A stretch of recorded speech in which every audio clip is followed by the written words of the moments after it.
Hello, everyone. Welcome to the annual Startup Iceland conference. My name is Oddur Sturluson, and I'll be the MC for today. We have a lot of great speakers. Before we get started, I know what it's like to sit in a room like this for an entire day and listen to people speak, especially for a group of entrepreneurs who are notoriously bad at focusing on one thing at a time. But I'll make a deal with you. I promise that at no point today will I make you stand up and chant or dance or shake your hands, so long as you promise to greet every speaker with the same energy and focus that they deserve. So, do we have a deal? Yeah. Great. So, of course, if you are on Twitter, we encourage you to use the hashtags #StartupISK and SI2019. This event will also be live streamed. The live stream is available on the Facebook page as well as the homepage. So to get things started, I'd like to invite to the stage an entrepreneur, investor, mentor, and the founder of Startup Reykjavik, Mr. Bala Kamalakarn.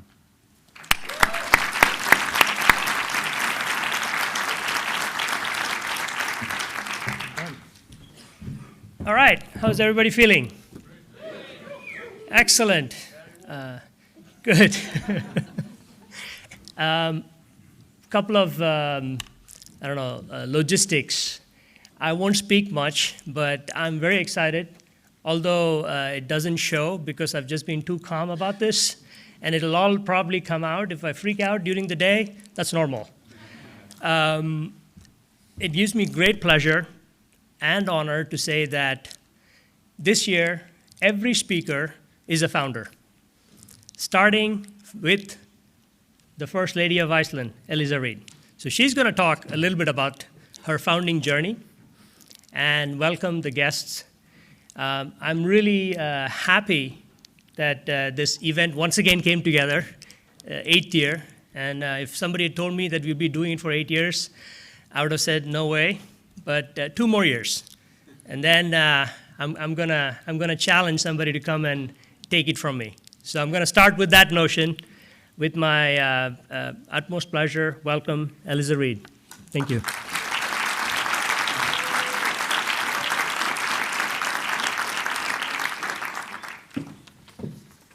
Thank you, and good morning, everybody.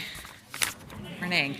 Nice to see you all here today. I think I've only attended this event once in the 8 years, unfortunately, but it was in what I like to call my before life. So I was sitting here all day learning a lot of things, and it was really interesting. I wanted to start this morning a little bit setting the scene. It was maybe just over 3 years ago, in late March 2016, in Chicago, taking part in the Taste of Iceland Festival, which is sort of a celebration to introduce all sorts of different things related to Iceland in a country. And I was there to talk about the Iceland Writers Retreat, which I'll talk a little bit more about later, an event that I co-founded a few years before that. And there was we were a bunch of Icelanders there, and so we would go out for dinner in the evenings.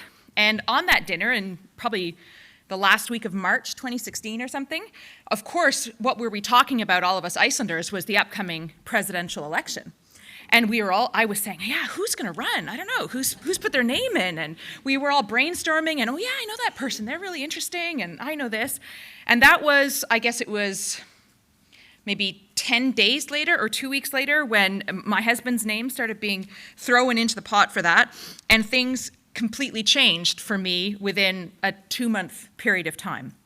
And all of a sudden, which I had no idea about at the end of March like that, I found myself, and our family found ourselves in this different situation, and what I would say a really extremely privileged situation. And one of the biggest privileges of that is that now I have the opportunity to be able to travel more and talk about all sorts of different things that I feel are important to talk about, important to shed a light on.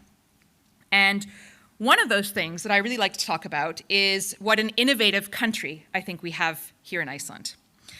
For those of you who don't speak Icelandic or who from traveling from abroad, there's this phrase in Iceland, glöggt gests to see things with a visitor's eye. And because I was born and raised in a different country, I feel sometimes that gives me a bit of a perspective to see things in a slightly different way. And I feel like it gives me a little bit of a right to brag a bit more because I chose to be living in Iceland and I chose to become an Icelander and I wasn't here through some twist of fate. And I know that in Iceland at least, there's something a bit about people don't like maybe to brag too much or to be too arrogant if they're speaking. But it's something that I think when we're abroad, we need to do a little bit more is show is talk with a bit more self-confidence about our entrepreneurial journeys and about some of the startups and innovations and exciting things that are taking place here. Because as all of you know, there are a lot of exciting things taking place in this country and a lot of wonderful ideas. And one of the areas that I'm most proud of maybe is the broad area of creativity. I often say abroad that Iceland is an incredibly creative country, has an incredibly creative population, and that we have this respect for creativity in all sectors. Now that might apply a lot to the arts, but I think it really applies a lot to the startup and innovation community as well. Because as all of you founders and startup people know, you can't have a successful startup without a dash of creativity. So that's one of the things that I like to try and talk about and help to shed a light on in my role as First Lady. But one of the decisions that I made at the very beginning of this adventure was also that even though my husband got a new job at the beginning of August 2016, that didn't mean that I had to quit my job just because of something my husband did. And my job is as a founder. So I continue to do that also today and to work on the event that I founded. So one of the things that I wanted to do today was give you a slight overview of the event that I co-founded and share with you a little bit of my story and journey as the co-founder of the Iceland Writers Retreat and a couple of takeaways from that. There's 4 slides. You'll hear about that in a minute. And they're about as advanced as this one. This is myself and my co-founder, Erica Jacobs Green. Some of you know her. She's a wonderful woman. The Iceland Writers Retreat is held annually in April each year. It's now been held 6 times, and it's an event for anyone who loves the written word. And we are comprised of a series of small group writing workshops on the craft of writing. So we invite famous authors and good teachers to come and lead workshops on everything from creating plot to getting rid of your work to developing character or irony, et cetera, et cetera. Those workshops have a maximum of 15 people in each one, and participants take a whole lot of them. And we also introduce people to Iceland's rich literary heritage. So we have the Golden Circle Tour that probably all of you know, but our tour is led by a writer. It was my husband for the first few years because he came cheap. As you founders know too, we have to drag in everyone we know to help us out with things. And we start in Gljúfrasteinn, the home of Iceland's Nobel Prize winner Halldór Laxness. We have a pub night with music and readings by local authors. We have an open reading for everyone. So we really try to give people the chance to get to know about Iceland's rich literary heritage as well. We have a lot of fun, of course. We've now been held for 6 times.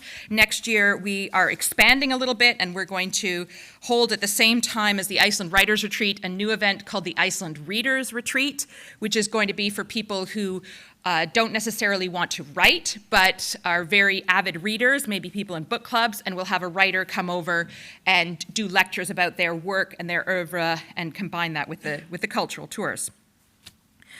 There are 3 things that I see sort of as special about this event in the context of today's event. One, I would say this is cultural entrepreneurship, of course.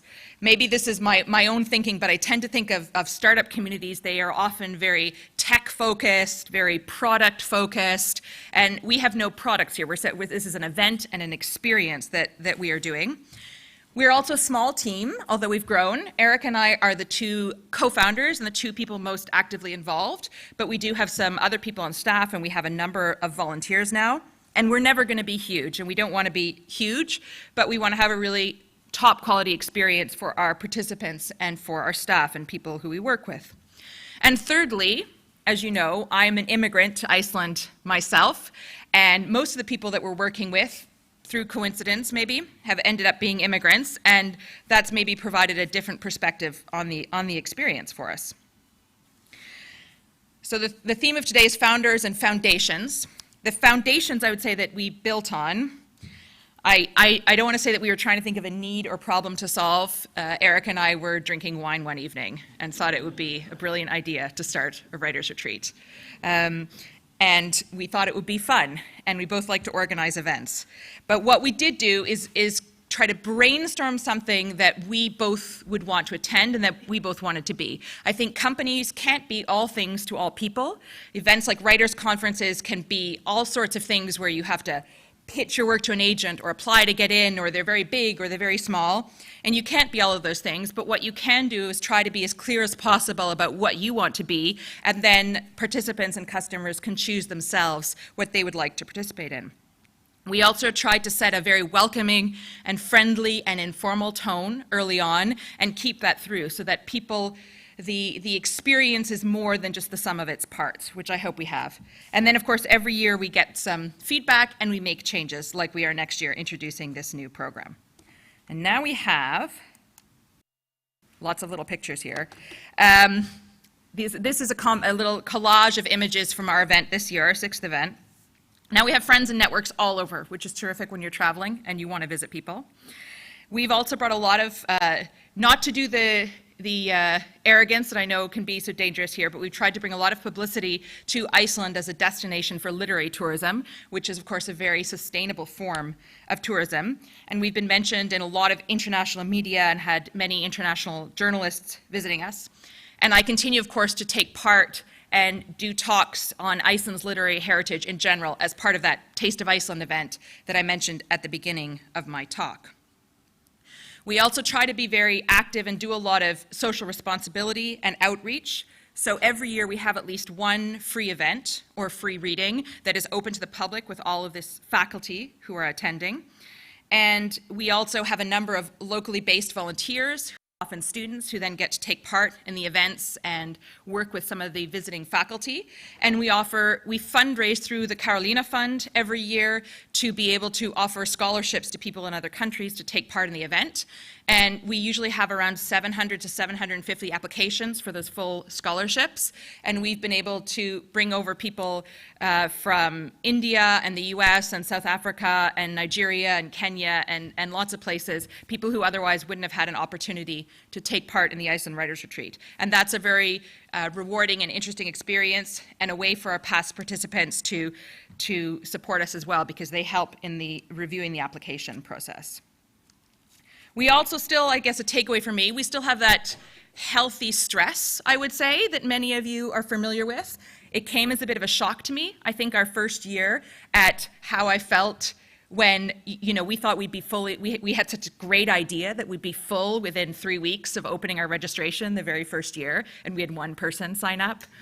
And then we had the second person sign up like 4 months later, and I thought, we can't have more teachers than participants. But we believed in what we were doing, and we really enjoyed it, and it worked out all right. I'm going to explain this picture in a minute. These are my takeaways from the talk today then. Oops. Right. Beware of imposter syndrome. I'm not specifically speaking to the women in the audience, but I know that this is something maybe that women sometimes are attributed more with. I see this too in the writers' world. A lot of people in the writing community, and we get people writing to us with the Writers' Retreat saying, I'm not actually a writer. Is it okay if I go to the Iceland Writers' Retreat? Or I've never published a book, so I'm not really a writer. I hope it's okay if I go. And for me personally, I think this is something, when we started this event, I was very confident and I knew we would have a good event and I was happy to do it, but I was very hesitant to say that I was a founder or a startup an event. I thought, well, that's something more for the tech sector or for a different than what I do. But I think that, it's very, very important to be aware of these things and to be proud of what we're doing and to just say what it is, that we are co-founders and startups, and it doesn't matter how big or how small you are or how successful or unsuccessful you are. If you believe it, then that is what you are. And if fate intervenes, then if the stars have aligned that maybe enable you to do something a little bit different, I would say to grab the moment and use your chance. You you never know when it'll come through again, and it's always worth taking that risk. And luck, of course, has a lot to do with it. I was just reading a book last night that reminded me of another book that I'd read when Malcolm Gladwell interviewed Bill Gates and asked him why it was that he was so successful in founding Microsoft. And he'd said, of course, that he had unbelievable luck, that he was probably better educated in software engineering than anyone else of his generation at the time. And that was a result of a lot of luck. So we have to appreciate our luck and do the most with it. But I have to say, and those of you who are in the startup community must agree, that there really is no feeling quite like seeing something successful that you have built from the ground up, with a lot of help from a lot of people and a lot of support of people. It's one of the things that makes me feel good, and I'll give you a little bit of a tip of advice. If you're like me and you have your own home office, I get to do this a little bit. If somebody sends me an email sometimes like this, I had this great experience and I really enjoyed it, or I appreciate that, sometimes I print it out and I pin it up on a bulletin board behind my desk because no one sees my desk except. And so if I'm having a bad day or something, then I can look at that, and it really does help actually make you feel better. And that associates this with the photo. This is a photo of me in November 2006 in Ghana, West Africa, and this is those canopy bridges that you can walk over in the jungle, and there's about 6 of them. And I hate heights. Like, I'm really unusually nervous about being on heights, and it wobbles, and I was really nervous. And so I said to someone who was there, will you please take a picture of me? This is as relaxed as I looked on the whole thing. It was worse than that generally. But I did it, and I took that photo, and I, in bad text, printed it out, and I put "you can do it" on the back, and I also have that behind my desk. Because for me, this was one of the scariest things that I had done personally, and I tried to put a picture of it to remind me that if I can do that, then I can do anything else. And for all of you, there'll be something else that makes you nervous, and if you've done it, try to remind yourself of it. And then if you do something successful, try to pay it forward. There's so many people, and many of you are who helped Erica and I when we were getting started with the project and gave us wonderful advice, in some cases gave us money. We were also grateful for that. And we are tremendously grateful for the support that people have shown us through the years. And so I hope for those of you who see success that you will consider sharing your knowledge or experience or money or time with other people as they get started in the future as well. And lastly, a tiny bit of information that, sometimes we can always improve on things, and we're all working to constantly learn and constantly improve. For me, that would be learning to use PowerPoint a little bit better. I don't want to be one of these people who comes up and says, "Oh, sorry guys, the slides are not very good," and it doesn't really encourage anyone to pay attention to them. But I would like to acknowledge a specific area where I can definitely work to improve. So if any of you are PowerPoint experts, you can feel free to come and talk to me on the break. I don't know, this can maybe be improved somehow, we'll see. But I'm really excited to listen to at least some of you talk later today, and I think this is a great initiative. Thank you very much, and have a great day, everyone.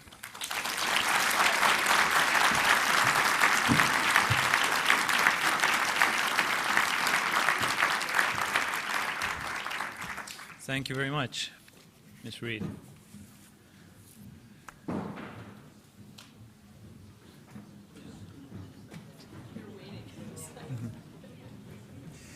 So some of you might have noticed that there's been a slight change in our agenda for today. Terry Jones, who was supposed to be our first speaker, in a small twist of irony, the former travel agent and current travel entrepreneur missed his flight to Iceland. So he will be joining us via live feed later today. So our next speaker is a former CEO of Nasdaq Tallinn Stock Exchange in Estonia and one of top 50 Europe's most influential women in the startup and venture capital space. So next to the stage, I'd like to welcome real pioneer, founder, and CEO of Funderbeam, Kaidi Ruusulat.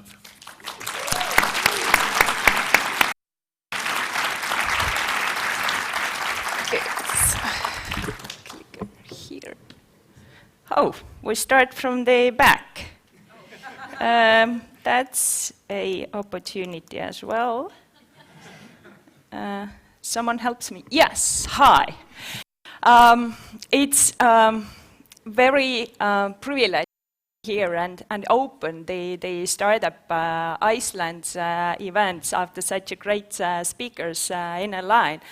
Bala took a risk, Estonian, to be one of the first speakers. I mean, the Estonians with super energetic nations in the world, but I'll do my best.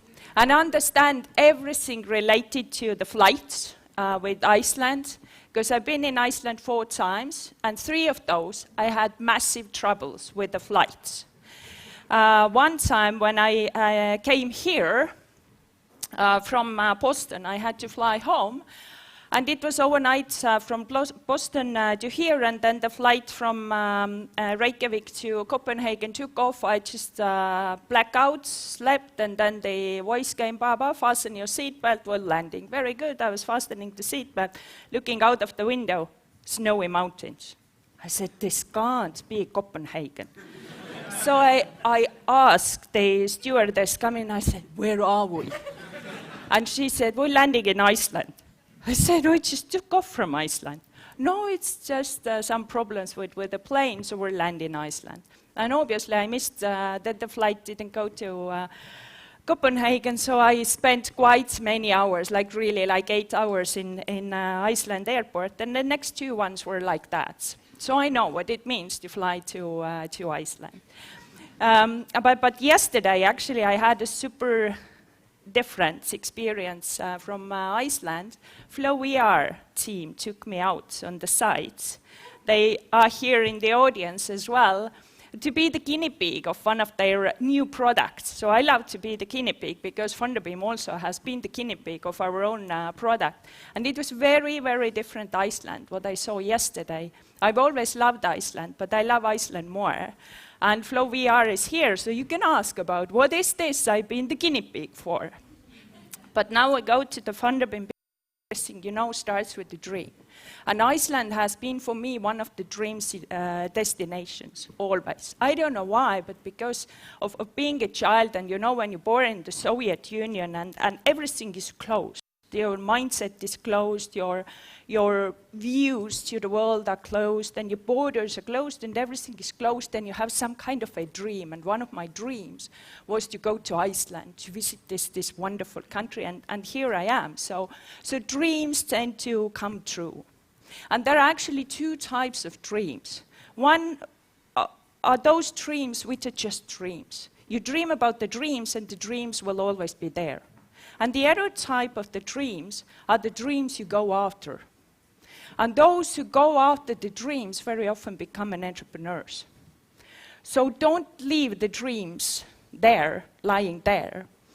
Go and chase after the dreams. And this dream here, chapter 1 from Funderbeam story, there's going to be 6 Funderbeam stories in a row, is the beginning of the Funderbeam. So because I've been working for the government and for the big corporations, and when you're born in such a small country as in Estonia, you have like 3 opportunities for the career.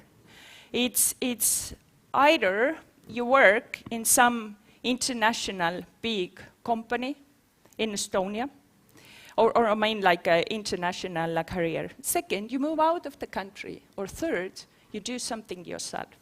So I took the last one because it's, I told it many times, but I thought I'm going to regret if I don't go after the dream. And this picture here is the first ever Funderbeam picture, 2013 summer in Silicon Valley.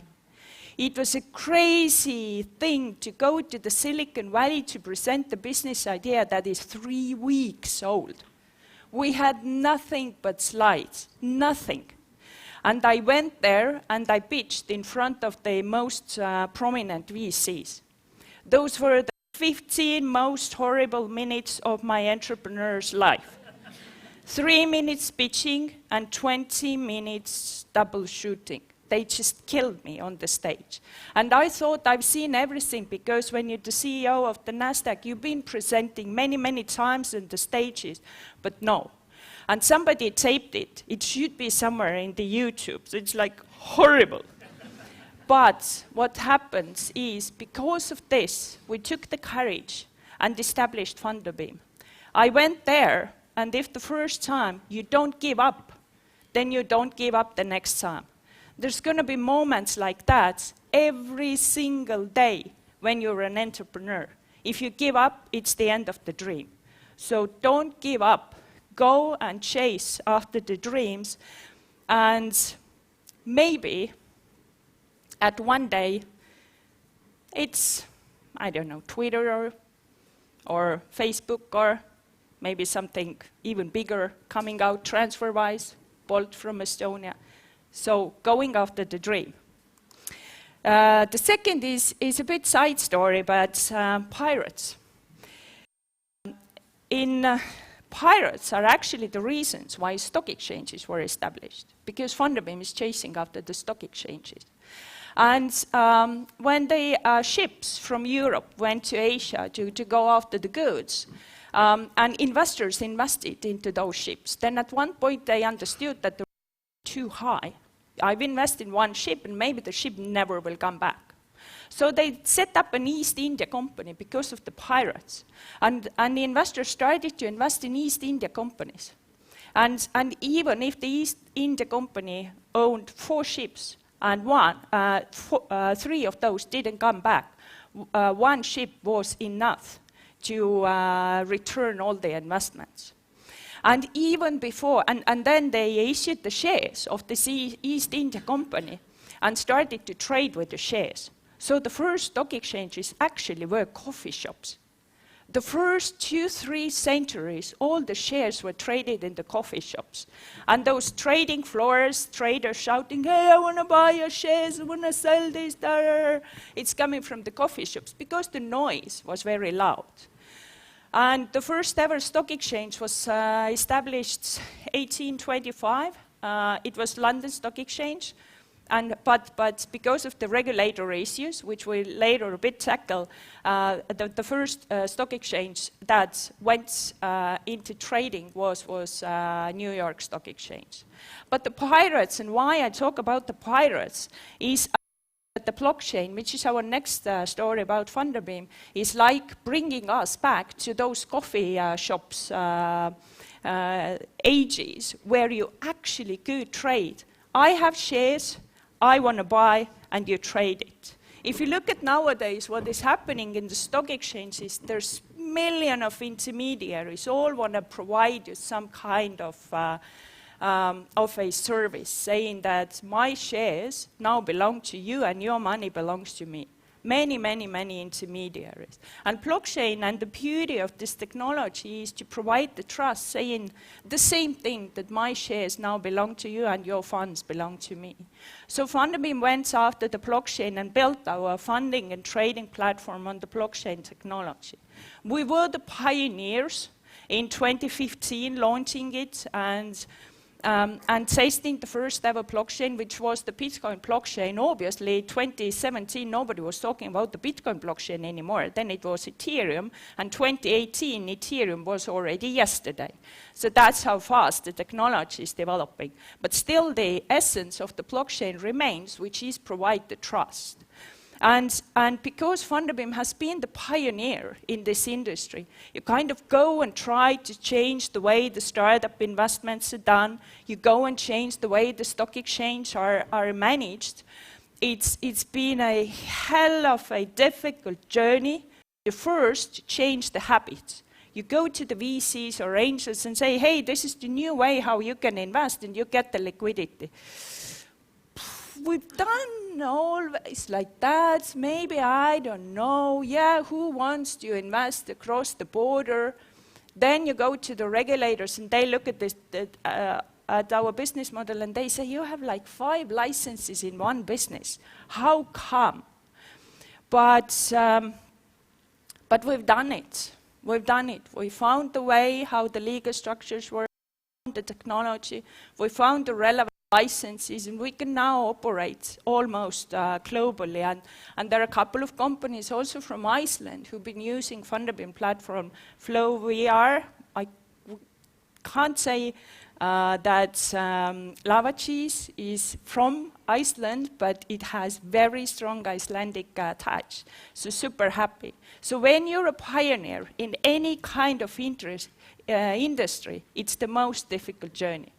You have to change the habits, you have to explain your business model, you have to explain the business model from to the regulators, but on the other hand, it's the most challenging and interesting journey.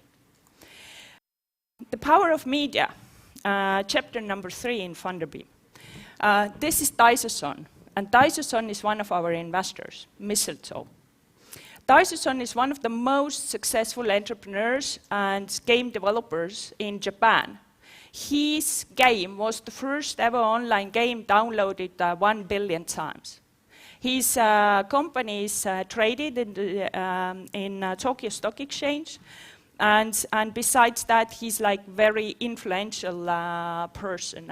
And his family, his older brother, has very close connections with SoftBank. He owns it. There was an article about Funderbeam in Wired Japan. And it was interesting because Wired Japan wrote me and then said, would you like to give the interview? It was specifically about the blockchain, and he said, well, yes, why not? But I was in New York that time. So we had a Skype interview, and she said, oh, we have a Wired photographer in New York, so he will come and take pictures. And you know, I was like celebrity, posing on the streets of New York. And the photographer said, stand like that, and then stand like that, and then be like stronger. And it was in front of the Madame Tussauds and all these pictures. But at the end, the article was really good, and the picture was impressive, obviously, because the prof took it. And Taito read it. And he said, this is something I would really like to get to know more.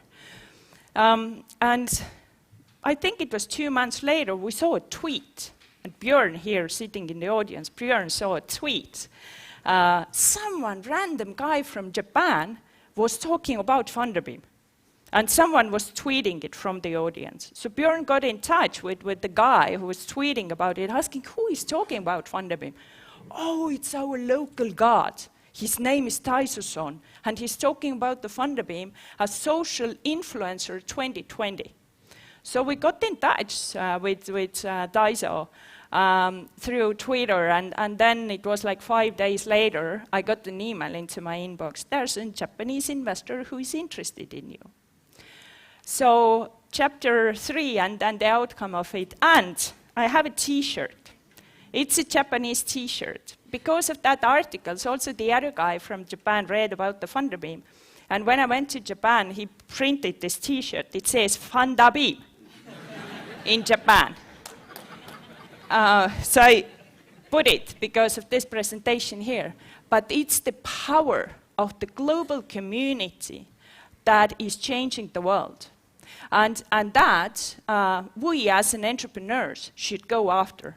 The power of network and the power of global community and the power of social media and media is something that can change the world into so much better place. So the Funderbeam guy, because he's a web developer, he created a Japanese language site introducing how to invest and trade in Funderbeam. Chapter number 4, tough decisions. It's fun to be an entrepreneur because you go after the business and you go after the business goals. At the beginning, Funderbeam had the dream that we had Bloomberg, Nasdaq, and AngelList. What if they had a baby? Then it would be called Funderbeam.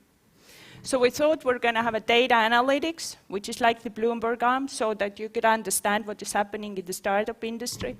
The second is the funding. You can invest, and you can right now invest to all kinds of companies on the platform and then trade. Data was the first what we built up.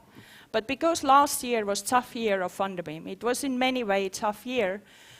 And then we had to make tough decisions, looking at the businesses what we run, looking at the products what we run, and at the end of the year we closed the data. And especially for me, because I'm not the number CEO, I'm the people CEO. It's very difficult to let some of your team members go, especially when you need to let go employee number one.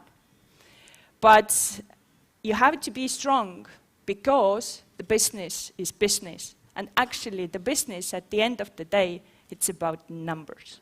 It's about how much is coming and how much is going. And the coming one, the revenue one, needs to be bigger than the cost one. That's like the essence of being an entrepreneur. It was very tough here, 2018. A lot of lessons like taking too many markets at the same time and having too little resources.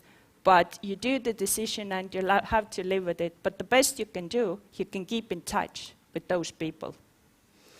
Chapter number 5, how is it to be a founder mom? That's the thing as a female entrepreneur.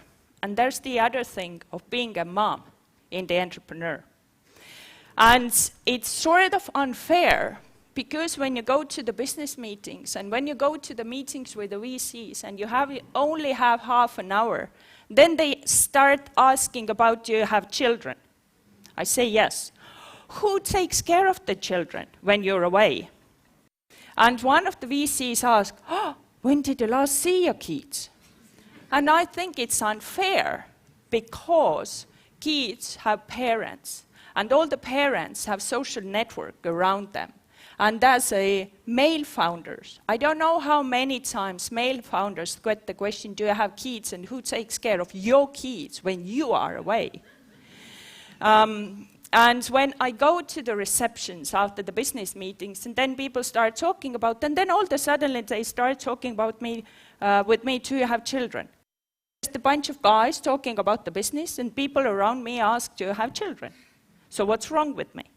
So these are actually tiny little things that you as a female entrepreneur with the kids have to go through. But on the other hand, the opportunity what I could give to my kids, inviting them to the tech events to see how I'm speaking on the stage, to understand the technology, to talk to the other entrepreneurs. Now that we live in Singapore because of the business, the kids are going to the international school. This is what I could give them in return. And I don't see them very often because you should see how my marriage is looking like. I have 2 types of marriages. One is WhatsApp marriage and the other is Skype marriage. This is how I talk to my husband. But I know he's there and the kids are taken care of. And he said that if we're going to do it, so I'm going to support you. But think about when you talk to the female founders with kids, sometimes you can't talk business with them. And chapter 6 is the founder team. You may be a founder, and you may be a strong, a weak, or whatever founder, and you may have a big dream, but nothing is impossible without the good team. Nothing. And there's a saying, if you want to go fast, go alone. But if you want to go far and change the world, have a good team around you. And the good team is the reason why you wake up in the morning. The good team is why you enjoy the journey. And the good team is everything around the business. And Rynno, Kevin from Funderbeam are in the audience. They are like the gods here in Iceland, and reason for me being here. So. And we try to treat the team well. So team and very professional team is something that is absolutely essential for every single founder. This was the dream we went after for quite many years, and these were the results of those 15 minutes crazy pitching in Silicon Valley in 2013. But the dream of Funderbeam is to be the funding and trading platform of global private companies. We want to be the platform where private companies, startups and SMEs get the funding from the global investor base, build up their global network, and where investors can trade, exit their investments, or if they miss the investment or flow, go to the second market and buy it from there. That's my story. And because my business cards fly with me to Iceland, there is still a thing with flying, then you get my business card from here. Don't be afraid of getting in touch. And super thank you for Bala for having this kind of events and community here in Singapore. Here in Iceland.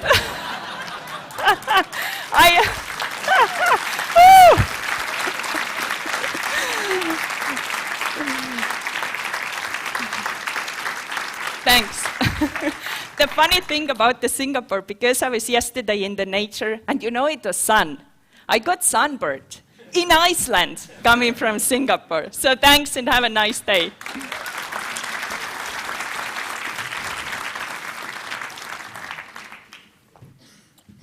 All right, thank you. So we have one more talk, and then we'll have introductions from from the first batch of a few startup companies. So for those of you out in the room who are about to present, just be ready.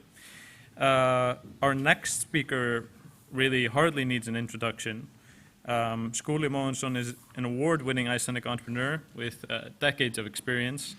His latest venture, the low-cost airline WOW Air, failed after an exceptionally difficult year for the airline sector about 2 months ago.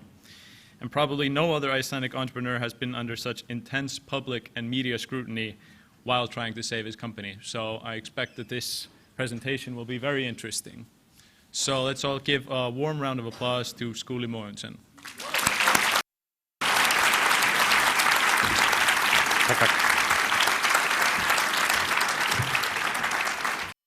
Thank you. I must admit, when Bala called me not that long ago and asked whether I wanted to be here today and up on stage talking about something, he wasn't really specific. He just said, you know, you were here last year, it was great, and we would love to have you back. And while I was very grateful for the call, the gesture, I wasn't really sure whether I was ready to talk about WOW and talk about the experience at large.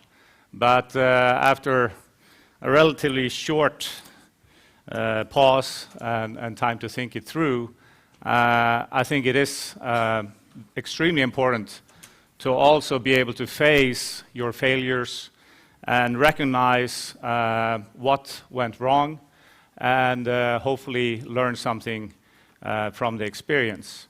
I also think it's extremely important, as has already been mentioned here today, if there is something I would like to do is to hopefully be able to share some of those lessons learned, share that knowledge, and ideally, maybe, help some entrepreneurs in the future not do the same mistakes that I did and we went through.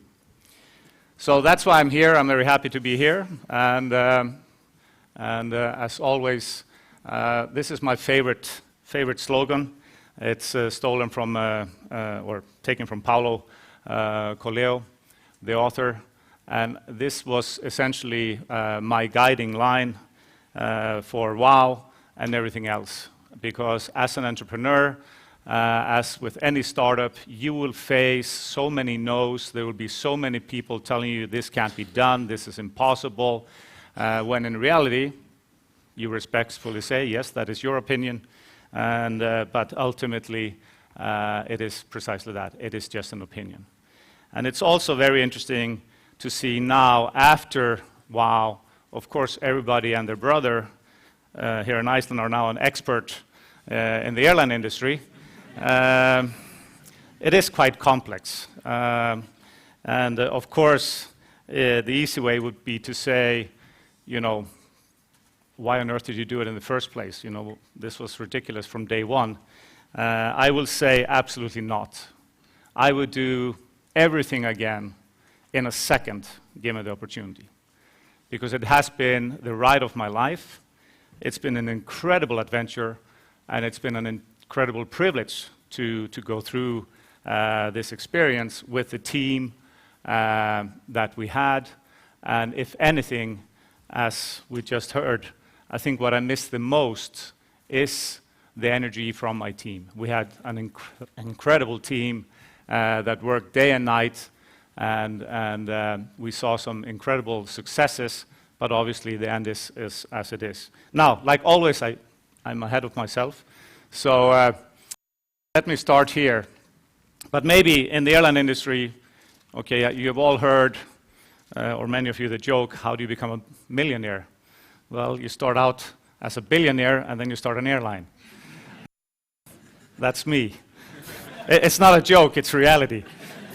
So, but really as I was putting together these slides, and I'd done some work on it, and I was going to portray some ideas for something totally different. But ultimately, whenever I got started, it just came back to me, you have to share this story properly. And because ultimately, after starting something like WOW, what are you going to do next? Okay, where do you go from here? Because WOW was WOW, is WOW. And obviously the livery, the coloring, the branding, the media. It was the fastest growing business in the history of Iceland ever. We had our inaugural flight almost exactly to the day 7 years ago. And last year we were doing close to $1 billion in revenue. So incredible growth, incredible success in many areas, but of course as a result also an incredible failure. You know, it has been very challenging, and still today there's not a day, there's not an hour where I'm not thinking, what the hell went wrong? What could we have done differently? Could we have avoided this? And the answer is yes. You know, we could and should have done certain things differently. And very importantly, I think Iceland needs a second carrier. I think there should be an alternative for the health and benefit of all of us, because let's face it, we are an island, okay? Infrastructure, transportation to and from Iceland is absolutely fundamental to the continuous success of our little country, in my opinion. So, with that, let's take a step back. You know, how did we get here? And I often said this sort of jokingly, and as I continue to think about it, this is actually how WOW got started. I had been very fortunate in some other ventures. My previous baby was Oz Communications, that many of you know or heard about as well. I ran with Oz for 19 years through an incredible roller coaster event, and another sort of after the fact. But there were numerous times when people thought that Oz had gone under. It never actually did. We continued to challenge ourselves, we continued to fight, and ultimately we sold the company to Nokia in the fall of 2008 for $330 million. So, but there were countless, numerous times when we didn't have a dime left in the bank. In fact, when we did the management buyout, we essentially did it by working for free for various periods of time. And that's how we earned back the equity in the business, because we were going to close the doors. And as a testament how quickly things can turn around, essentially it took us 5 years to really go from 0 to a massive, successful exit that no one anticipated and no one expected. In hindsight, this is one of the reasons why I refused to give up, when WOW was facing its challenges. I was absolutely certain and convinced that we would get this through, up until the very last minute. And I think it was the right thing to do. I think absolutely every single day was the right thing to try the hardest we could. I think that's what every entrepreneur has to do. Because it's incredible if you go through the history of companies, how often, and almost every, at least, entrepreneurs I've been talking to now internationally, and I'm extremely grateful, I should mention that, for all the people that have reached out to me, both here in Iceland, people that I don't know, fellow entrepreneurs, from all, I have more time now on my hands than before, so I tend to go to the pools in the morning. And it's quite interesting. I'm sitting in the pool, and of course, this is the only group that talks more, I think, are the crew members in an airline than the old man sitting in the pool in the morning. Now, I also realized all of a sudden, not long ago, I was sitting in Seltjarnes in the pool, and younger people came, and they sort of sat there for about 2 minutes, and then they shook their heads and left because there were talks about politics and everything else. And then I realized, shit, I'm now one of the old men in the pool, So, you have to accept how time goes by. But so in all seriousness, so essentially after this massive exit, I should have been on the top of the world, and I was for about 5 minutes. Because ultimately, while the exit financially is great, I also lost a big part of my identity. I had been Skúli at Oz.com for 19 years. My entire life was evolved around this company, for better or for worse. I often said I've been very fortunate I've never had a job, because whenever I do something, I'm all in. There's no distinction between, going to work or coming home at night, family, friends, work. It's all one pot. So I thought I was going to become now an investor myself. I started investing. I'm going to pass forward, otherwise, you'll be here until tomorrow. But ultimately, a few years after, I was bored. I had all the financial success, but ultimately, I wasn't satisfied. I was a horrible investor, and even worse, board member, because I wanted to do this myself. I wasn't satisfied going to a board meeting and then 2 months later show up and say, okay, what's been happening? So, I think I wasn't doing the entrepreneurs any favors at that time. So really, I wanted to find a new challenge. And again, fast forward, we had come back to Iceland. Obviously, the financial crash hit Iceland very badly in 2008. Actually, the very same moment when Geir Haarde, our prime minister at the time, blessed Iceland, or asked God to bless Iceland, that's when we announced that Nokia had acquired Oz. So it was an incredible timing. But ultimately, I concluded I have to get back into the game. I need to do something, because otherwise I'll go crazy. Being 40 and trying to retire was not a good idea. And by the way, being 50 and trying to retire is not a good idea either. So ultimately, I started looking around. Okay, what can we do? Having been flying back and forth to Iceland, looking at Iceland, where you essentially had a monopoly in place, and I think having also flown a lot internationally, looking at the incredible growth and success of the low-cost carriers, I was certain we could do better. Now, interestingly enough, of course, when I started talking to people about starting an airline, everybody looked at me and said, Jesus Christ, Skúli, you're crazy. And in retrospect, I guess they're right. But the more I looked at it, the more convinced I was that this is something I have to do. I have to try.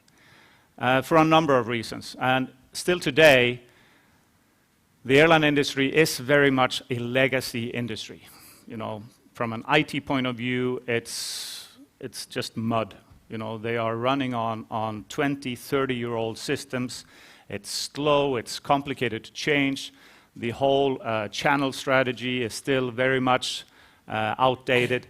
Now, of course, the internet, a lot has changed in the last 7 years, but for the better. But there's still tremendous opportunities in the airline industry. And while we worked on some of them, more can be done. So the guiding line for us from day one was essentially we have to offer the lowest fares, brand new planes, because they are more cost efficient, they are more reliable, they are environmentally much more friendly with less carbon footprint, and also very importantly, I often said it doesn't cost anything to smile. It was amazing to me how many airlines forgot this simple fact. Because ultimately you're stuck for 2 hours, 3 hours, 10 hours. and friendly staff on board can go a long way. So just very quickly here, another thing, and we heard earlier I can do, I believe, as you saw with WOW, branding was something we did extremely well. You know, and it's sort of a favorite of mine, we spent a lot of time thinking through and building the branding and marketing strategy of the company, and I like to think we did so very well. Again, had a great team working on this with us, and in the last 2 years, we got some 15,000 mentions globally every year. So it just spread everywhere. Of course, it helps when we make claims, you know, we will pay you to fly. And of course, it's part of the strategy. And I can share with you how that came about. I was on a panel like this with Michael O'Leary. And he always said, you will fly for free. Okay, so he already owned that phrase, so I have to do one better.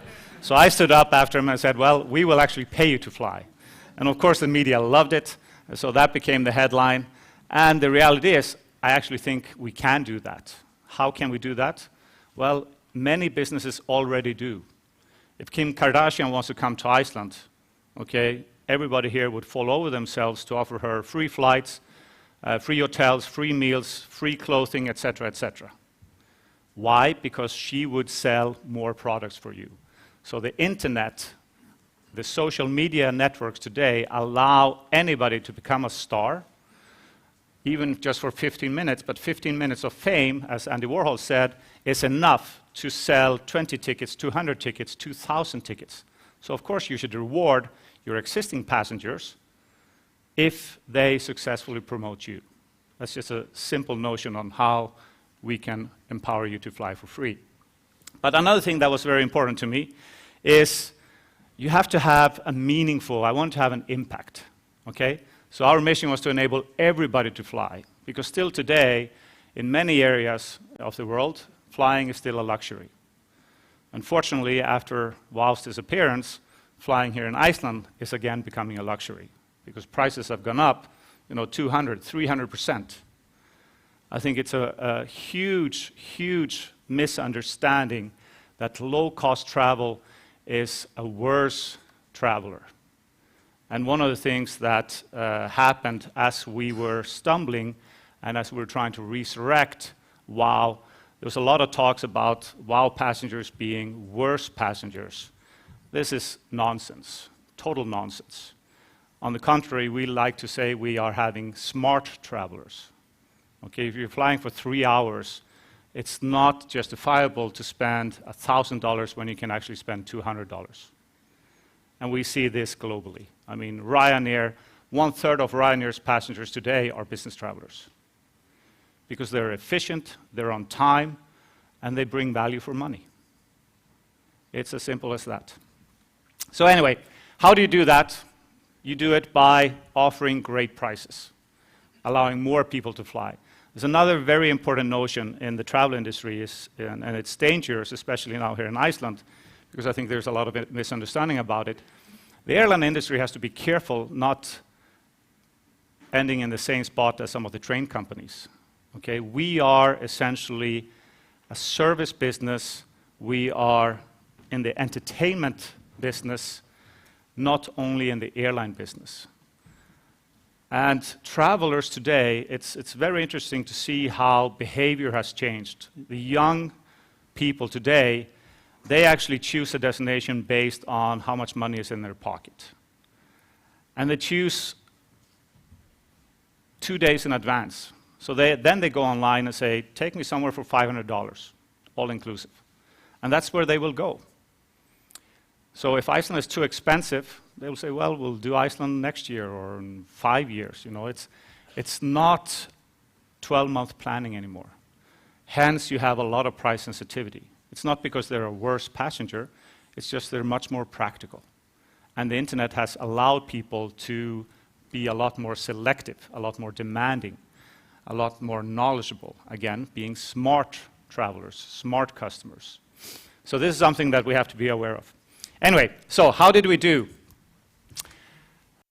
Very quickly here, and again, I think this is important. So starting, actually, just for the size, we started in 2012, and with 2 aircraft. And here you see we grew at the peak, 1,400 people. Early, we did quite well. So, but then we had a massive fuck up, excuse my French, in 2018. So this number is exaggerated on one-off expenses of returning some very expensive aircraft, but the actual loss still monstrous, and something that I've again looked at in detail. About $75 million would have been sort of if we had an ongoing operation.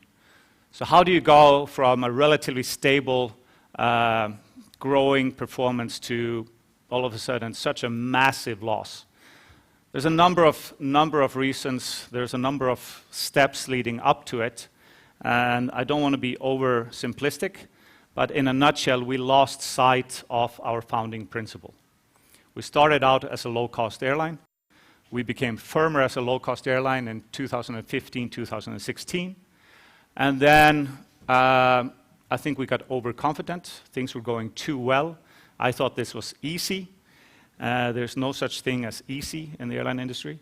So we ordered too many aircraft, and even worse, we ordered different types of aircraft. We had been only narrow body. We now ordered also the wide bodies. Totally different game. Again, something that might not seem so obvious, but in hindsight, to fill a 350-seat plane versus a 200-seat plane is a night and day.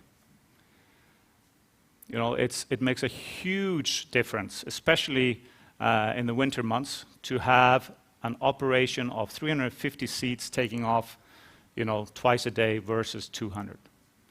And the cost and the complications associated with that is really what ended up leading to this massive loss in 2018. I'm not going to dwell too much on that, but I think this is important because it also demonstrates, and very importantly, as we were trying to resurrect WOW, and we presented this everywhere, 2018 was the abnormality. Okay? When I stepped in early December and we took the action and we eliminated all the 330, we went back to being a true low-cost airline. We immediately started to see the improvements in the business. I'm absolutely convinced we could have delivered on this. The impact that we had is also quite significant. And I think another thing, unfortunately, as we were struggling to get through this, it was interesting to see how no one really wanted to believe this would be the case. So somehow, even if the numbers were obvious, people did not want to see what the true impact of WOW had been on the economy.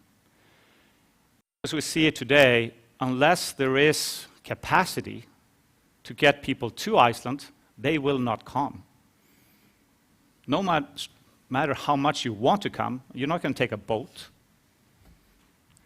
So unless there is capacity at a fair price, people will not come. Okay? Yes, Eyjafjallajökull did incredible good in terms of creating recognition.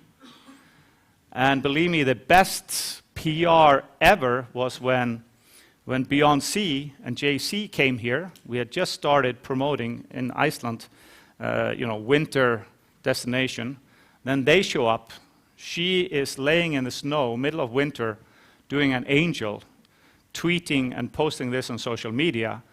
I think she got 75 million impressions in the first day, let alone what happened, in the following week or so. And it was Iceland Winterland, winter paradise. I mean, that's priceless. So that also tells us what should we be focusing on and spending time on as branding and marketing Iceland. Anyway, so in a nutshell, just direct revenue for the government was $71 billion, billion ISK, sorry, in the last few years. If you take the gross benefit as a whole, obviously the numbers are a lot bigger. So indirect revenue from everything imaginable. Obviously, when you have this much influx of tourists, even toothpaste. You know, you sell more toothpaste, you sell more toilet paper, you sell more of everything. It's as if the population had grown by 10%. Anyway, now I'm just warming up. Because it's not in my nature to be down and out, you know, and I don't want to be here, and don't misunderstand me, I'm not here whining or sulking. Yes, I was pissed as hell. And I'm still, you know, I'm still going through the grieving, anger, and everything else. As I said, there's not a day, probably not an hour, where I'm not thinking about this and the great people that we had and our passengers and everything else. But it is what it is. So how do we deal with it from here? What can we do about it? Ultimately, what is the opportunity? So, simply put, you know,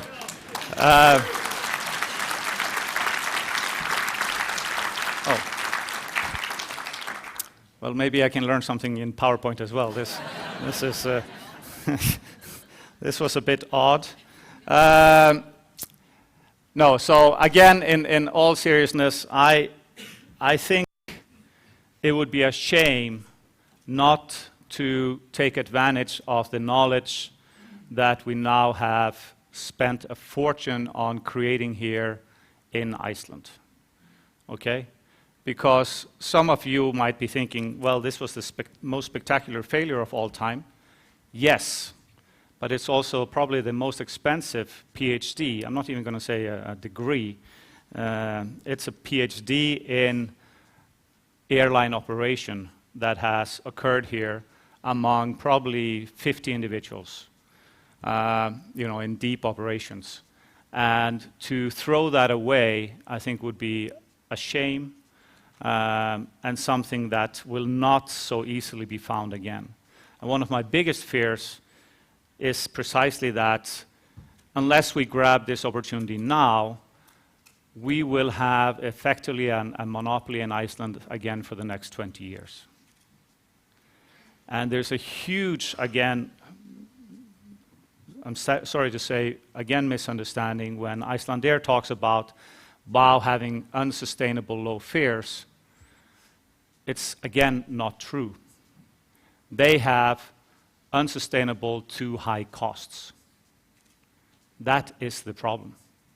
And it comes from being a monopoly for 70 years almost. You know, you do not have the business sense in understanding and doing what it takes to run an airline in today's world. Because it's not about the revenue side. It's demonstrated again and again and again. All the most profitable, best airlines in the world are the ones that have the lowest cost base. It's all about understanding the cost base. We did so very well until we started doing the wide bodies with everything that came along with it. So let me just briefly, because obviously WOW was a startup on steroids. And whether I do this, so very clear here, I'm not saying that I'm doing this tomorrow, but I will share with you why I do think we should do it and why I would love to have the opportunity to do so again. Apart from the fact that many of the reasons why I started WOW in the first place now hold true again. You know, I'm bored again. We're going into a recession, you know, so someone needs to step up and do something about it. The difference is that I had a couple of billion ISK in the bank. Now I don't. So I actually have to work for it, but that can be a good motivator as well, you know. So anyway, let's do this very quickly. So very important, some of the lessons learned. Fundamentally the same guiding principle, except I would do this again, being even firmer on the ultra low cost side. Meaning you have a single fleet, you put as many seats in that airplane as you possibly can. Now, some of you might then be sitting, ooh, that's going to get a little uncomfortable. Well, if you're paying $69 for your ticket, that's what you get. And this is also very important. You have to be honest about what you are. Okay? So you're welcome to pay $690 and fly with somebody else. That's not what we do. And this is one of the lessons learned. We got confused. about what we truly should have been doing, because we have been so good. And then we wanted to serve everybody. And we started creating a premium product.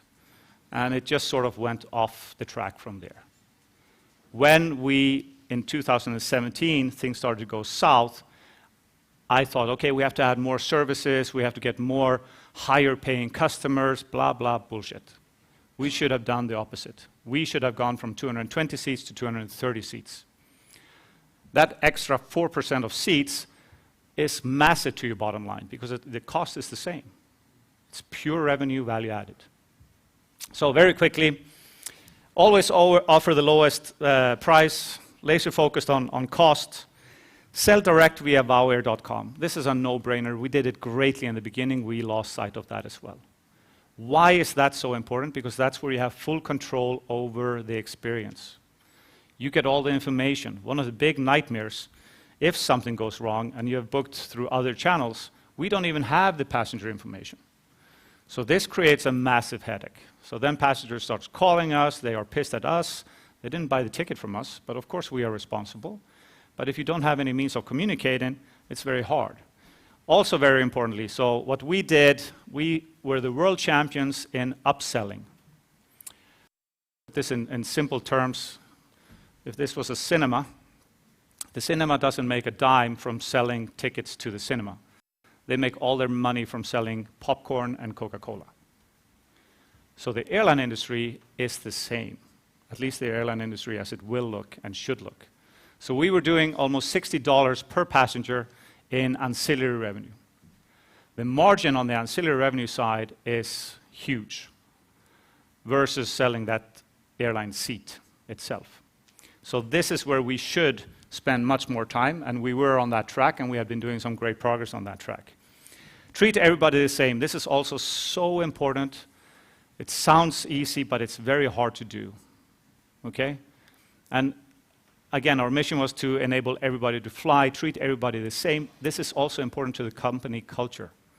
And one of the reasons why I think we built a fantastic team, fantastic spirit that really stood with us and behind us to the end, everybody is equally important, you know? And everybody deserves the same respect. Everybody should have a voice that can be heard. And it goes through. It goes through the entire company. It becomes part of the spirit, the culture, and it means that the people will do that little extra when they are called after.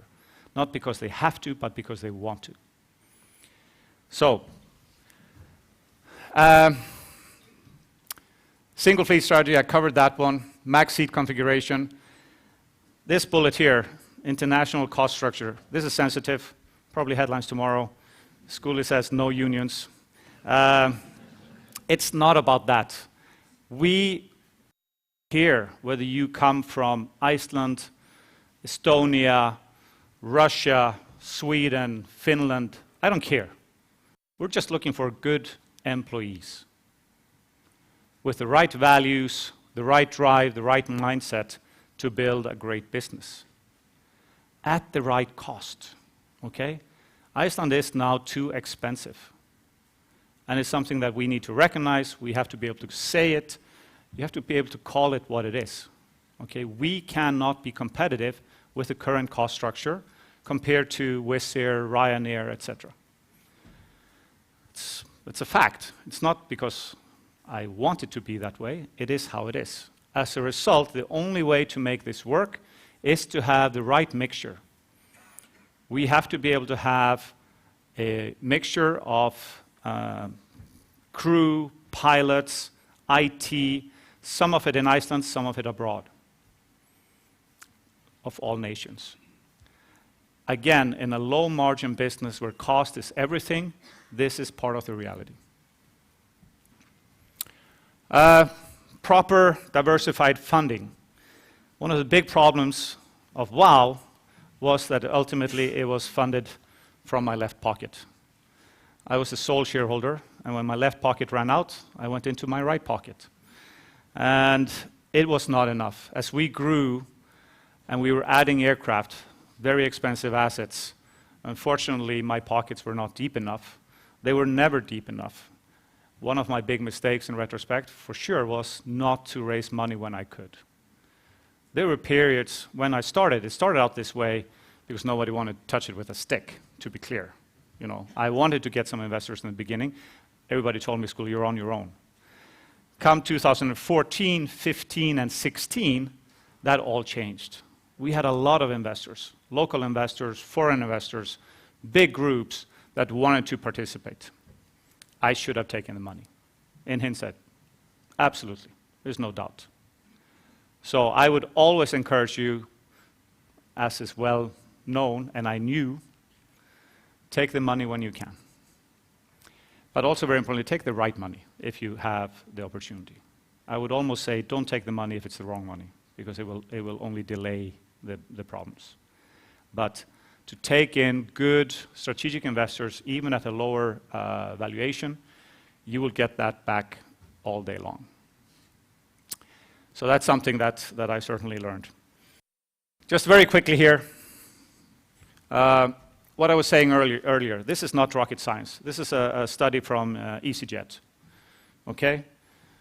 And 4 out of the 5 markets, when you ask consumers what is the driving guideline when you book a ticket, it's price. Price, price, price. And it's only 4 out of 5 because I think the Germans are lying. You know, they want to think it's something else, but in reality, we all know the German tourists. I love them. I have great friends there. Berlin was one of our best destinations, but I will tell you, they also book based on price. So, again, it's not about hiring prices. It's about lowering costs so that you can fulfill this demand, okay? We all know, listen to your customer.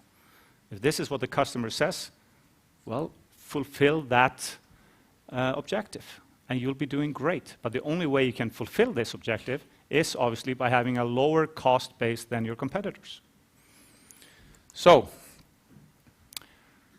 this is how it looked in 2017-18. And it should be said for those who are not well aware in the airline industry, so the shorter the stage length, further to your left, the lower the cost.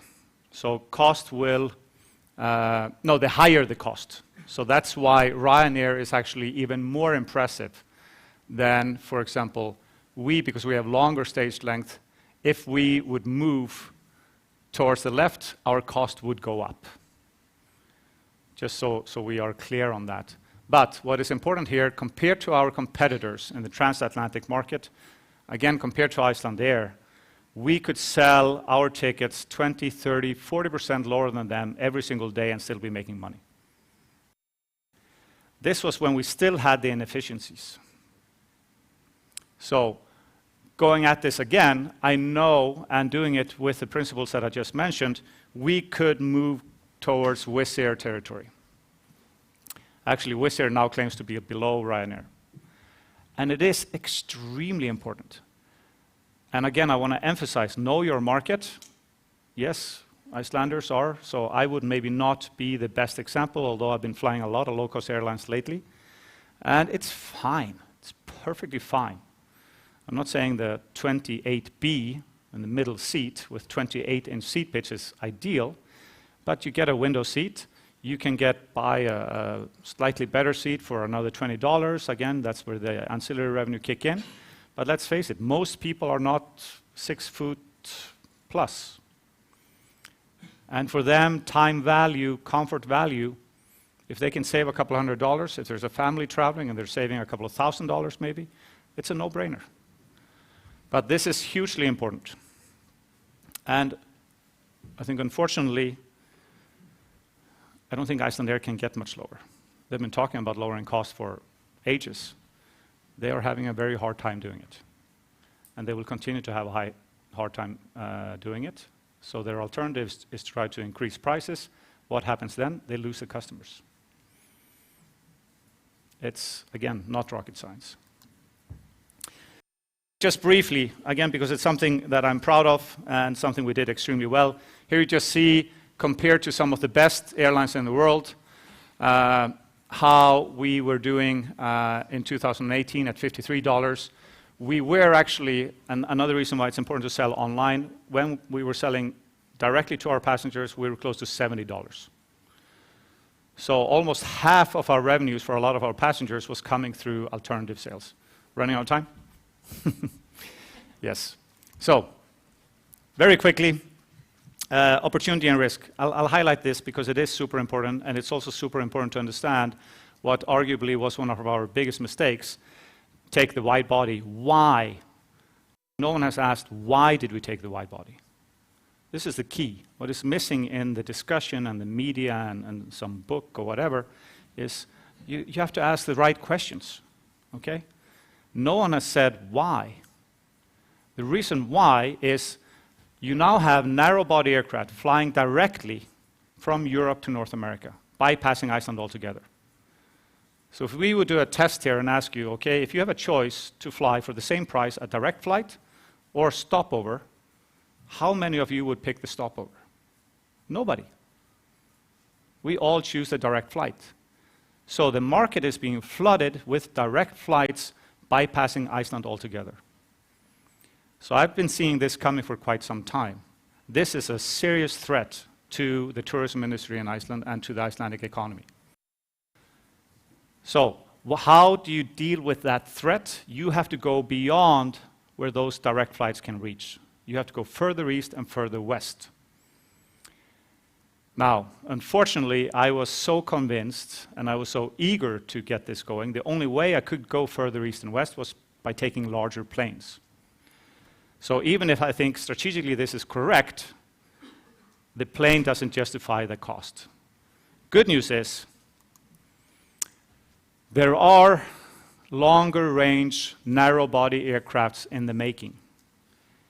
Okay, in retrospect, I should have taken a step back, enjoyed what we had achieved in 2016, stayed calm, waited what seemed to me an eternity. You know, I was with Airbus almost every day, and they're telling me, "School, you have to wait for a couple of years." I don't have a couple of years, you know.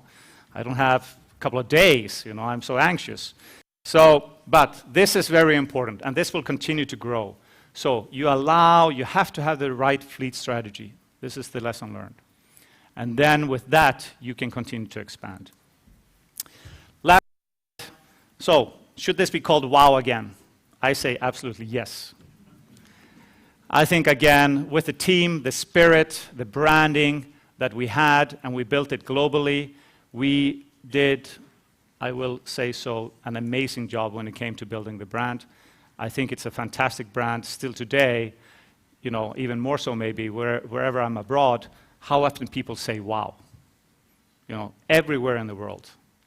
So I would say yes, given the opportunity, I would throw myself all over this again. Maybe not as CEO, it's not about that, but certainly I would love to help anyone who is crazy enough to give this a go. So with that, thank you very much, and best of luck with all your ventures.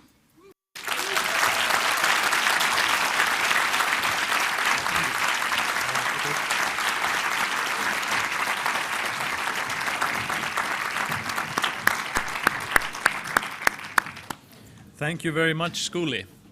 So we'll be stopping for a very quick coffee break in just a little bit, but first we'd like to invite the first batch of startups to come and pitch. So to invite the first one, just to get things rolling, since we're a little behind schedule, it's Einar Thor from Get Local. Good morning and takk Skuli. So, my name is Einar Gustafsson. I'm the CEO and co-founder of Get Local. Get Local is a fast-growing SaaS e-commerce platform built for tour operators and travel companies. In some ways, you can say we are the Spotify for travel. Shopify, not Spotify. But with an integration to APIs of live inventory solutions, such as TripAdvisor Spoken. Our customers are everything from small private tour operators to large bus companies located around the world. offering anything from safaris to pub crawls. The global experience market is worth about $150 billion and is growing fast. Currently, less than 50% of operators are online, and less than 20% are able to sell directly online through their own websites. Building a strong online sales channel is complicated and expensive, but with a super fast Get Local powered e-commerce website, our customers are able to get online quickly or improve their current websites at very little cost. With a strong solution like Get Local, our customers see more traffic and higher conversion rates that deliver amazing results, as online sales can increase by over 100%. We have a strong team with over 20 years of experience working in fintech and travel tech for companies such as Automatic, Menica, and Bókun. We are cash positive, but looking for an investment to accelerate our growth. Thank you.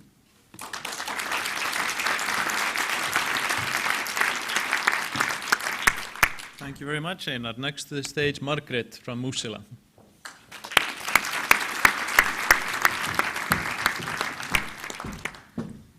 Hello, thank you. And I also want to thank Skúli for his talk, which was fantastic to hear now. My name is Margrét Júlíana Sigurðardóttir, and I am the CEO and co-founder of Mozilla. We make Mozilla Music School, which is an educational music app for children. We teach the basics of music by means of gamification, adventure, and creative play. I'm sure that everyone in here understands the importance of music, if you play it or not. But music education at early age is proven to be extremely effective. It actually boosts the brain development. It improves your IQ. I obviously don't have that. And emotional intelligence and social skills. So if you want to raise the next Nobel Prize winner, you should enroll your child in a music school. If you didn't, then I'm sorry. So, but there are major obstacles with music education. First of all, it's very expensive. It's taught one-on-one. And also, a major problem is that getting through the first stage of music education, learning the notes and the music theory, is actually very, very difficult. And that's also why music education is so expensive, because we need one-on-one teacher tuition to teach it. But with Mozilla, we want to bridge this gap. We're using the modern technology and the mobile devices to bridge this gap between learning the basics of music and get to the stage of where you actually enjoy playing it. Mozilla is based on music, which is a global universal language, and we have about 500,000 downloads as of now. It's played by children all around the world, and we've been featured by App Store as App of the Day. And yes, we are now raising funds to continue this happy journey of making music education available to everyone. Thank you.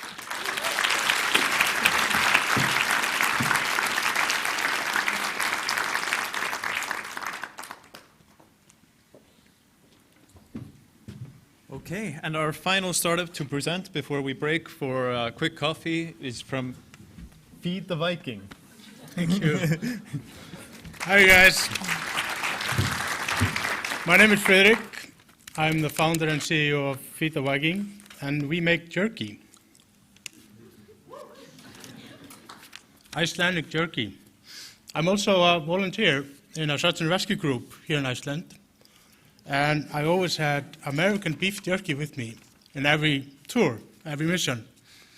And in one of those missions, I found the two guys that we were searching for, exhausted on the top of a mountain in a crazy winter storm. And being the guy that I am, I shared my jerky with them, and they got so much energy out of it that they just stood up and we walked down the mountain. Today, we are making the best jerky that I've ever tasted.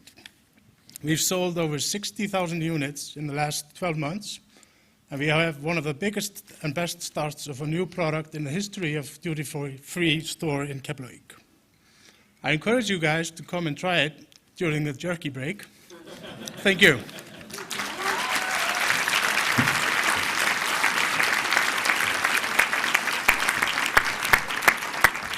Thank you very much. Okay, so that's going to be a short coffee break for us. Now we'll reconvene at 1:45 on the dot. Thank you.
Hello again.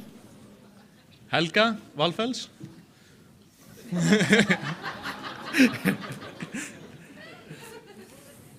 So we're back a little bit behind schedule, but that's okay. We'll keep things loose. But I won't waste much time. We have a very interesting next speaker who I'm going to invite onto the stage. It's Bijal Nagrashna, who is Senior Startup Business Development Manager for Nordics and Baltics at Amazon Web Services. And before joining Amazon, she founded and co-founded different companies and will also be mentoring at tomorrow's AWS Serverless Workshop. So please, everybody, put your hands together for Bijal.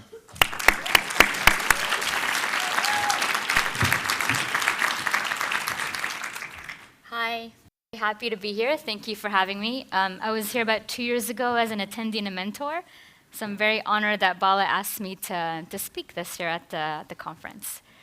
So quickly, my name is Bijal Nagrashna. I'm the Startup Business Development Manager for the Nordics and Baltics. Before we get into the talk, my entire team is here this week, so we'd like to kind of make a splash in Iceland. So tomorrow we're going to do a serverless workshop, which is all day. We also are participating opportunities with FinTech. And on Wednesday, we're doing a half-a-day workshop on some of our AI ML tools that we have.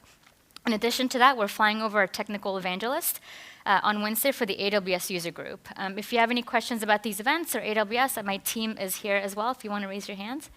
And they'll be happy to help you out. So a little bit about just what my team does and what we do so you have context on why I'm speaking here on this topic.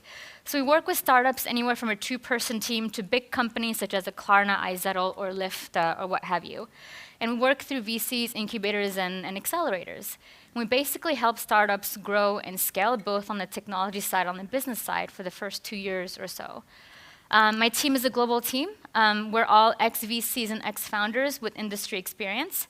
Mine specifically is in investment banking, mergers and acquisitions, and as you mentioned before, I joined a startup that was acquired, co-founded one, and started my own company as well.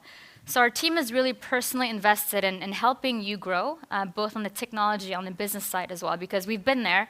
We know the ups and the downs. My team has had very successful exits and very, very successful failures as well.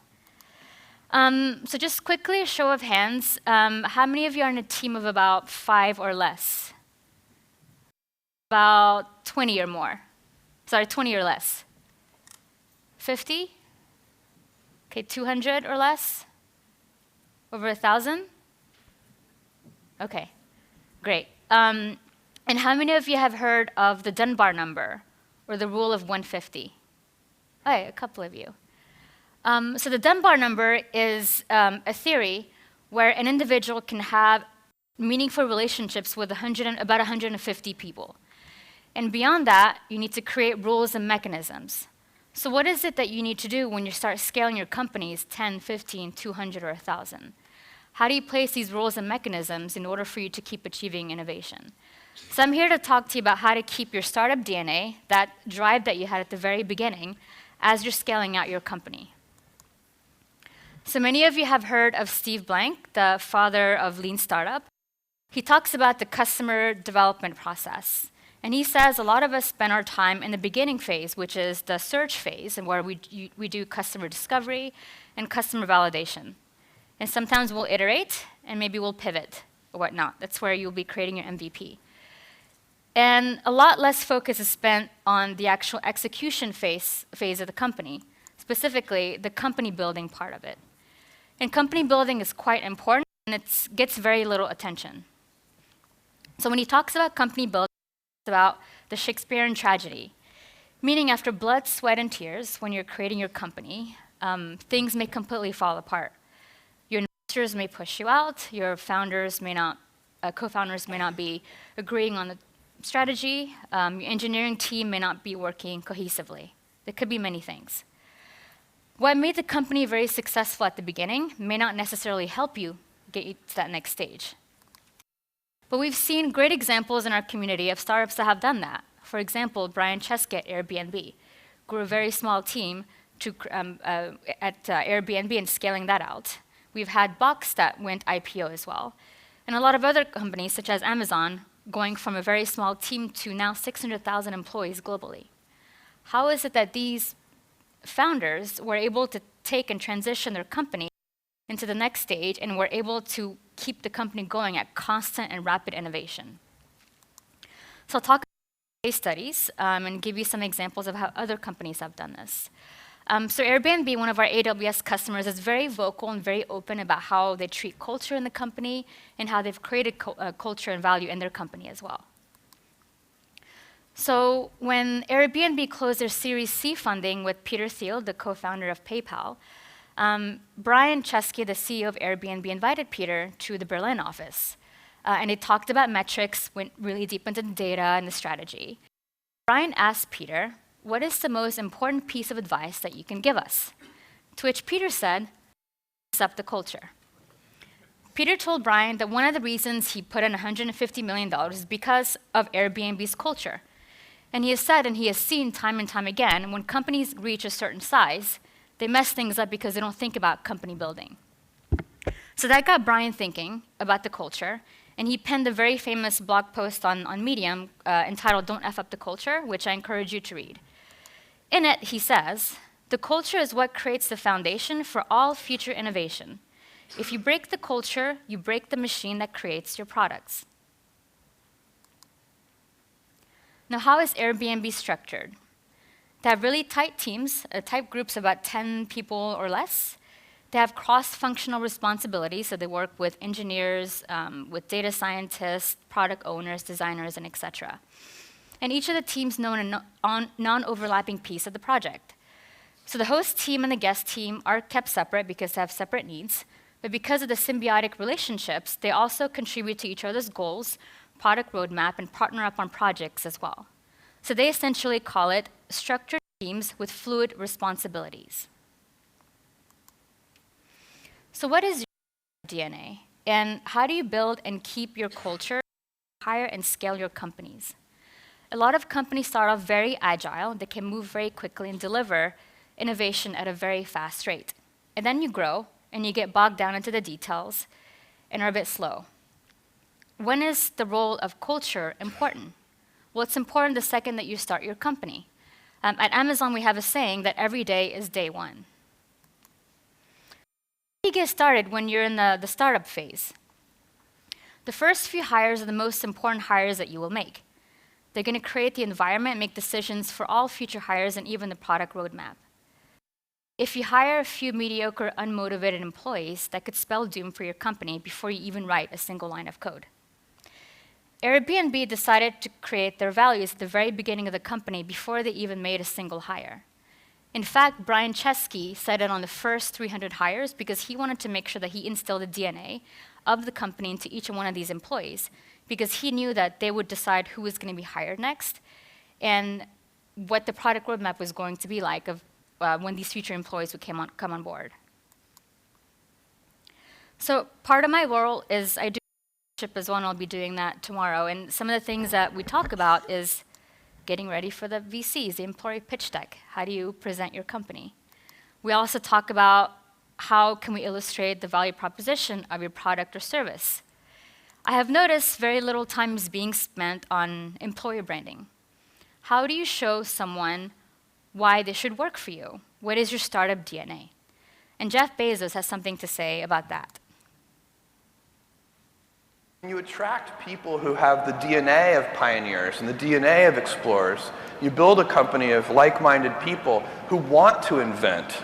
And that's what they think about when they get up in the morning. How are we going to work backwards from customers and build a great service or a great product? So to attract the right people, how do you clearly articulate your values? Glassdoor actually did a study that employers that spend time on employer branding actually were 3 times as likely to hire the right people. So what happens when you're actually scaling the company, when you're off that early beginning stage? How do you create an environment to make people be very successful? So Mike Curtis has this to say: good culture creates an environment where people can do their best work. So you should not only get your team on board, but also think about extending your culture to your investors as well. It's almost like a marriage. But you can also extend your culture to your customers, put it beyond your walls. So for example, Airbnb actually does this with the whole superhost designation for some of their customers. So what should you think about?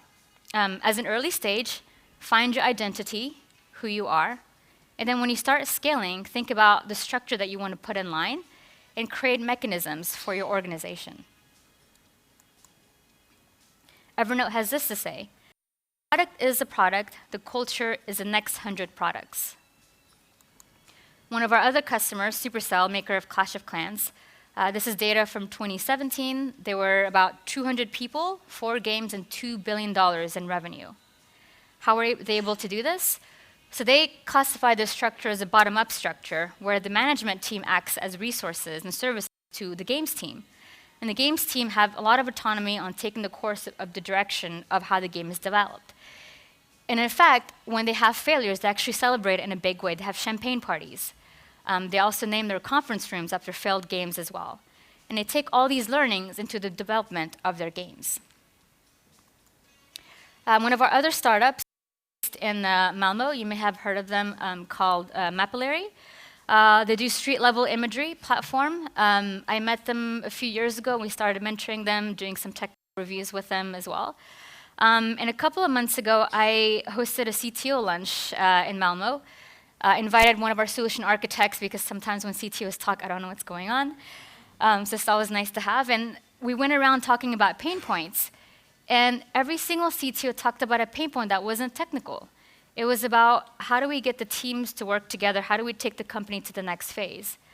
And I was sitting next to Peter, the CTO of Mapillary, and he said that when we were a team of 10, we decided how we were going to work. And I didn't know why the CEO was making us do this, but now that we're 53, I'm so happy that we did this, because we have 0 hiring issues. So this is what their office looks like. They're 53 people in 14 different countries, 8 different time zones. All interact via video. And they use a lot of tools to kind of keep things going, for example, Slack. Of course, this isn't for everyone. And they're quite vocally critical about this as well. And they're quite honest about how they work. They do lots of typing, documenting. They need to figure out when to work and when not to work and be disciplined about that. And it is not easy to do this. It does feel lonely sometimes. And you can't do it halfway. But here's what brings them together. It's not only in their culture, but also it translates into their product as well. Transparency, collaboration, trust, and believing in technology. At a practical level, this is on a day-to-day basis. They communicate a lot, and they're very, very open. They have clear definitions on what the goals need to be, and they trust each other, and they give each other autonomy. They hire the right people. In fact, the VP of Data Analytics said that she looks for a smile to know that you're intrigued by the product, and this excites you, the work environment excites you as well. They have flexible office hours, and they have lots of fun. And because of this, they have a 96% retention rate. Only 2 people have since they started. And as I mentioned, they have 0 hiring issues. They have developers in Cordoba, Argentina, some in Asia, some in Europe, but they all can work together. So what happens when you grow? At scale, it's a very different story. Amazon, even after 24 years, we still consider ourselves a technology company. And what's our startup DNA, and how is it that we bring everyone together? So if I'm in the Tokyo office, Cape Town, Tel Aviv, Stockholm, or in the US, we have these leadership principles, or LPs, that kind of bring us together, and they're all on our walls in every single one of the offices the minute I walk in. They're an authentic representation of who we are. It gives us a practical guideline when we need to make any trade-offs. So for example, when we're building strategy, when we need to prioritize, when we need to hire. In fact, every single person in our company has to take a training to hire people. And the majority of the things that we're hired on are the leadership principles. About 90% of the questions that we ask during the interview process are about the leadership principles.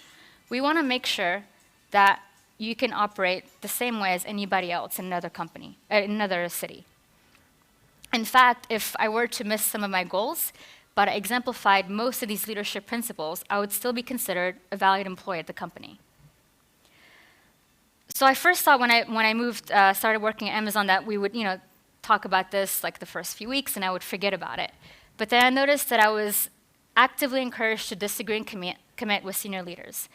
I was encouraged to invent and simplify as well. And this drives the behavior of our company, and it gives us a lot of autonomy to do the work that we want to do. I'll dive deep into a couple of principles to kind of give you some examples. So the first one is called ownership. Leaders are owners. They think long-term, don't sacrifice long-term value for short-term results. They act on the behalf of the entire company beyond just their own team. They never say, that's not my job. And at Amazon, everyone's a leader in their domain. So it's not just for the senior leaders, these leadership principles. So we never say, that's not my job. And that's the way we operate and develop as well. So we're set up more in a DevOps structure. We have small teams. We're doing this about 2003 or so. And this drives a lot of ownership. So we have small teams that own things from beginning to end. So right now, if launch Amazon.com, you'd be invoking 250 different features and services, all of which have their own little 2 pizza teams in a way. We call this 2 pizza teams, 2 American-sized pizzas. Our mindset is, if we need more than 2 pizzas to feed a team, then the team is too big. It's going to get bogged down into the details. So we restructure ourselves to create the teams a bit smaller, so we can be agile and move quickly as well. A little bit similar to what Airbnb is doing with 10 people or less. And the team is cross-functional, designers, developers, testers, and et cetera. The next one is dive deep. Leaders operate at all levels. They stay connected to the details, audit frequently. No task is beneath them. So we not only have to take a 50,000-meter view of the situation, we also have to roll up our sleeves and look at the details. And the way we do this is that we're a very data-driven metrics company. The 2 pizza teams that I mentioned, each of them have a scorecard. So on a weekly basis, we look at data. And the data that's on there, the metrics, are data that are customer impacting. So if we look at the data and something is going well, maybe we'll scale it up to another market segment. If it's not going well, maybe we can prevent something, or maybe it's already impacted the customer. What should we do? So here's an example. On Instant Video, one of the products that we have, there was a glitch in the system, so when you start watching the video, it would stop, and then the movie would play back again from the beginning. That's a little annoying. So what had happened is someone on the 2 pizza team saw in the data what was happening. They dove deep into the data and were able to act quickly. So before this team received a single complaint, they were proactively able to send an email to every single customer that was impacted and said, we're sorry that you had such a bad experience. Here's a refund. So this person dove deep into the data and were able to proactively delight the customer. Which brings me to my last principle, customer obsession. Leaders start with the customer and work backwards. They work vigorously to earn and keep customer trust. Although leaders pay attention to competitors, they obsess over customers. So when Jeff Bezos started the company, he wanted to make sure he made the most customer-obsessed company. And we have a mechanism in place for this as well. It's called the working backwards mechanism. And in this process, it's an exercise that we do, and we imagine what the product and service would look like 6 months from now when it's launched. What we do is we create a PR, press release, and pretend that it's going to be published in the Wall Street Journal. We talk about the product, the pain point that it's solving, how much it costs, when it will be available. And then we bring the team together, our internal stakeholders, and we read this document. We spend about 20 minutes reading the document. If there's no reaction, we don't do anything. If there are reactions, lots of questions, then we go to the FAQ. We try to put ourselves in the shoes of our customers and think about what questions might they ask. What color is it in? Is it in kid size? Will it be available in Japan? So we create the FAQ and answer all of these questions. And we do this before we even write a single line of code. This is an example of the Kindle. Some of you may have our e-reader. Is a 2007 press release that was written to talk about this product that hadn't launched yet. Amazon Kindle, a revolutionary portable reader, wirelessly downloads books, blogs, magazines, and newspapers, available for $399. That was expensive back then. So that's the exercise that we did for the product that some of you are using right now. Once we get buy-in, and it could be maybe we need budget to do this project, or need resources in terms of headcount or whatnot, we start building our MVPs, or our primitives. So in the case of AWS, the EC2 API that we have was the primitive for the EC2 compute service. The S3 API that we created was the S3 was a primitive for the S3 storage service that we have now. And after we do this, we iterate, and we iterate often. And that's quite important to us, and it's very crucial for us.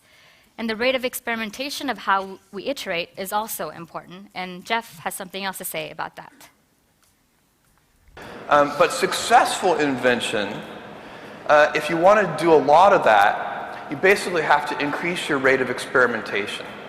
And that you can think of as a process. How do you go about organizing your systems, your people, all of your assets, your own daily life and how you spend time?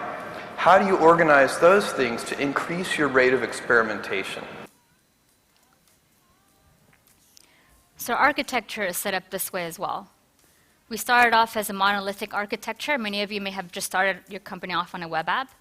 It's easy to get started, but once you start scaling, you can't innovate on the features fast enough. You have to depend on too many teams, have to do a lot of regression testing. So this map over here is all the microservices that you will see when you run Amazon.com today. It's very API driven. And every one of these microservices, you can imagine, is quote unquote a two-pizza team that we have. And they're able to own the functions and the features and are able to develop them to the fullest because they can focus on each one of these things. At the rate of experimentation, it's about how many trials you run and you test in production. So at Amazon, our deployment is quite fast. These are numbers that we can share from May 2011. So in that single month, we were able to deploy push to code, push to production 11.6 seconds, which is really fast. A lot of companies, they may release things every 3 to 6 months. We're able to do it every 11.6 seconds. And this is to production, so it's to 10,000 to even 30,000 instances at once. So this shows how bringing together our culture lets us do this at this pace of rate of experimentation. So we talked about the mechanisms that we put in backwards, the press release and the FAQ. We also talked about the architecture going from monolithic to microservices. We talked about the culture, how we hire, our leadership principles, and how we're set up for experimentation with the two pizza teams. So what is it that you should think about when you're starting off your company, or even if you're building out a team within a bigger company? So we talked about Airbnb and their teams of 10 and less, and we talked about the bottom-up approach that Supercell has, and the teams that the team that Mapillary is running all over the globe. What behaviors that you want to exude? What values do you want to drive? These are things that you should think about. What kind of people you want to hire? And as you grow and you scale, what kind of structures that you want to put in place? And how do you want to enable innovation in your company? Thank you.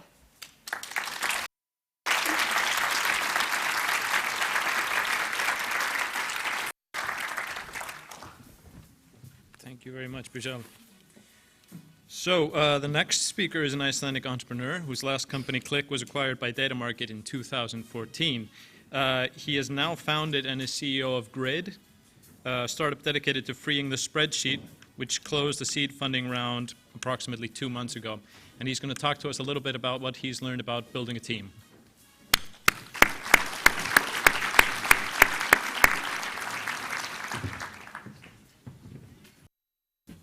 Thank you, Oddur. Where's my clicker? Anyways.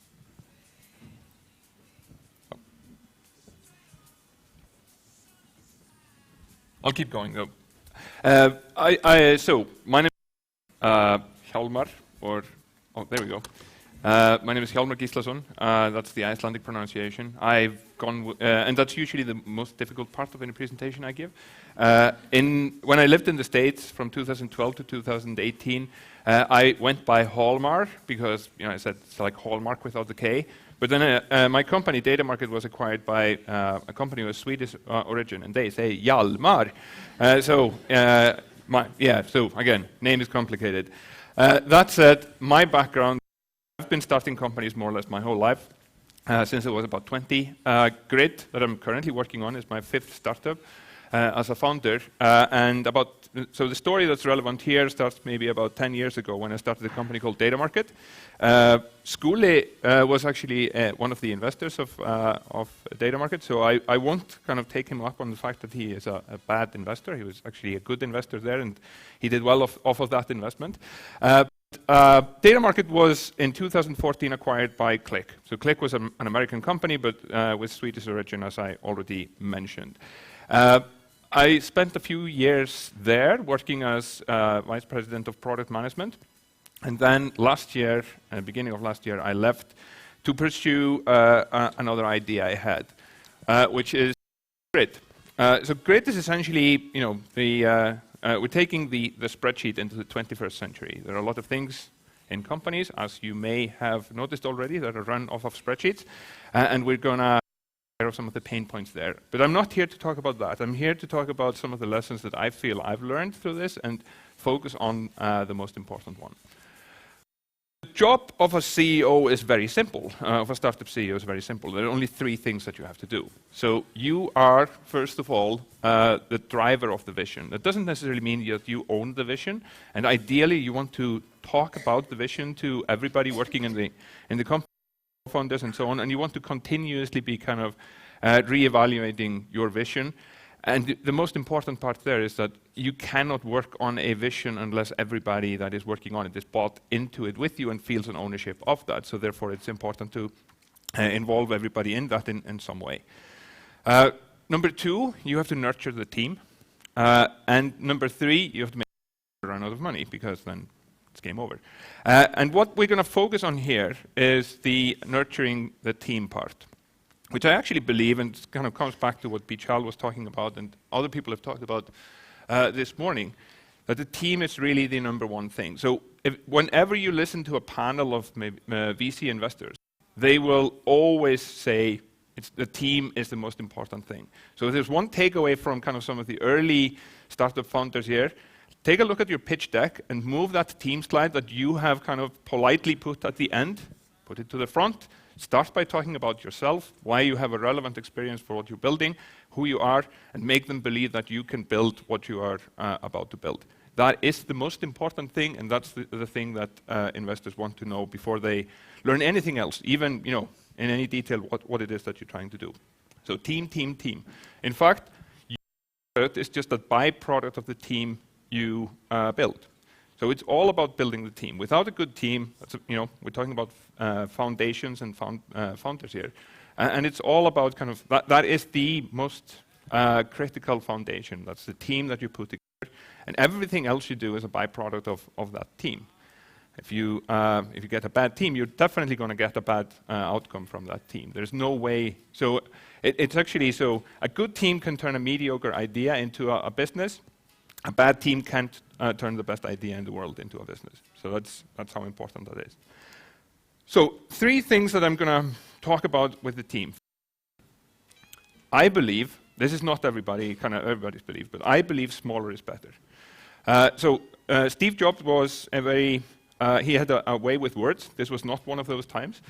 So it's a pretty long quote.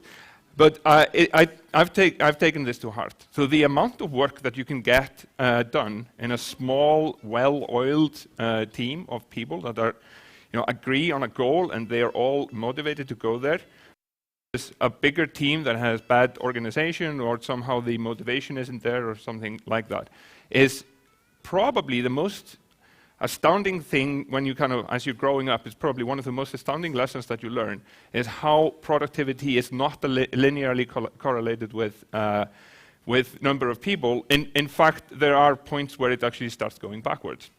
And the reason, I believe, is quite simple. So when you have a single person on a team, the entire vision, everything that you're doing is just in your head. So there's very little overhead with communication and so on. It may be messy in there, but there's no overhead with communication. There are no personal conflicts, or let's hope not, and so on. And then when you get kind of to 2 people, then there's one connection to manage. So you have to have one friendship, or at least people that kind of work well together. They have to have some shared mental model of what they're building. And many of you know this feeling. If you spend a lot of time with somebody, either as a friend or as a coworker or something like that, you start getting all these kind of shorthands for all sorts of things you're talking about. You can more or less just utter one word, and that other person takes in an entire idea from you. And that's kind of a magical thing that you get in a small team that kind of communicates well and has a common vision. As you get to kind of 3 people, you're now managing 3 connections, and so that's 2, 2, 3, 3. So that's easy. However, this gets worse. When you get to 5 people, you have 10 connections to manage. And when you get to 10 people, you have 45 connections to manage. And all of these connections are kind of interpersonal relationships with all the dangers and things that come with that. It's also that you are now coordinating a lot bigger group of people that have to, again, hopefully as much as possible, share the same mental model about what you're building and be motivated by the same things, working in the same direction. And that's just a lot of overhead. And that's only 10 people. We're still talking about a relatively small team. This is at the fringe of being able to kind of feed them with 2 pizzas. So that's the reason. This is the reason. You don't want them to get any bigger than that. As soon as they get bigger, you want to split them up into bigger groups. So just to reiterate, when you have 2 people, there's 1 connection. When you have 3 people, there are 3 connections. 5, you have 10. When you get up to 10 people, you have 45 connections. And then when you get to 20 people, you have 190 connections between people that you have to manage. And that's just a lot of connections. So smaller is better. I'm a firm believer. And actually, the reason I moved to Iceland to set this up is I knew that here I could pull together a small team that I knew could pull off the product that we want to build. Whereas in Boston, where I was living at the time, I realized that the people I knew were all VCs and mid-level managers, and they were all great people, but they were not people that could sit at a keyboard and create a great product. Here, I knew a lot of hands-on keyboard people.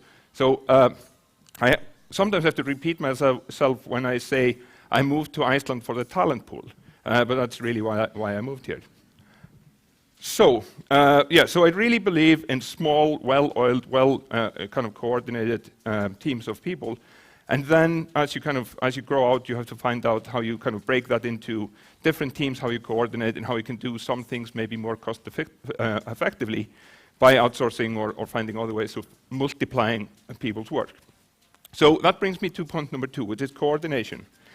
So coordination is very important. And one of the lessons I feel I've learned is that no matter how much you think that you and somebody sitting across the table have the same idea in mind when you're explaining something, you don't have to spend a lot of time talking about it to understand that there are some discrepancies.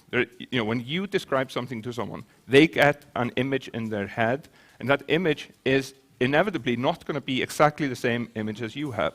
So you have to communicate a lot. You have to talk a lot more about things to actually synchronize them, to actually ensure that you have the same ideas about things than you think. It's not enough to just kind of let's say that there's a founder that drives the vision, to kind of explain that once and believe that everybody remembers it, understands it, and most importantly, has the same understanding of it as you do. Also, the vision changes, and so on. So we spend a lot of time at Grid talking about the vision, talking about whether we're doing the same thing, the right things, how what we're doing contributes to that, and so on.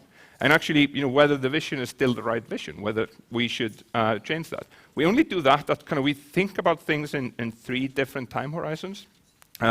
So I like to say that if you don't know where you want to be in 3 weeks, you will show up at work and you don't know what you're going to do when you sit down. Then in 3 months, you have to have a pretty good idea where you want to be in 3 months, but there's some flexibility there, and then you can kind of iterate on that. But in 3 years, in a startup, you could more or less be anywhere. Now, let's hope it's like, if your vision is there, let's hope it's there. But there are many examples of companies that have had a vision there, and they've actually ended up there, and they've been successful at it. So I want to say kind of coordination happens through what may seem as over-communication. You may feel that you're spending too much time talking about things and talking things through and so on. But I also strongly believe, and this goes back to the small team, that one of the best ways to do that is to have everybody in the same physical location. Now, there are ways to build distributed teams, and people are getting better and better at that. There are some fantastic examples of that. But there is nothing that kind of that beats just being together in the same physical location, being able to have ad hoc conversations when you need to have them, and kind of have a little bit of osmosis. One of the things that you get with a small team that's in the same physical location, you don't need to book a lot of meetings. You have to be obviously respectful of people when they're heads down working on things in the zone. But then, when people stand up to grab a cup of coffee or it's lunchtime or something like that, you can have a myriad of kind of small conversations that help you get on the same page on a lot of different things. So coordination in a small team, coordination gets harder as the team gets bigger, then you have to break up the team and so on, and spend more time than you almost feel is comfortable on talking about kind of the coordination and division and those types of things. And finally, the third point is diversity. So this is a lesson I learned the hard way. So this is Data Market at the time we sold the company. There was 15 of us, and at the time there was no woman in the team. I don't believe there was anybody that was more than 5 years younger than I was, and there was nobody on the team that was 5 years older than I was. We're also all white. So that's not because we were selecting people like that. I think it happened precisely because we were not selecting for those features at all. So in many ways, we had a great culture. It was a great kind of, the team was all motivated. We had a common vision of what we wanted to build and a lot of opinion about kind of how to build it and how to get there. But we were not mindful of how we were constructing the team at all. And that ended up this way. So diversity is important. It will give you a better feel for a wider range of customers. It will give you a wider range of opinions into your business and so on. But it doesn't happen through inaction. It happens through action. Diversity is something you have to be very mindful of and think about from day one if you don't want to end up like this. Not a bad place, but not the place you want to be. So, to sum up, smaller is better and grow responsibly. Really think, do I have a pain before I open a position and hire for it? Because you're adding complexity. With every person you add, you're adding more complexity than the kind of percent. You're adding, percentage-wise, you're adding more complexity than the number of people you're adding. Coordination through over-communication. That's been kind of my lesson there. And then finally, diversity is an action and not an inaction. So I hope this is important, kind of that you can take some things away from this. And remember, the team is the foundation that everything else is built on. So spend time talking about kind of how you build out the team. What are your values? And then kind of coordinating that team. That's the most important thing that you can focus on, and investors know that, and that's what they will look at before anything else. Thanks.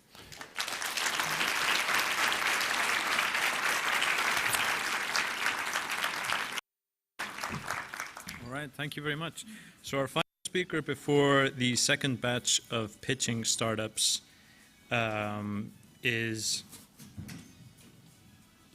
has managed to stay internet anonymous so far. So I'll have to ask everyone in the room not to take pictures of him or share them on social media. You are, of course, free to take pictures of his slides. In fact, you're encouraged to do so, but please refrain from taking pictures of him. I remember when I heard this, when I first heard John speak a year ago, I thought it was a bit eccentric. But now, watching the news, it doesn't seem like such a bad idea anymore. But anyway, Jonathan Hirschon from Principal Horizon PR is going to share some of his knowledge on PR with you, which is, of course, something that's important to every startup. So please give him a warm welcome, Jonathan.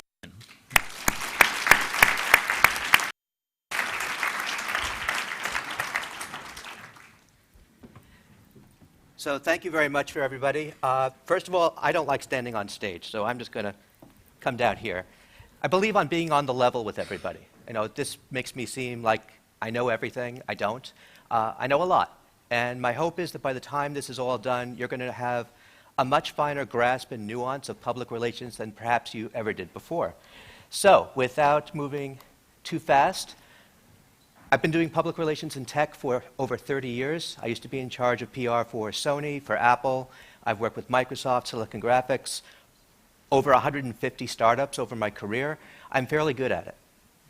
I do have a very unusual sense of humor.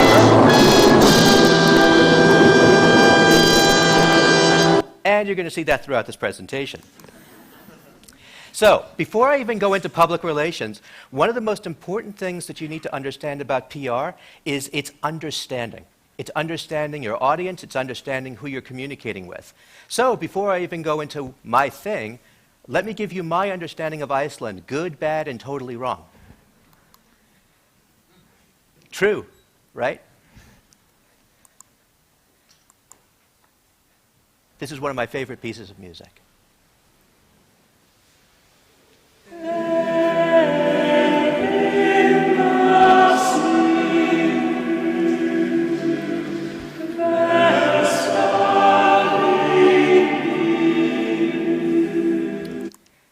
Your Eurovision, a little different this year.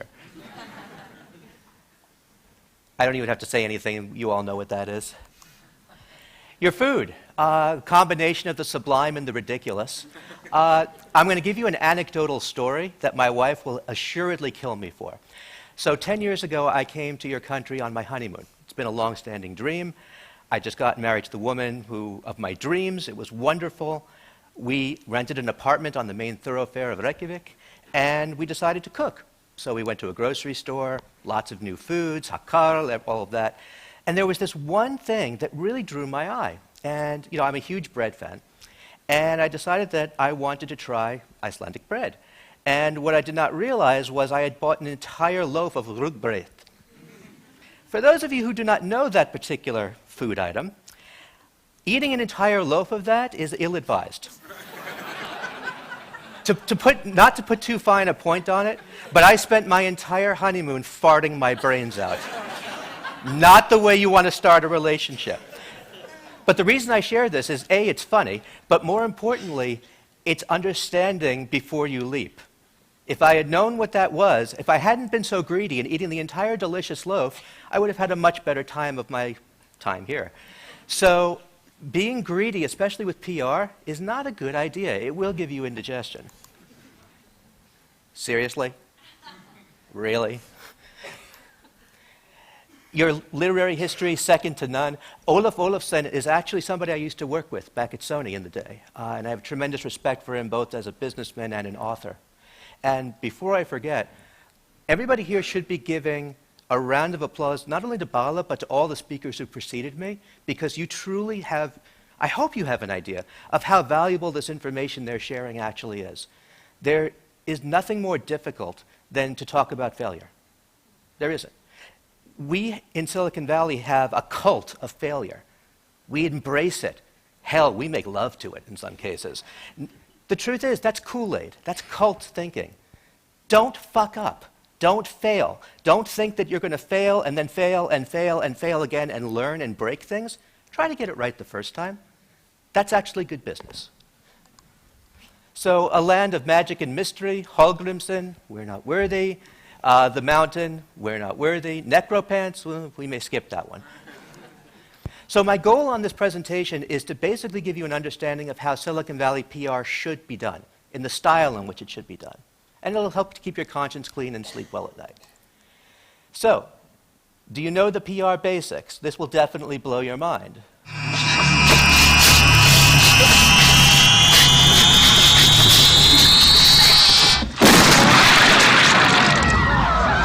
Guaranteed. So, let me talk about the basic PR truisms, tips, and techniques. A tale is but half told when only one person tells it. No truer words in PR were ever spoken than in your own sagas. If people aren't talking about you, your PR campaign has failed. Simple as that. The old thing about saying there's no such thing as bad PR, bullshit. There's tons of bad PR.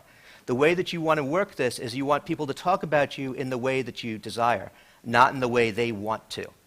So there's an element of control in the process. I believe that there are 7 virtues inherent to the art of PR. I'm not going to read them to you, but I think that they are self-evident. Give it a second. My friend Harry McCracken has been doing writing in tech for as long as I have. I encourage you to read that. I'm going to read the first one just because it's so damn funny. This is a pitch letter sent to somebody who was one of the most powerful editors in tech. Hello, I wanted to gauge your interest in a phone interview with actress Linda Carter, Wonder Woman, who will be a guest judge on next week's episode of GSN's new body painting competition series, Skin Wars. This series, which premiered on August 6th, became the network's 2nd most watched original series premiere in its history. Come on! Really? You're pitching that story to one of the most powerful people in tech? Don't bother. Just don't bother. Knowing the editor, knowing what they're interested in, is critical to doing good PR. So how journalists view most PR people? On a 0 through 10 scale, you've got the shambling hordes of the dead, and you've got an archangel. I particularly like the zombie who's a clown, if you can sort of see him right there. So the idea here is that you want to fall as high on that sliding scale as you can. Your spokesperson's speaking ability ranks between a potted plant and Steve Jobs. You'll notice that 10 is still... I used to work for Steve. Nobody is Steve. You may think you're Steve. Trust me, you are not. You're probably closer to the plant. The experience of your PR counsel is critical. That's not just me saying it because I've been doing it for 30 years. If I've been doing this 1 year, I would still be telling you this. It can range from a pencil test to the best animation ever made, Fantasia.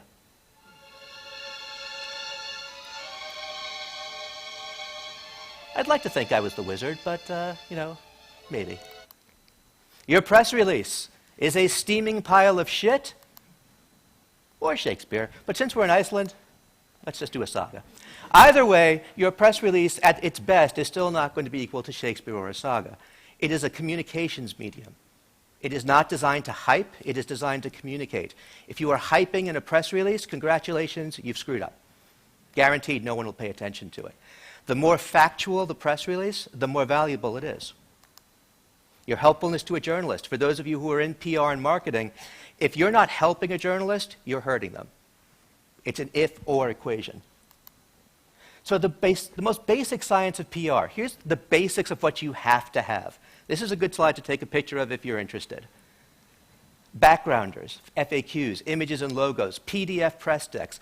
PowerPoint is not your friend on a press deck. Journalists hate PowerPoint. They hate Keynote even more. Give them a PDF because it's smaller and it shares and the fonts translate. Avoid hyperbole. We talked about that. Know what beat a reporter covers. If they cover enterprise cloud B2B for AWS, you don't want to pitch them on a consumer product. It's totally outside their interest, and vice versa. Anybody? What is the most powerful word in public relations? Anyone? Wow is a good choice, but it's not. The answer is no. The most important word you can ever learn, if there is one thing you take away from this presentation, learn to say no. When your CEO says that we need to be in the Wall Street Journal, and you know in your heart of hearts you do not have a Wall Street Journal story, tell them to go F themselves. Truthfully, you are doing your CEO, your company, and yourself a favor. Know when to say no. There is no more powerful word in the English language or any other when it comes to this. So why do PR at all? It's pretty straightforward. You want a better valuation. You want damage control, customer acquisition and deal flow, VC funding. If you think you've had bad days, if you think Schooley's had bad days, look at how much those people lost on one day when the stock market hit. The reason why they have that money in the first place is because they, A, had a fantastic product and company, but also because they had PR to build the company. So what do journalists really want to do to PR people who waste their time?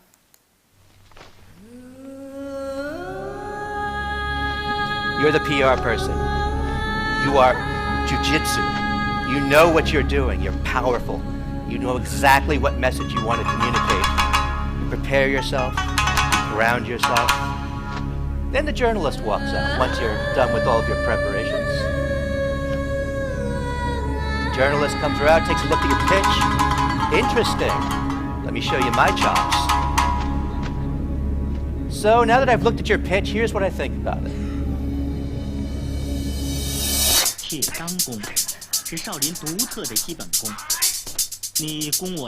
It's like getting kicked in the balls repeatedly. When a journalist doesn't like what you're saying, trust me, they will make their opinion very, very well known indeed. How do you pitch? So I'm going to give you 3 different pitches for the same company. One's good, one is adequate, and one sucks. So the newsworthy one is, we're a new company just out of stealth. We help prioritize what's important using AI. Our founders have several exits with the same investors. That is a good, short pitch. You've said what you're interested in, why you're relevant, and the founders have several exits, which is always a good thing. Mediocre. New company just out of stealth, exactly the same way it starts. We bring intelligent alerts to all devices. And we're seed funded from people you know. Not bad. Interesting, but bleh. Last one. We're a new company just out of stealth. We do alerts for mobile. We've got seed funding. Welcome to the vast majority of most startup press releases. Try to avoid that one. Give it context. Context is all important. Journalists looking at an off-topic pitch. If you do not agree to my commands, then I shall... Jesus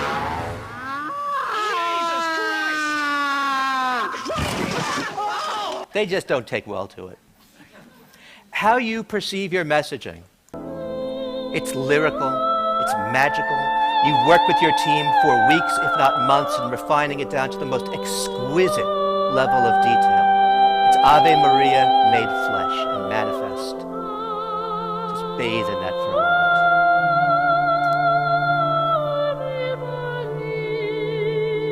That's your message.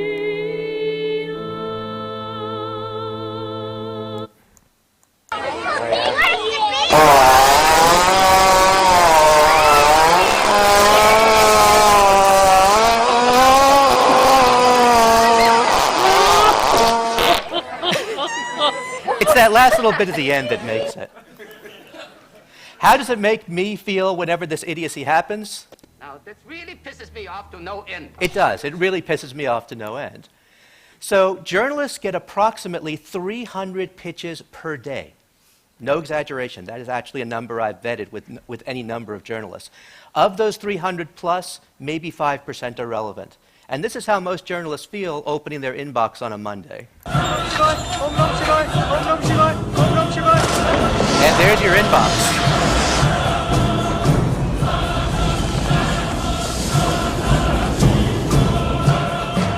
You get the point. So, another slide that you need to take away from this.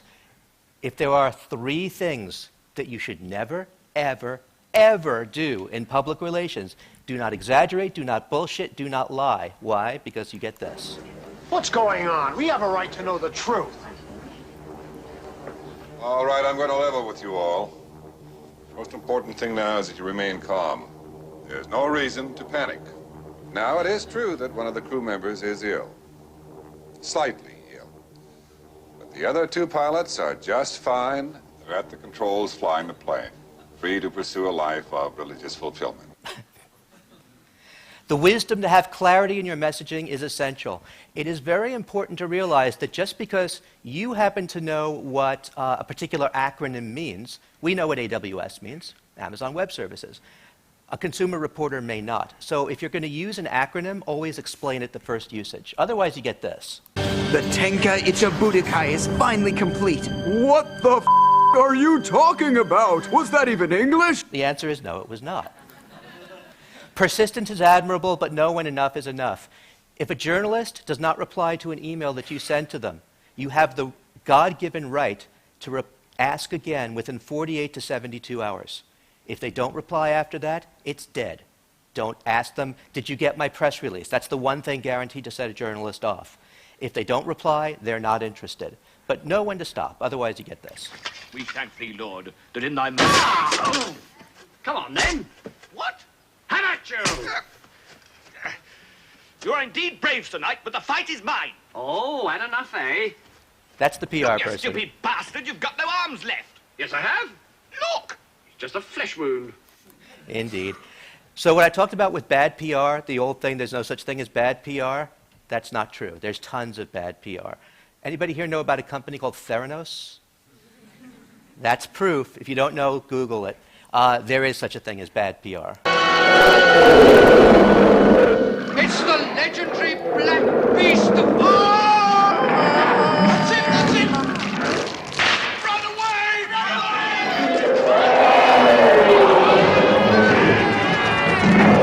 Again, you get the point. Cranking up the volume doesn't make press releases better. You can put everything in all caps. You can scream it to the heavens. Subtlety, whisper, is much more effective than a shout. This is a top to, what we use on stage, but it's very, very special because if you can see, the numbers all go to 11. Look, right across the board. 11, 11, 11. You get the point. So now, I'm going to tell you about, if there's anything that, one thing that I think everybody here is united in is the quest for funding if you're a startup. We all need it, we all want it. I'm going to try to give you some tips here, and again, these are good slides to take pictures of because I don't have time to go into great detail on them. How startups envision the money-raising process. Everyone thinks you're going to walk into a VC and just work it. Hear that, Mr. Anderson? That is the sound of inevitability. And there's no such thing as inevitability when it comes to funding. The unfortunate realities of raising money are this. Come on down to my world and die, sucker! It really is like descending into hell. Any of you who've had to pitch to a toxic VC know exactly what I'm talking about with this one. If there is anything that you should walk away from with this, every startup founder needs to ask themselves certain existential questions. And they're really, these are it. Why? Why do you do it? Why? Why get up? Why keep fighting? You believe you're fighting for something, for more than your survival? Can you tell me what it is? Do you even know? The answer is, we do it because we love it. That's the answer. We are entrepreneurs and startup founders because we love what we do. Does it destroy families? Does it take away all of our free time? Is it annoying? Is it frustrating? Is it something, I used to have hair? No, we do it because we love it. So now, talking about how to get seed and Series A funding. These are the slides, again, you want to take pictures of. I'm not going to talk about them. Take pictures of them, and if you have questions, ask me after this. Give it a quick read, then we'll go on.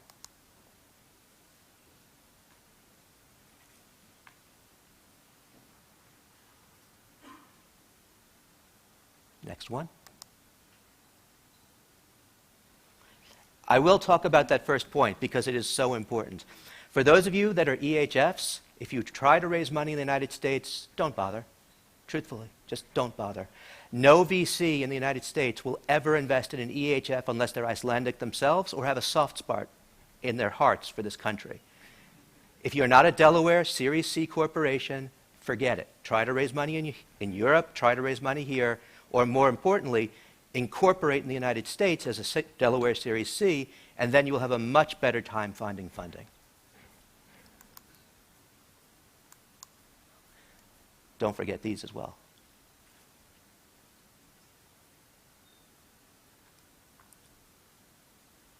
Okay? So to summarize, PR is a misunderstood discipline. Lots of distractors, mostly because people don't know what it's all about. There's a lot of hype, there's a lot of misunderstanding about what PR is and does. Summarize it with 4 points. Use common sense, have a story worth writing up, don't be obnoxious, and having bad PR counsel is worse than having none.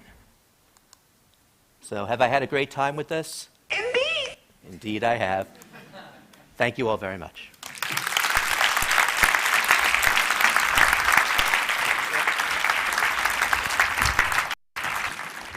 So, all right, I'm sure everybody's hungry, but just before we go out for lunch, the 3 next startups are going to pitch.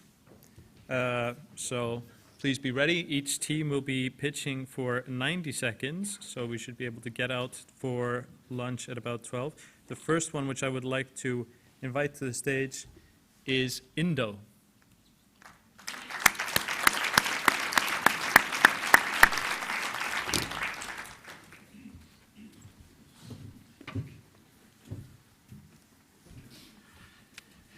Thank you, and apologies beforehand if there's a hippopotamus farting. I'll cross the seam in a second. But here's my pitch. My name is Tryggvi, and I'm a co-founder at Indo. And here's another question. Why are banks boring? And here's a twist to that one. Why is banking boring? It is possible, given that I worked in a bank since the late last century, that I may be a little bit influenced. But banks are fascinating in many ways. Few, if any, companies will have more regular interaction with their clients than banks. And yet, we as clients, we're not really having a great time, are we? Few companies will have better qualified staff than banks. And yet, these people aren't really loving their jobs. There is a crack somewhere. And can this be different? Shouldn't banking be about you, your money, your income, your spending? Shouldn't banking be interactive and fun? Can banks be 100% safe? And, I'm not talking about CRD4, Basel 1, 2, 3 pillars, or LCR type of safe. I'm just talking plain and simple safe. Can banking be transparent and simple? Simple like, I know where my money is and I understand what the bank is doing with my money. Can banking be a little bit more like a regular service provided by people that are a little bit more ordinary? Can small, passionate, entrepreneurial, innovative teams using modern technology replace complex, stagnated, expensive banking systems? Many people believe that the current traditional banking model is under pressure, and some believe it will disintegrate. And what does the world look like? How will the bank system reintegrate?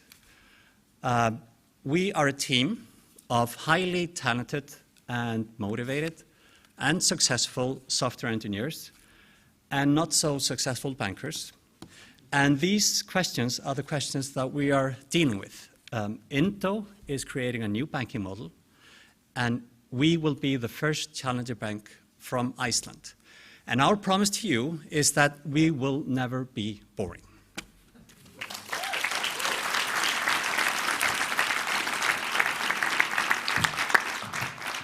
Okay, and next in line, Unizen.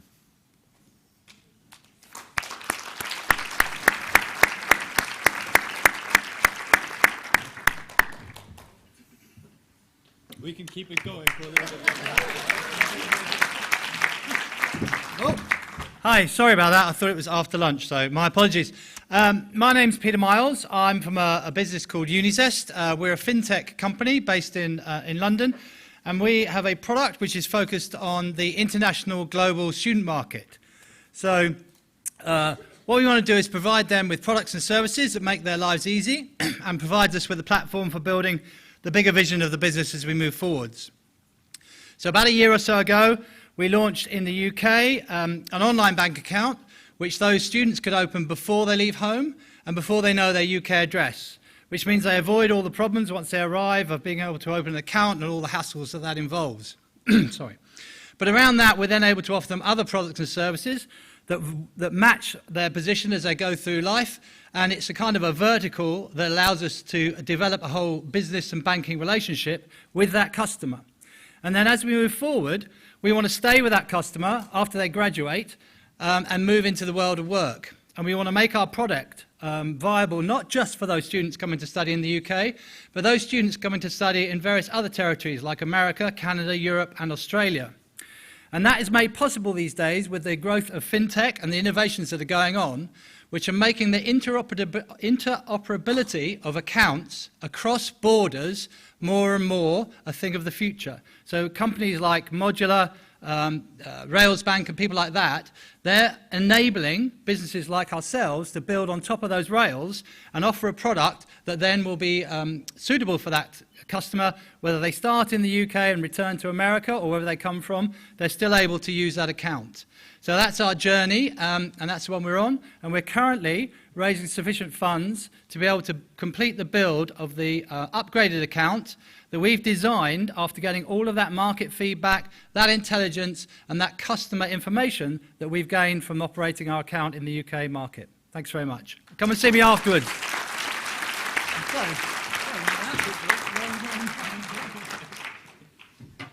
All right, and the final startup, which we'll hear pitch before we break for lunch, is Myrkur, and speaking is Halldór.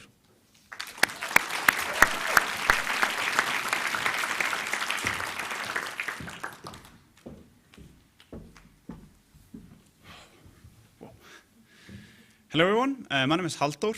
I am the CEO and co-founder of Myrkur Games.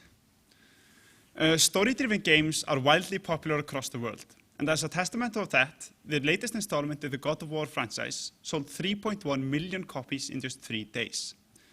Another game released the same year set an entertainment industry record with a $750 million opening weekend, topping all previous games and films worldwide.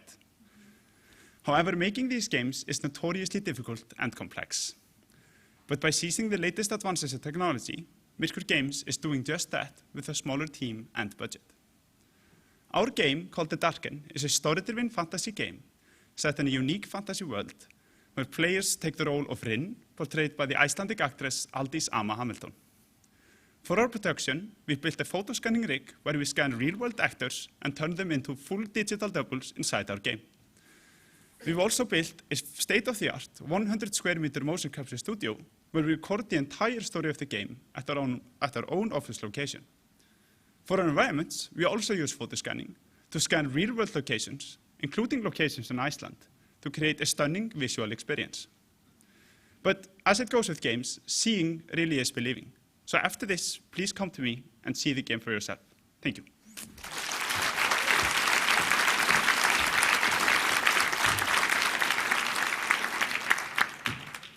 All right, fantastic. So now we'll break for lunch. We'll reconvene here at 10 minutes past 1. There is food and drinks out in the front. Enjoy.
So hello again, everyone. Good to see you all. Hopefully you've had a nice lunch. So we're about 10 minutes late now, which is the Icelandic version of right on time. I'd like to just invite the next speaker, Dr. Einar Stefánsson, up to the stage. He is the co-founder of Oculus and Retinal Risk and is a leading physician in the field of disease and screening. In addition to seeing patients, he has co-founded 4 biotech firms, as well as contributing to ophthalmological publications and winning several awards for his work. So everybody, Dr. Einar.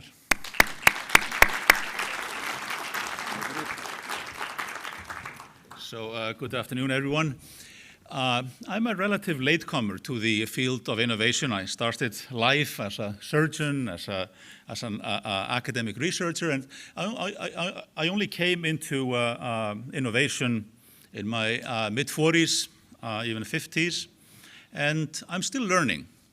And the people I learn from are the financiers, the VCs, the marketing people. And one of those, this was actually at the JP Morgan meeting in San Francisco a couple of years ago, where Páll Jóhannesson, the then CEO of Oculus, and I met something like 100 VCs who all said no. And one of them met us with a wonderful question. When we sat down, he said, "What problem do you solve?"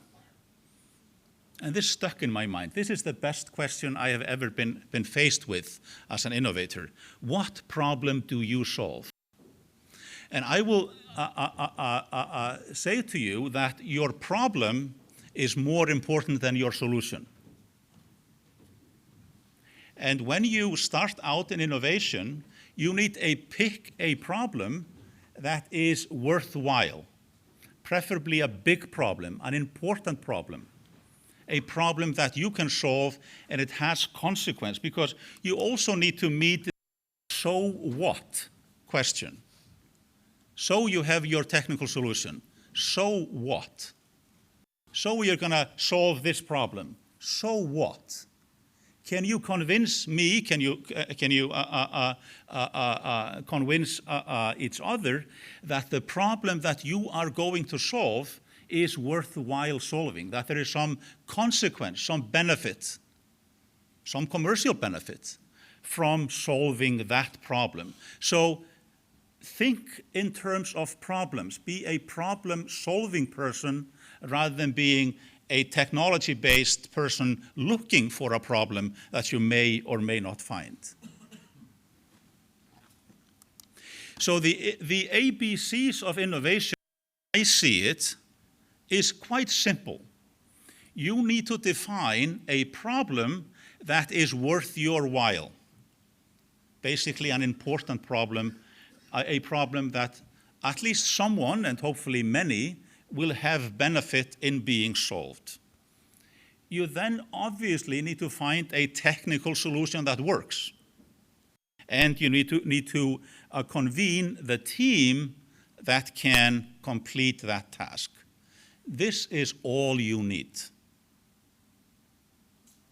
Now, I'm going to share with you some of my experience. I have involved in, well, a number of 5 startup companies, and I'll tell you about 2 of them. Now, both of them have to do with diabetes. Why? Diabetes is the biggest epidemic in the history of mankind.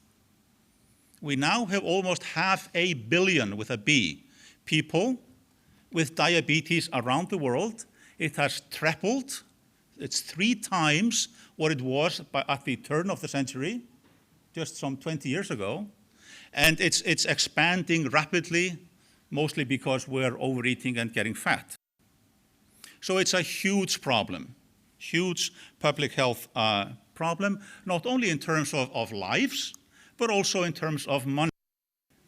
Here is one slide that suggests that 20% of the health expenditures of the United States goes into diabetes, and it is rapidly increasing. So a huge amount of money goes into treating diabetes and the cost of blindness and losing limbs and kidney failure and all of the complications of diabetes and early death, of course, exceeds the monetary cost of the health issue. Now, what is we focused on? Because you can't focus on the entirety of diabetes, so we focused on diabetic eye disease. Now, I happen to be an eye doctor, so this was clearly in my field. And blindness is one of the main consequences, one of the major complications of diabetes. Diabetes is the most common cause of working-age people going blind in most countries. So it's a huge cause of blindness. It's a major complication of diabetes. And what we do currently to treat this is what you see here. We take a needle, we stick it into the eye of people, and we inject a drug that helps prevent blindness. And this can be done. It's not terribly pleasant. And it is not available to more than maybe 10 or 20% of diabetics, because most people with diabetes, they do not have access to the facilities, to the experts that can give them this type of care, so the other 85% simply go blind. Now, what is the solution? The solution, we think, is eye drops. Rather than sticking a needle in the eye and injecting the drug into the eye, is to develop eye drops that deliver the drugs into the eye in an appropriate way. The difficulty was that it has been known since the beginning of time that that cannot be done. All eye doctors know that eye drops are useless for the back of the eye. So when Thorsteinn Loftsson and I set out to solve this, and the technical solution, the cyclodextrin nanoparticle, is something that Thorsteinn Loftsson created. So it was a fellowship of the problem coming from me and the solution coming from Thorsteinn. Everybody said, "You're crazy, it can't be done." And even today, there are some people that still say that in spite of the available data. You know, the success takes time, and this is from some of our animal work showing basically the delivery of the drug into the eye, and you will notice the reference year, 2007. This was basically when we saw, yes, we can deliver drugs to the retina. We are gonna make it. It's 12 years ago. Some of our good friends in Japan. So one of the things you need to be successful in innovation is to have good friends. So my friends, my old fellows at Duke, Ohira, Tanito, did some studies for us in Japan, and you can see this is diabetic macular edema, this sort of mountain of edema in the retina, and then after treatment, it comes back to normal. So the clinical data started coming in even as far back as 2011, 2015, but still at that time, most people didn't believe us because they knew it could not be done. So it's a long struggle, and you basically have to win the science before you win the innovation. And that's what we did.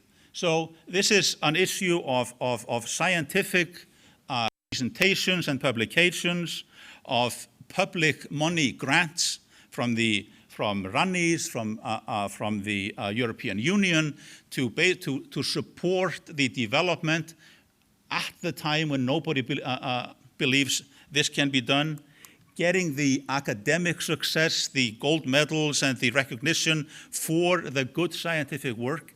And it was only at that time, after that time, that the financiers finally got convinced. First Brunner here in Iceland, and then Novartis Ventures and others that came in with a substantial amount of money to bring us sort of through the home stretch.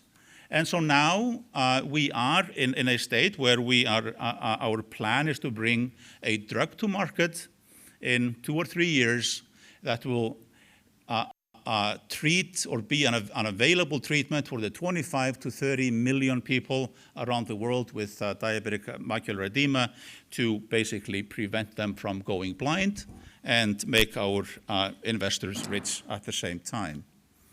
So that is the Oculus story. I think it's a success story, even though we're not quite at the end point yet. But let me go on to another company that we also founded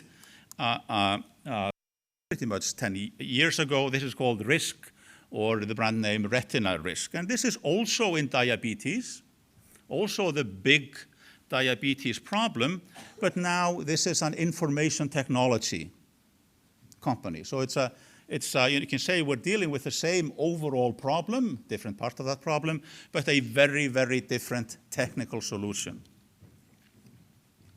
To bring you back a little bit, and you remember I told you diabetes is one of the most common causes of blindness in the world. And in the early 1980s, Iceland started screening for diabetics on a regular basis, eye screening for diabetics on a regular basis. And the consequence of that you see on the screen. The blindness rate of diabetics in Iceland went down almost 5-fold in the of the 1980s and the 1990s. A tremendous success and something that has been maintained since. This was copied by many, including, for example, the British. And the British declared just a couple of years ago in a publication that diabetes is no longer the most common cause of blindness in working-age people in the UK. Just think of what a huge success that is.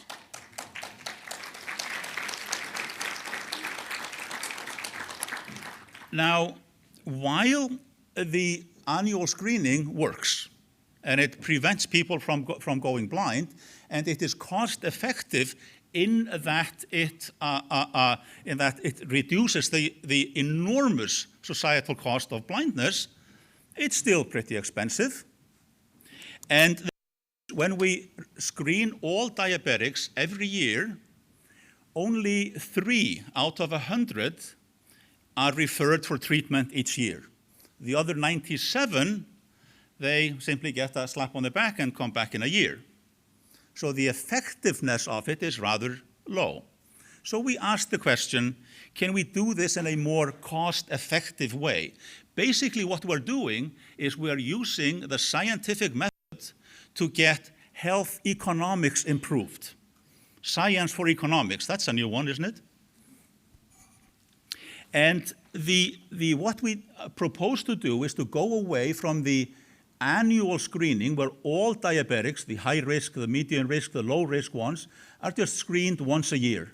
One size fits all. That is the old way. And we said, let's do individualized screening. People talk about personalized medicine.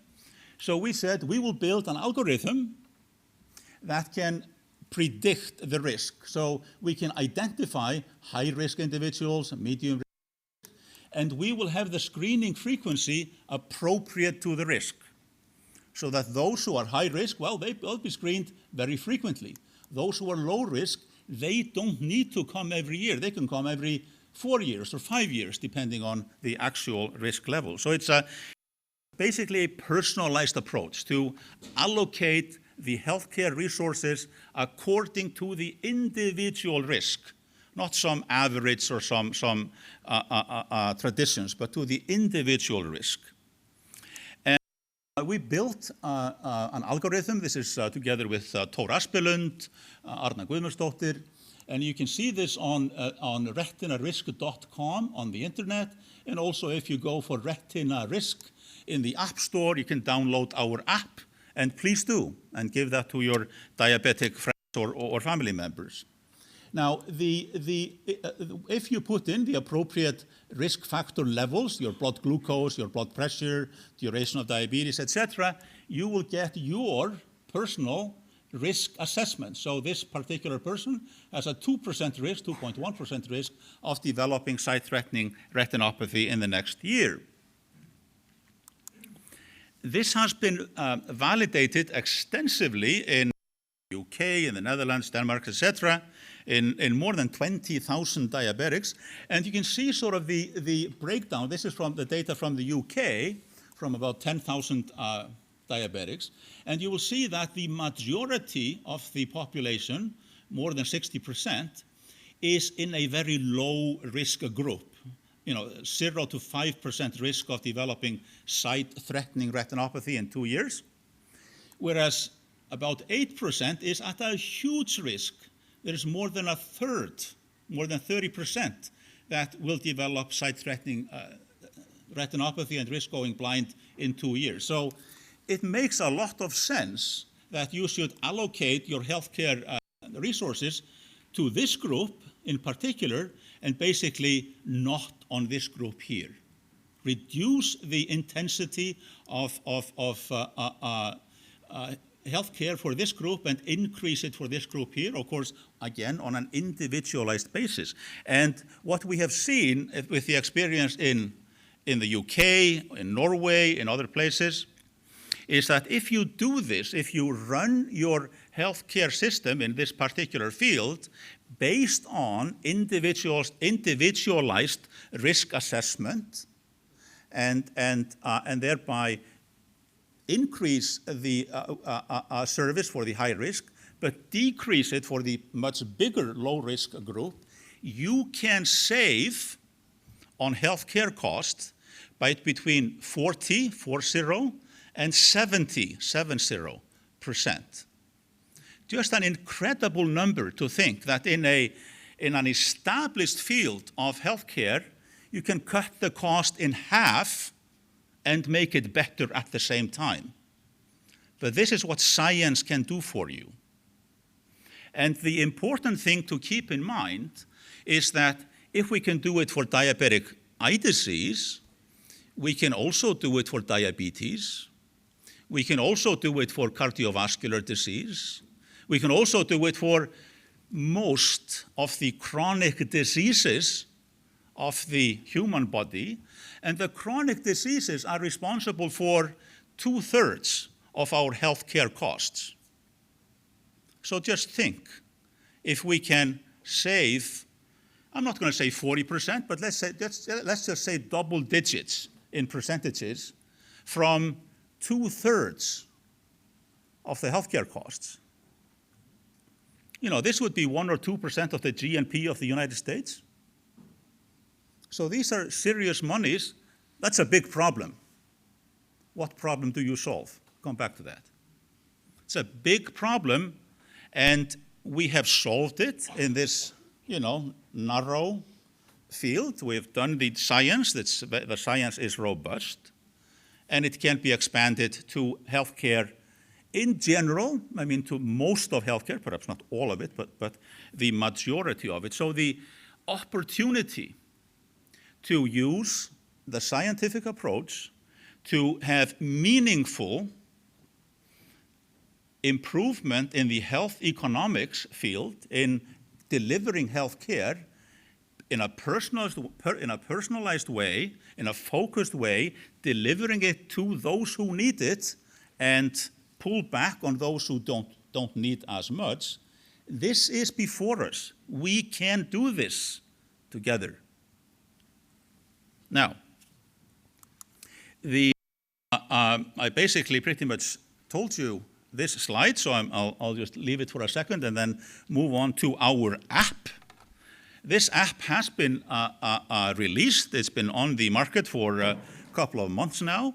This is focused for the individual diabetic patient, for him or her to be empowered, to be educated and motivated about their disease so that they can punch in their risk factor, their blood glucose, their blood pressure, things like that, and basically get a reading, this is my risk, and then they can play with it and say, well, what if I improve my diet and my blood glucose goes down a bit, and then you can see the risk going down.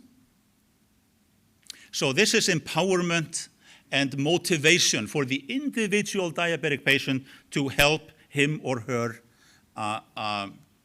manage her disease. So finally, for my last slide, to come back to the beginning, to the ABCs of innovation as I see it, it's the problem, baby. Make sure that your problem is that you're solving something that makes a difference to people, to commerce, that the problem is worth your while, that you're not wasting your time on something where somebody just goes, so what? Find the right people. Find the people who can help you with a technical solution. And of course, ultimately, that has to work. But if you have the problem right, you will find the people and you will create the technical solution. Thank you all.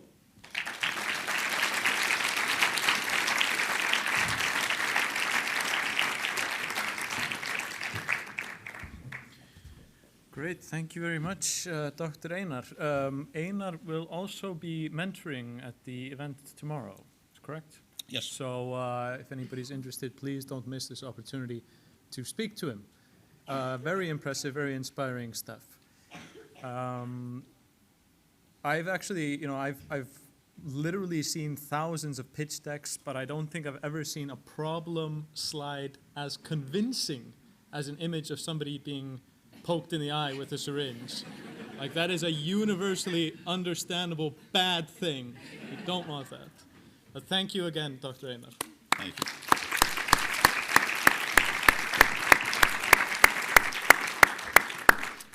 So I actually can see that the slides that are up here are not the slides that I'm looking for. Okay. The next speaker is Maral Kalajian, Head of Marketing and Communications at Wari. She is also co-founder of Peppy Pals and Sub46 Femtech. She has been listed as one of the most influential and impactful people in the Scandinavian startup scene. She will be talking about how limitations are opportunities. So give a very warm welcome to Maral. Thank you. Thank you. All right, can you hear me? I don't have slides, so you have to look at me for 15 minutes. Does that sound okay? Let's see, after we eat, we usually get, I'm not good in biology, but people say when you eat and then we become sleepy, are you awake? So the person who's standing here needs a lot of energy from the audience. It's something that a lot of us underestimate when we haven't been here. So I'm going to ask you a question and see how awake are you and how energetic are you, okay? So, hello? Are you awake? Yes. Okay, that's good. That's good energy for me to speak for 15 minutes.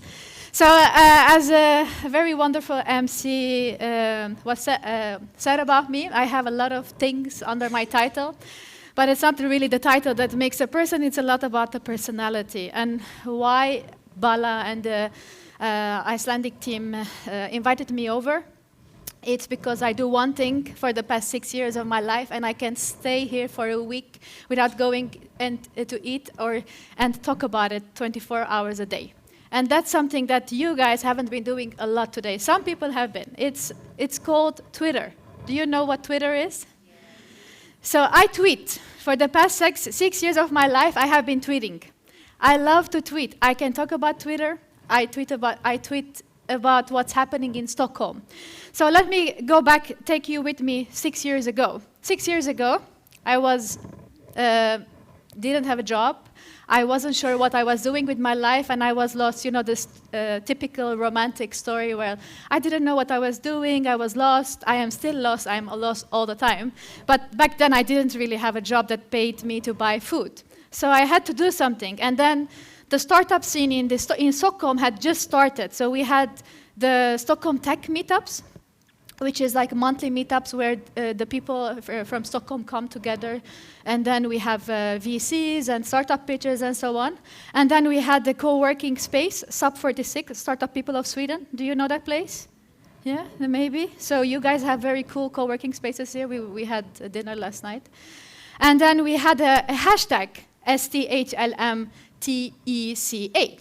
which was the gate to the community of what was happening in Stockholm. And actually, Stockholm is now today the second best in the world and also one of the top places in Europe to start up a company. And why? 6 years ago, we didn't have that title. Today, we do. We have a lot of unicorns, we have a lot of success stories, and then I think it's because we had the hashtag revolution. So what did I do? I was job hunting, and startups, they never have money to pay, and I really wanted to work in a startup. So I started to mingle and to tweet about what was happening in Stockholm. And back then, we used to have like once a week or a couple of times a week at Moss an event at night where someone was talking, or we had like topics about programming, growth hacking, anything. It wasn't very diverse back then. So I used to go sit somewhere up to get the good pictures and then tweet. I don't know why, but I was fast in covering, so telling what was happening. This said that, that said that, and so on, and taking pictures, and then it became like a hobby for me to tweet. And then people could recognize me very easily because they see me at the mingle. I mingle with them, I network with them, and then I tweet. And then something on my, naturally thanks to my parents, my hair is a very uncommon thing in Stockholm. Not a lot of people look like me. So I use that to my advantage. I have like Bob Marley hair, and every time people see me in the networking events, they recognize me, they call me, "Are you Maral from Twitter?" I'm like, "Yes, I'm Maral from Twitter." So that's how I picked up my first nickname, Maral from Twitter.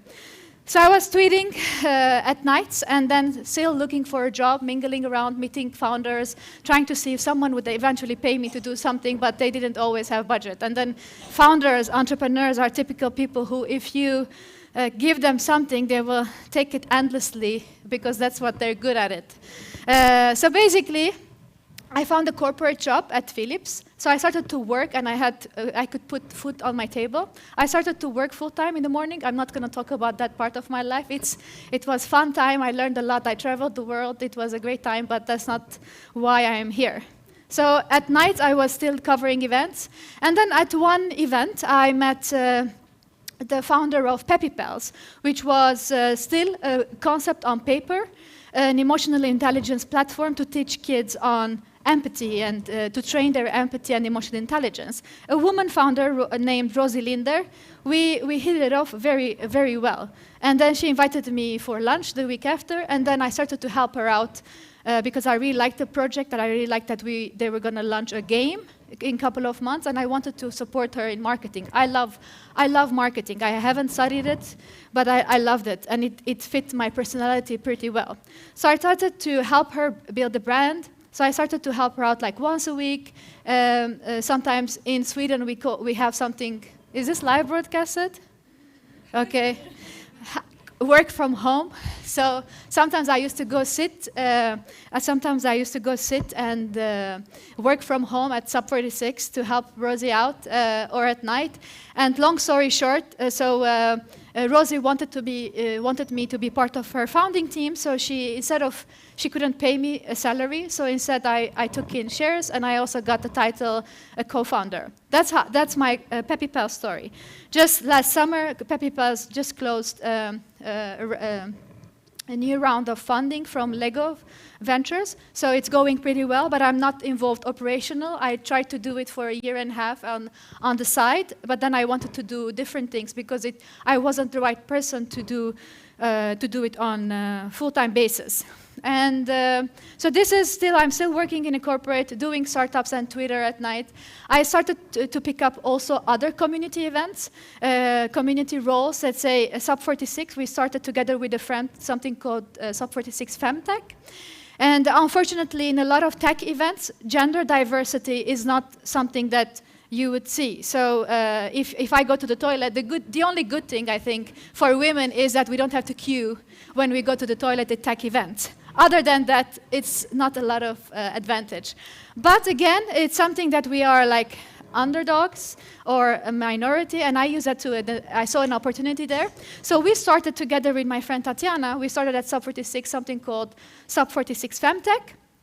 And that is every 4 times a year, every quarter, we have an event where I bring in different types of background women in tech. So you don't have to be studying engineering to be working in tech. You don't have to have like all the technical details to be working in tech. So we wanted to focus only. So I used to forbid my guests to talk anything negative about being a woman in tech. So it was a no-no. Like I used to teach them before we go on stage. We know we have a problem, but we want to focus on what works. And it actually was a very good inspirational forum. And I've run it for 3 years. I hang my boots of Support46 Femtech. They are another team is continuing right now. So when we started in Stockholm, there were no other women in tech initiatives. And today we have like once a week something happening for female founders, for developers, and a lot of new founders that are female founders, not just male, like the earlier Hjalmar, or in Icelandic it's Hjalmar, but yeah, showed earlier. So I did that, and I did other activities as well. And so one day in February, I get a phone call from Stockholm Innovation and Growth, STINK, which is the Nordics #1 accelerator. And so STINK calls me, and so I was at Philips. They call me, they ask me, I don't know if you are happy with your work, but we love what you do for Stockholm founders. Do you want to do this on full-time basis, and we pay you for it? So I was like, it was like a jackpot. I could actually turn my hobby into a full-time job. So it was a no-brainer that I left my work at Philips, which I had a good time there. And I joined the startup world in an accelerator to help them get more quality leads into their programs, and also support them in marketing their brand and why should startups join their program or apply to their program. So everyone thought that I was talking all the time. I turned my hobby, I tweeted my way to my hobby, blah, blah, blah, blah. But I only stayed there, ironically, for only 10 months. And why? I mean, it was my dream job to do something that I was doing for all the time for the past 3 years in Stockholm, and getting paid for it finally. So I didn't have to do more than one thing. But I didn't feel challenged. It was something I knew exactly what to do. STINK was a big brand. It became bigger. It became a lot of quality applicants came and so on. And it was extremely fun. But it was a lot of things to do, but not something new to do for me. So I said, OK, I want a new challenge. And then I met the founder and the CEO of where I work right now, Wati. He was, ironically, a STINK alumni, so we met each other at an event, and then he started to ask me indirectly if I would join, and then we used to meet, and then he said, do you want to have a real taste of the startup life, like to be in an actual startup where you might go bankrupt in the morning or at night at any given time? I didn't have an understanding of, it's an energy AI startup. I didn't have an understanding of what energy is. I didn't study energy. I had zero interest in it. I had no idea. I mean, promoting an entire ecosystem is different than promoting a product that no one has any interest or an idea of why they should buy it. And I felt like, yeah, it challenges every single part of me. Why not? I left STINK and I joined Wati. It has been exactly 823 days. I actually Googled that before going on stage. And so it's been 2 years and 4 months I am at Wati.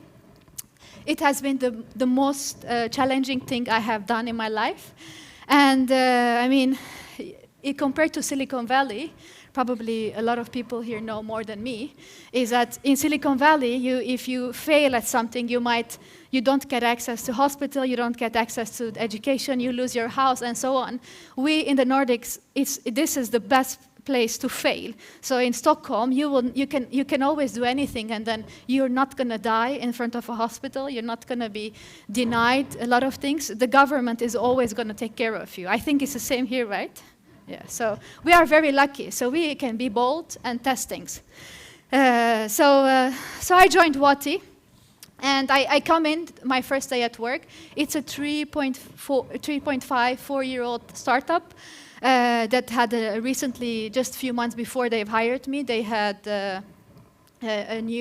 raised 3 million euros, so a Series A. And I come in.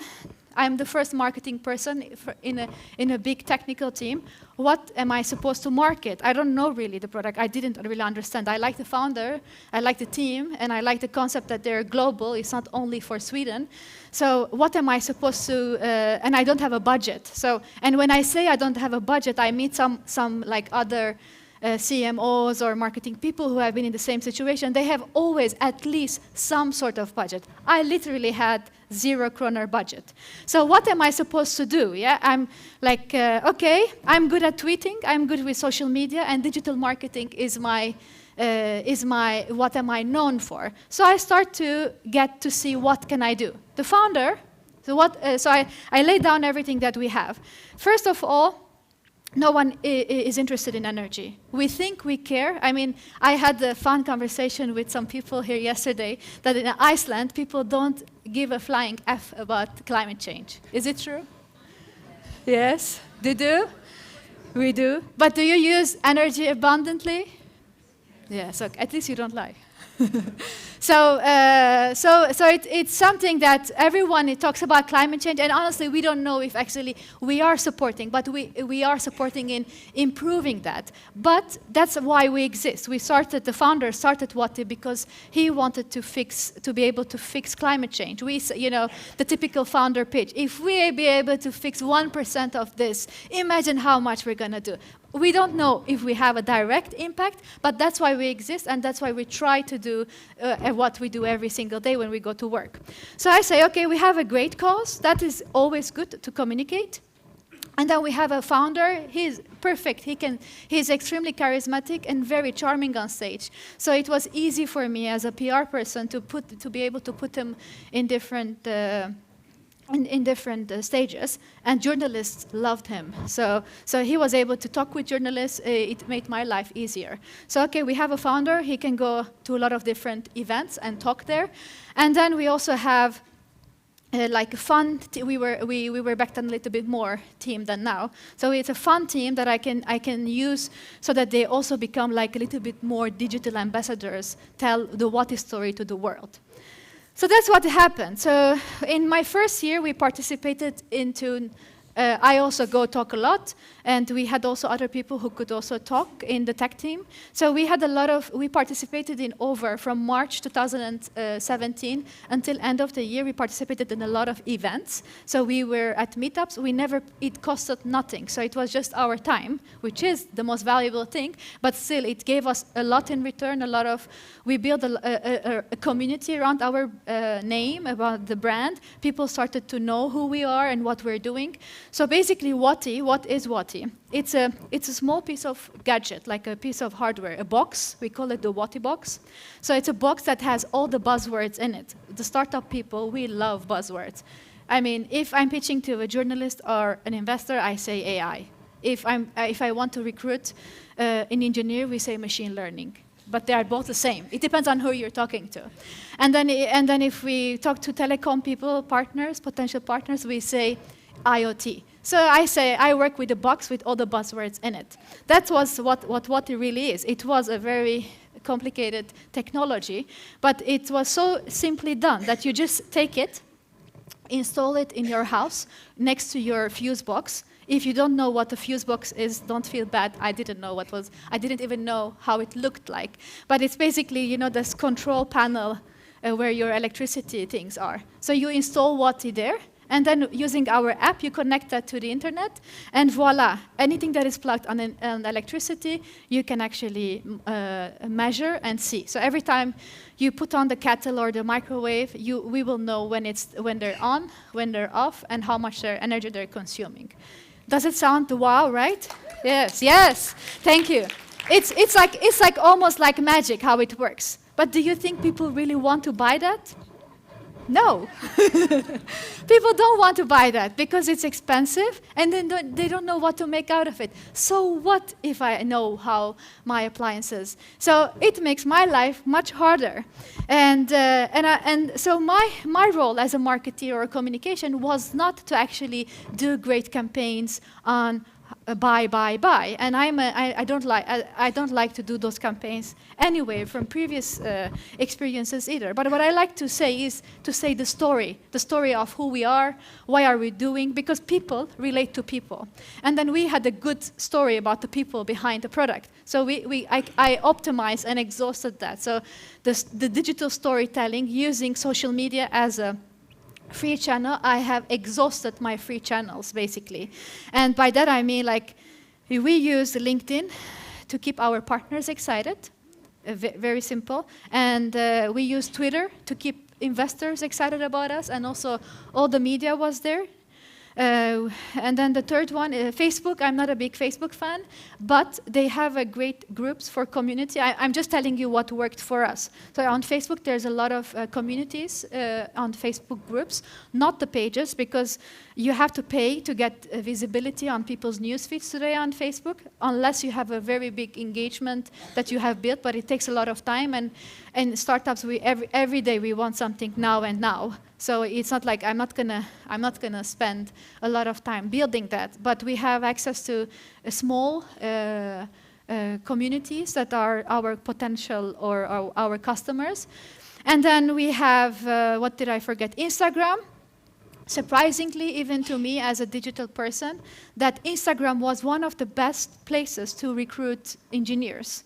In Stockholm, all engineers and developers are on Instagram. You show them what type of company culture you have, they will come to you. And early adopters, which is our customer base, they found us a lot also from Instagram. So basically, this is how I mean, now I'm telling you, like, this is the platform, but of course I didn't know that the first 6 months. I tried a lot of different things to be able to know. And just to give you an understanding, from the outside, today Wati, we are listed on one of the hottest startups in Europe, by Wired.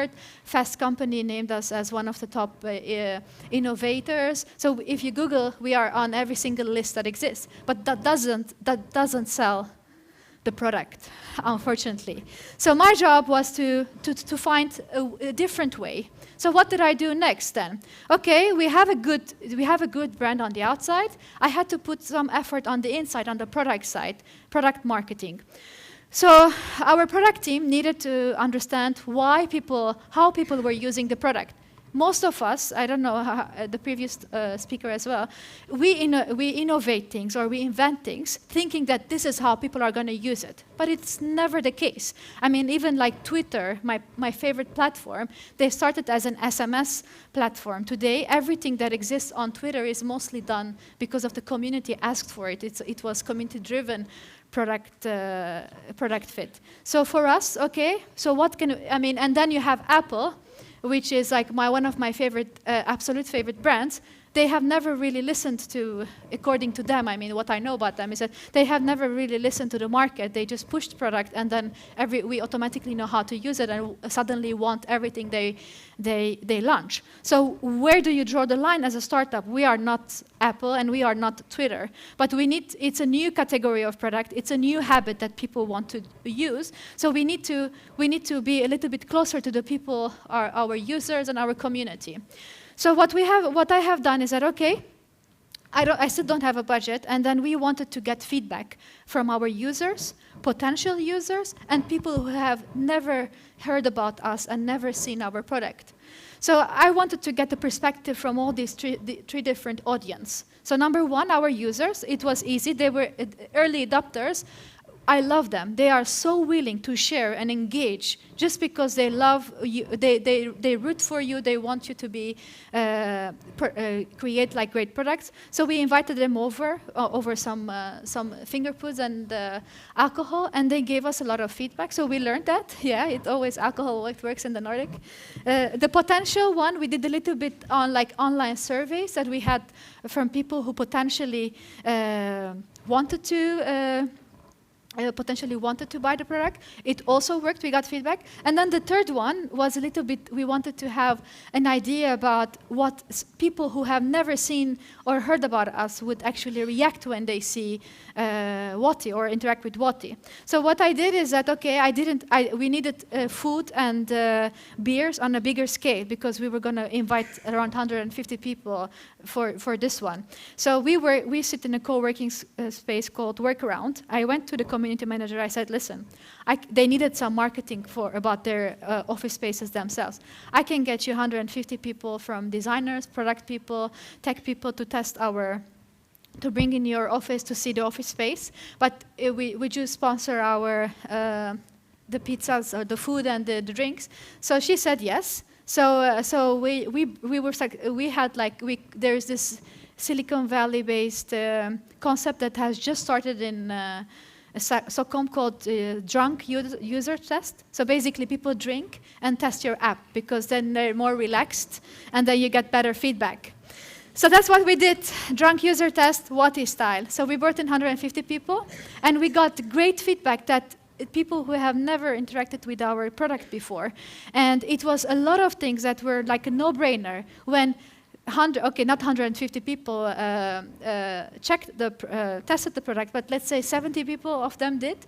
And then from the 70 people, we had, let's say, 70% said the same thing, 50% said something else, and then we categorized so it was easier for the product team to take the feedback and see how can we iterate that in our product and then change and then push it to the market and so on.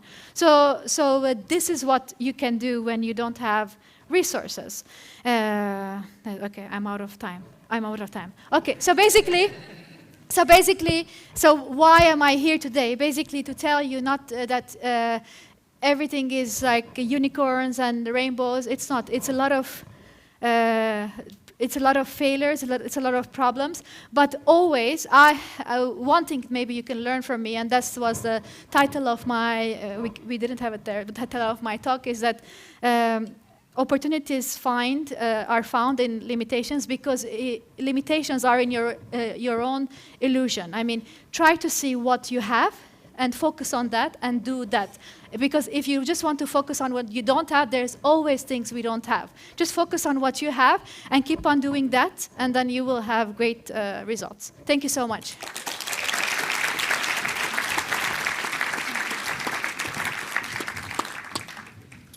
Thank you very much. So next we're going to have a panel of investors discussing venture capital and investment, which will be moderated by Bala. So I'd like to welcome to the stage Svana Gunnarsdóttir, Ari Helgason, Aziz Galani, Anders Frostensen, and Mike Doherty.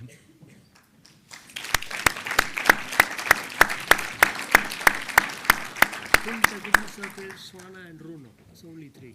All others were not making it. Okay. Sorry about that. I was way off, apparently. I'd also... Do you have the mic? Yeah. Where's Moot? There you are. Runo. Yeah. Yeah. There you go. Works. Runo, where are you? There you are. Hello. Yeah.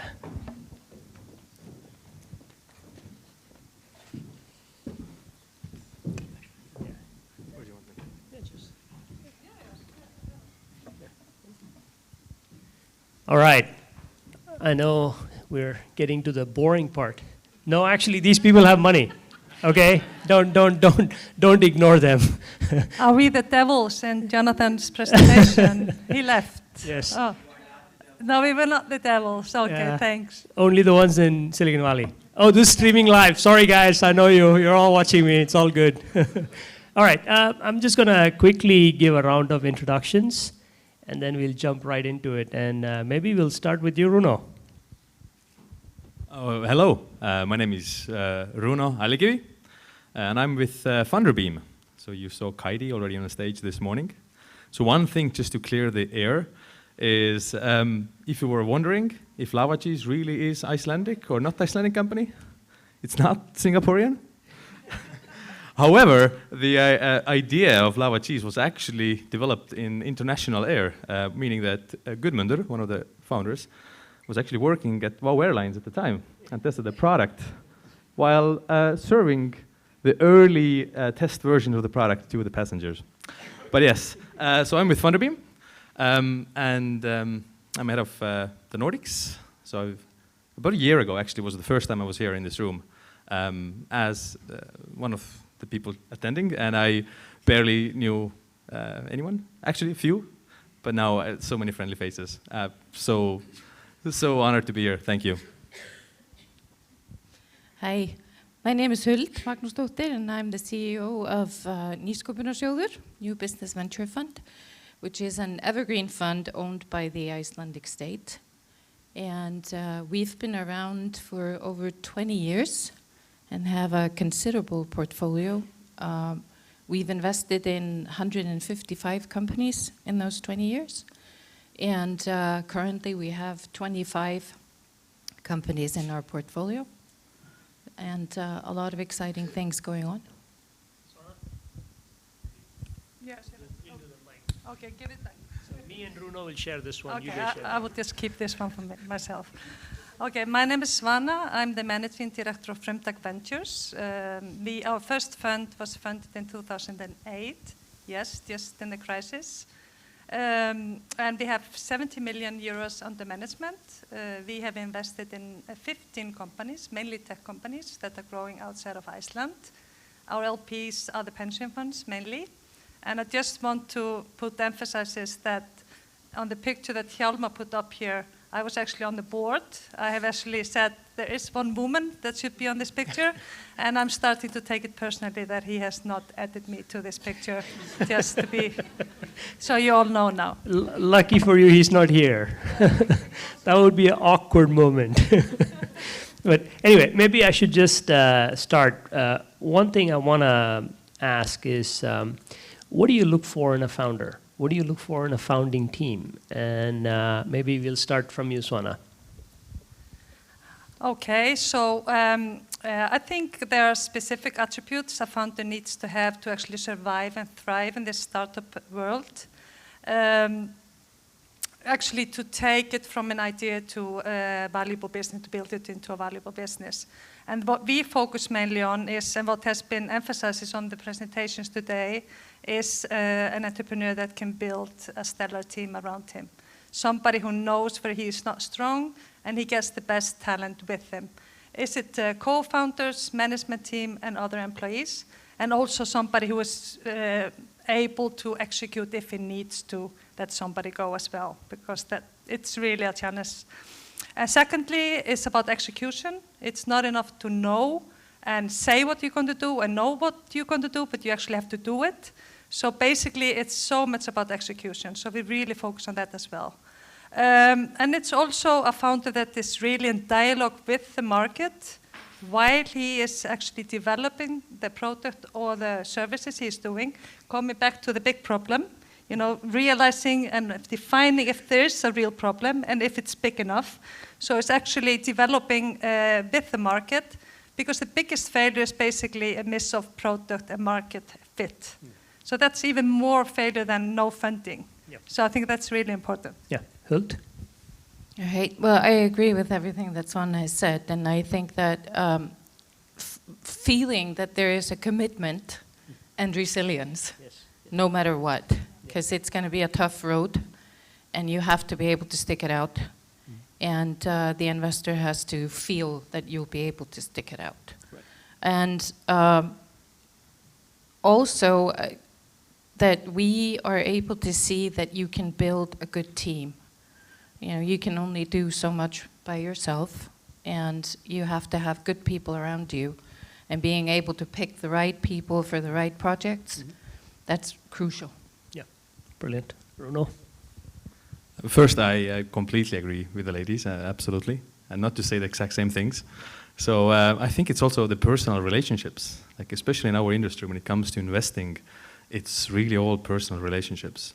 And even while Funderbeam, we've tried to digitalize the process and do a lot of things online, still nothing happens without the personal connection. So if you focus on the two portfolio companies we have in Iceland, like Tristan with FlowVR, I mean, we knew each other over a year before we actually did the fundraise. Same with Lava Cheese. I met Gummi also almost a year ago. So it's a long process of following not just the founder, but meeting the team, seeing really the challenges that they go through, and also making sure that they continue having fun. Like all of the best companies always have amazing culture behind them, and also this team coherence. And it's impossible to get that feeling from a short pitch. You need that personal relationships. So yeah. Can I add just one with the founding team? Because this is like a really emotional roller coaster to do this. And we work with, I'm privileged to work with the most intelligent and smart people. But when it comes to this stress, rationality sometimes flies and the facts flies out of the window, and decisions are taken from emotional perspective. And I would say emotional intelligence is really something you should really master in, because you have so many stakeholders. You have your family, you have your co-founders, you have the management, you have the customers, suppliers, and the investors, all maybe with different challenges and requests. So it has been actually proven from surveys that when you get really emotional, your intelligence is like 12-year-old. So like all of us, even women. Yeah. So really pay attention to that. It's really like that. Yeah, brilliant. So I'm going to ask a question where you have invested in a founder. So what challenges that you have noticed once you have invested working with the founders? All of you have invested for over a decade or more, Nýsköpunarsjóður for 20 plus years. So you've seen probably all the cycles. So it'll be good to hear what you think are the top 3 challenges that founders go through. So once they raise money from you, they can be ready. We have 3, I only say 1, so save time, and because probably it's going to be overlap. But I think one of the big things is after founders, when they get money, and actually it also relies on the investors. When investors often write the ticket, and there's a lot of promises to be made on both sides. The founders are promising to deliver all these great milestones, and investors are promising to deliver all these great follow-ups and then connections. But often the check is being written and that's it. There's no follow-up because things happen. As an investor, you have new companies to look at and new founders to work with and new deals to find. And for the founders, obviously now the money is here and the company needs to be built. So the communication between the investor and founder always drops, and it shouldn't. So we really try to encourage this in many different ways and make sure that the companies keep on reporting at least on a quarterly basis. Because the idea of taking the money from any investor or investors is really to not only take the money, but take the smart money, take the knowledge, take the connection, take all those things that actually help you to elevate the business. And I think the intention is always good, but just because life happens and business needs to be conducted, these relationships just start to suffer just a little. So I think if we can be better at staying more evolved and helping each other, that would help founders and investors alike. I would say that after investment, structure becomes very quickly the biggest issue for many companies, simply because you're running so fast that the structure is missing and you need to start working with a bigger team, more money, and regulations, all kinds of things that you didn't do before, or they are on a bigger scale.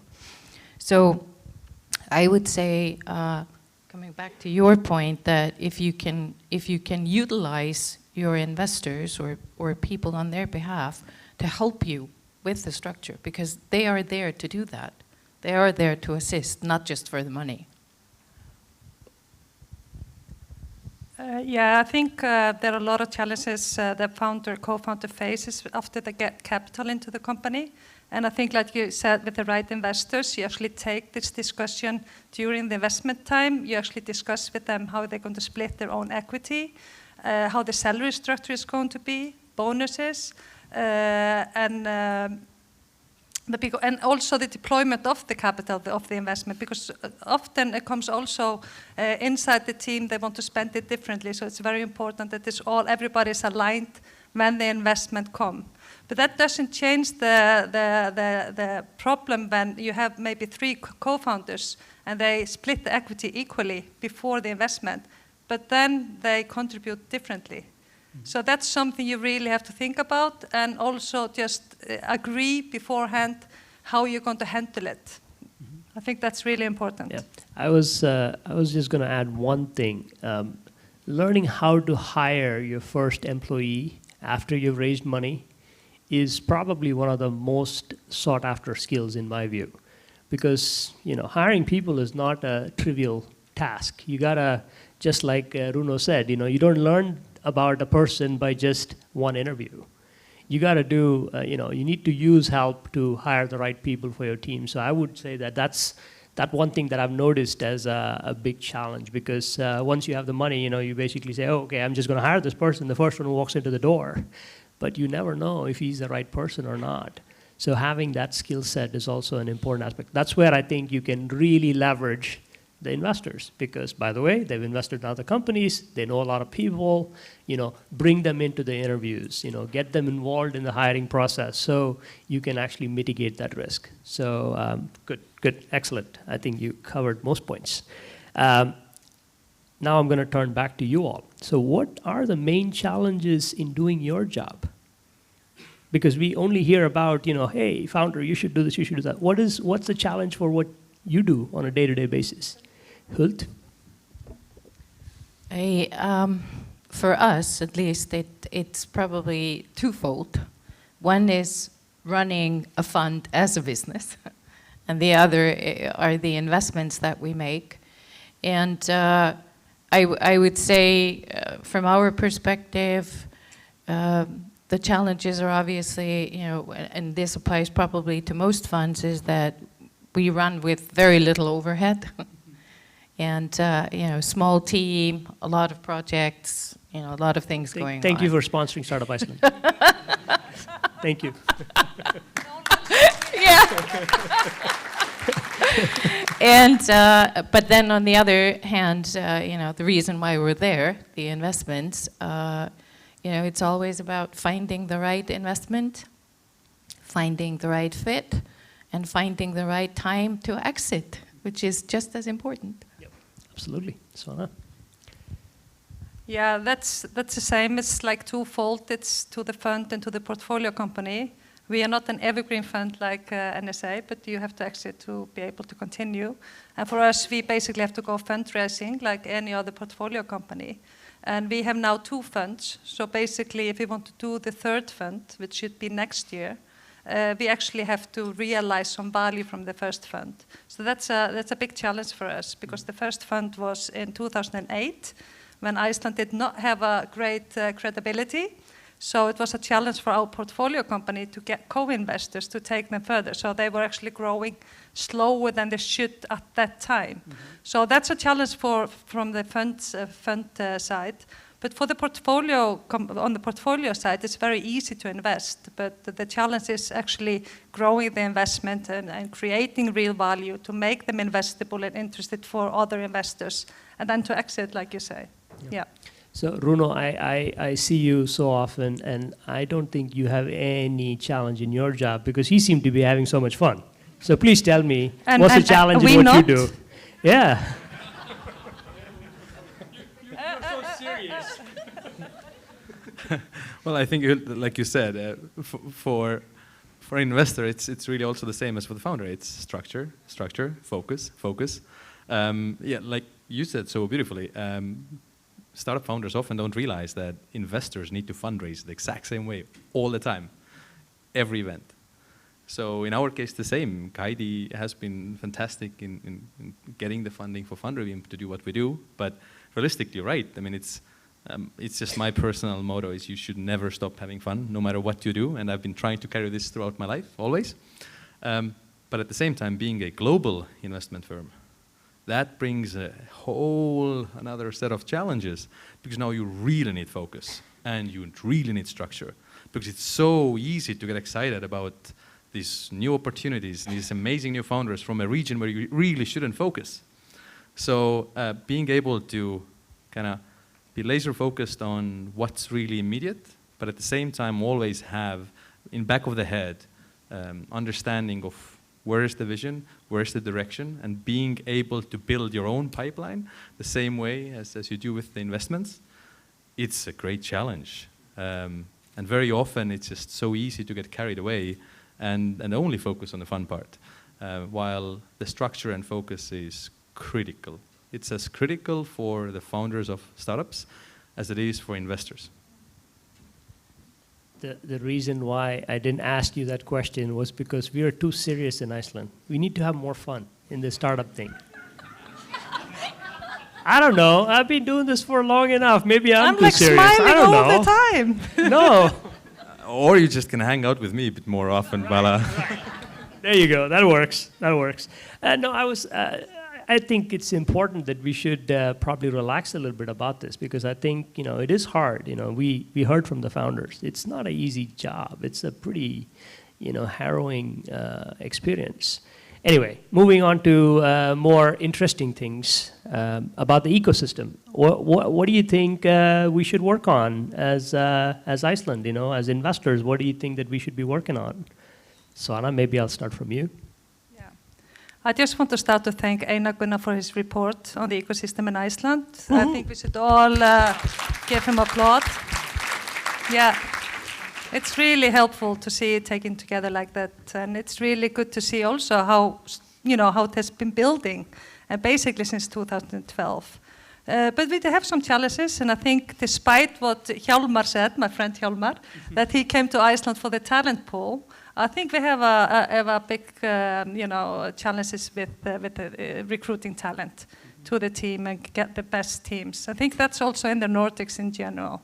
And also the funding. It remains a challenge also to fundraise and fund the companies. I think that will stay the same.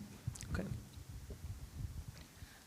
I would say that in Iceland we have a particular problem with the elephant in the room, which is our currency. Okay. And and for most companies in Iceland, that is and continues to be an issue. And so I think that's one issue. The other issue is obviously just the cost of running a business in Iceland. Salaries are high, and it is difficult.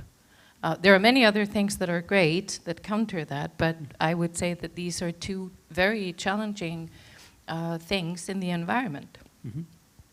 Bruno? I think personally that the Icelandic tech or startup ecosystem is much more healthier than the Nordics would think. So even for me, I switched one volcanic island to another. But so over the past last year, I think, when I've been going around in different Nordic countries, people often think that I'm Icelandic, even though I'm not. But I talk about Iceland all the time, because I think many investors and founders alike don't really realize what Iceland has. And I think everybody should really reach out and become visible. Like, there's incredible companies here. And I think because it's so tough to really start a company. I mean, the capital is limited, opportunities are limited. Testing a product is not. There's so many tourists that come through. So all the testing dollars are really good, and it's something that you, Bala, have been telling me, and Gumi Hafstein has been telling me over and over, that this is really the hotspot. I think there's really a lot of opportunities there. And also part of me, like I said, I'm from one volcanic island to another. I was living in Hawaii before moving back to the Nordics.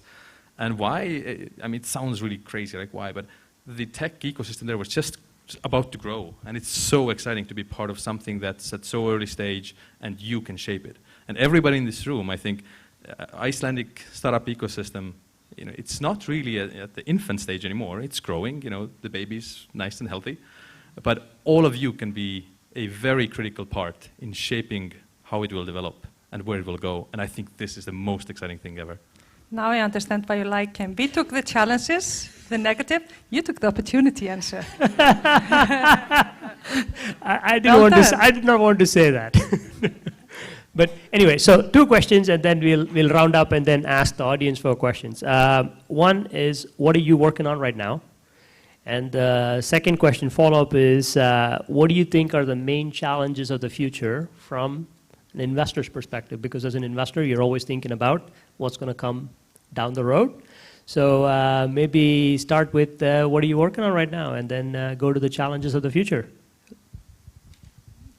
Well, we are working on a couple of exits, and which we are very excited about. But we are also working on closing an investment, which we're equally excited about. Excellent. So, so we're happy with that. The challenges, I think, for the future, I think we need to see more patient capital.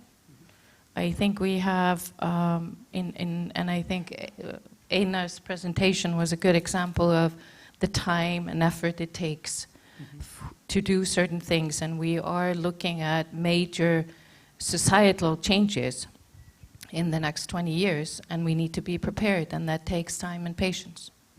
Okay. Yeah, I think, I mean, working on like a venture fund, like exits, we have also a couple of exits in the site, but it's never there until it's there. It usually takes time. And we are focusing on Frimtech 3 from next year. But talking about you know, the landscape in investing, I think like Funderbeam and crowdfunding and all that is really going to change the whole landscape. I'm really excited about that. And it will force us, because the venture model as such is kind of broken, I feel personally. So it will challenge us to innovate as well. So I'm very excited about that.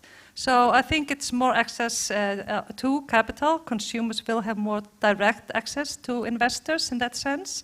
That might call for higher valuations, which you also have to deliver, so you don't have a diluted funding routes coming later. So it brings also challenges, but it's very exciting times, I think, definitely. Thank you. Yes, so we are not working on an exit yet, but we're very glad to announce that FlowVR, the first Icelandic company we invested in, is going to open their trading, I think, tomorrow. Yeah, tomorrow, right.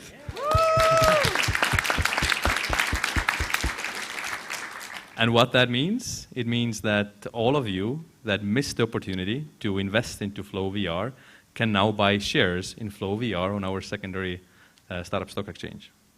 Then second, also tomorrow, we just closed funding round for Lava Cheese, which was just insanely oversubscribed. They reached their minimum target in 5 hours. Fantastic. Do you think it was the yellow outfit? Yeah, my cousin makes these really funny tie and aprons. Check my Instagram if you want to see one. And he made special Lava Cheese edition tie and aprons. They got lost in shipping, so they're on their way to Iceland now. But yeah, the round was supposed to run until the end of the month, but because even the maximum target was oversubscribed, we closed the campaign on Friday and start working on the closing now on Tuesday as well, or actually today. So this is really super exciting.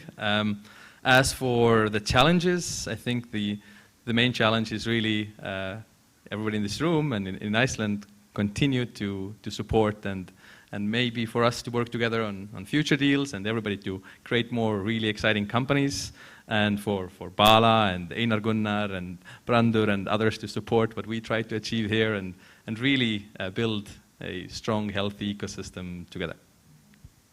Cool. Awesome. All right. Okay, so you, the audience, can ask these people anything.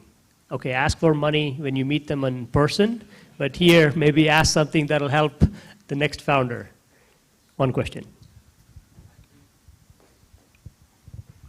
I want to ask Hulda, because there's a lot of conversation going on about match funding, and that government funding should rather be directed towards match funding with other investment funds. So just wondering whether you are having a conversation about that. No, the short answer is no. We're not having a conversation about that yet. We are, like most people in this field, waiting for a new policy, which we hope will come out this summer, or fairly soon. And I think some clarity on that issue will be provided there. Question. I was struck by what you said, Svana, when you said you felt that the VC model is broken. And it made me think of the pitch I heard earlier today by Tryggvi, talking about the banking system, and he has like a new system. And I was wondering if you see some potential or some opportunity in the crisis that's happening that you see now. This connection with new models, like, yeah, what Tryggvi was talking about. I think VC. the venture, you see it more in the States now because you have founders that have had really big exits, and startup companies look to them rather than venture funds as such. And the venture fund building only on value for the IPOs, and the pressure always on exit for the first investors, instead of like really building a valuable business in the long run as such. Like for us, we have only 7 years plus 3. And I would say in Iceland, you need at least 15 years if you invest very early. And I think that's an unhealthy pressure to exit. Yeah. All right, one more question, and then we will go to the founders panel next. If there are no questions, I'm going once.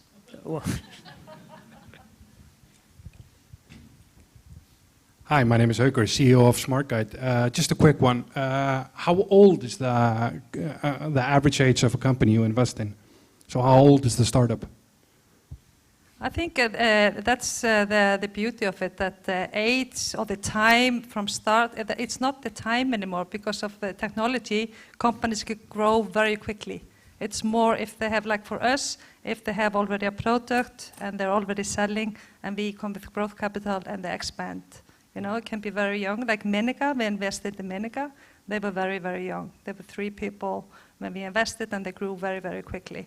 So it depends where they are and the opportunity of growing. Yeah, I agree with that. There's no number, you know, and some that come to us at least are, you know, a few months old, if that gives you an idea, and others that are 5, you know, and even more. So it just depends on where they are in their process of growing, and if they have a product and where they are. But they can be 2 or 3 people, and they can be 10, 20. So. Bruno? I think in the investor world, it's easier to say the stage rather than how old the company is, meaning are you friends and family? Are you pre-seed? Are you seed? Are you late seed? Are you Series A, Series da-da-da? Meaning that how much money do you really need?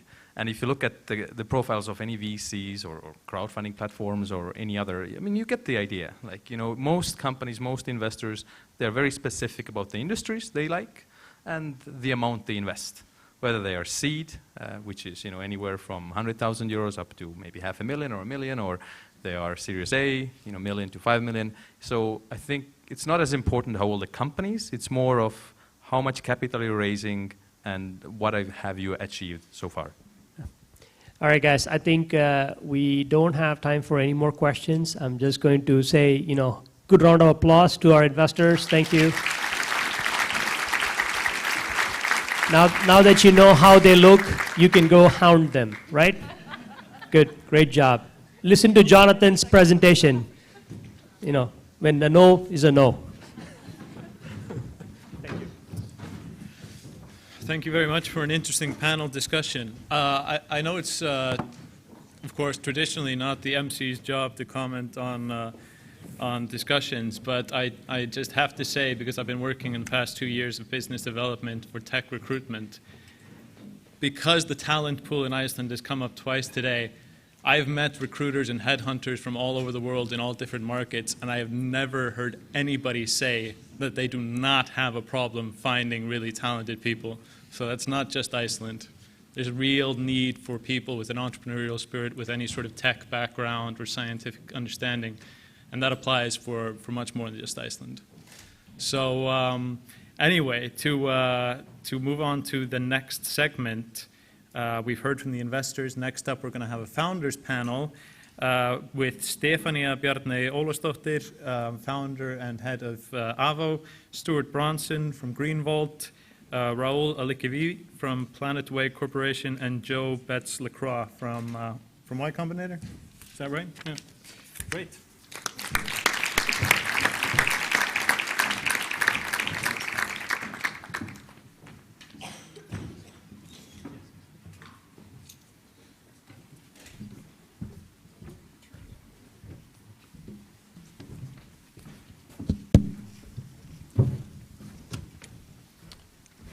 All right, do we want to have a seat here? All right, so my name's Joe, and I'm an evangelist for technology. I'm very happy to be living in 2019, where if you get cancer, probably it can be cured. If you get a cut on your foot, it doesn't mean that you have to have your leg amputated. Yeah, then you can. If you were royalty 150 years ago, you wouldn't be able to solve these problems with all the gold in your storehouse. The technology has made essentially all of us, if not royalty, almost godlike. We can communicate, we can remember almost vast quantities of information using one of these things. So I'm really happy about this. So I was looking at some statistics for Iceland. It has an incredibly low unemployment rate. Like the economy must be doing really, really well here. Like, how many people here have jobs just in this particular? Look at this. This is this incredible country. So how many of you are doing the startup thing where you're funded by venture capitalists and the money might go away at any moment if the company's not doing that great? Okay, a couple of you. Yeah, there's maybe a few percent. I have this thesis that most of this amazing technology that is making our lives great is largely from startups. So how many of you use Google, say, on a daily basis? Yeah, okay. Apple products, yeah. So I think I'm just particularly in this slightly of evangelical state just because startups are what I know, but everywhere I look, all the really cool new stuff is being generated by startups. One of the organizations I'm involved in is Y Combinator, which has generated over 1,000 startups, or has helped them accelerate to the point where they actually become useful, including things like Airbnb and Dropbox, and you've probably used some of these products before, or like Reddit, Stripe, Instacart, Coinbase, et cetera. It's over more than, I'd say, 10 trillion ISK so far that they've created. I don't get to use the trillion word very often. It's kind of cool. So most people think that you need to be kind of insane to do a startup because 95% of startups fail, and almost all of you have really nice jobs, you're employed. Startups, most of them die. But if you do the math and you divide, the expected value is pretty high of doing a startup. It's actually not as insane as you think because, of all the startups that we fund in Y Combinator, on average they end up being worth about 100 million US each. That's not crazy. There's just some statistics involved. So here are some of the crazy people who are not really crazy. What I'm really curious about is what their journey has been like, going from doing the normal thing to decide, you know what, I'm going to do a startup instead.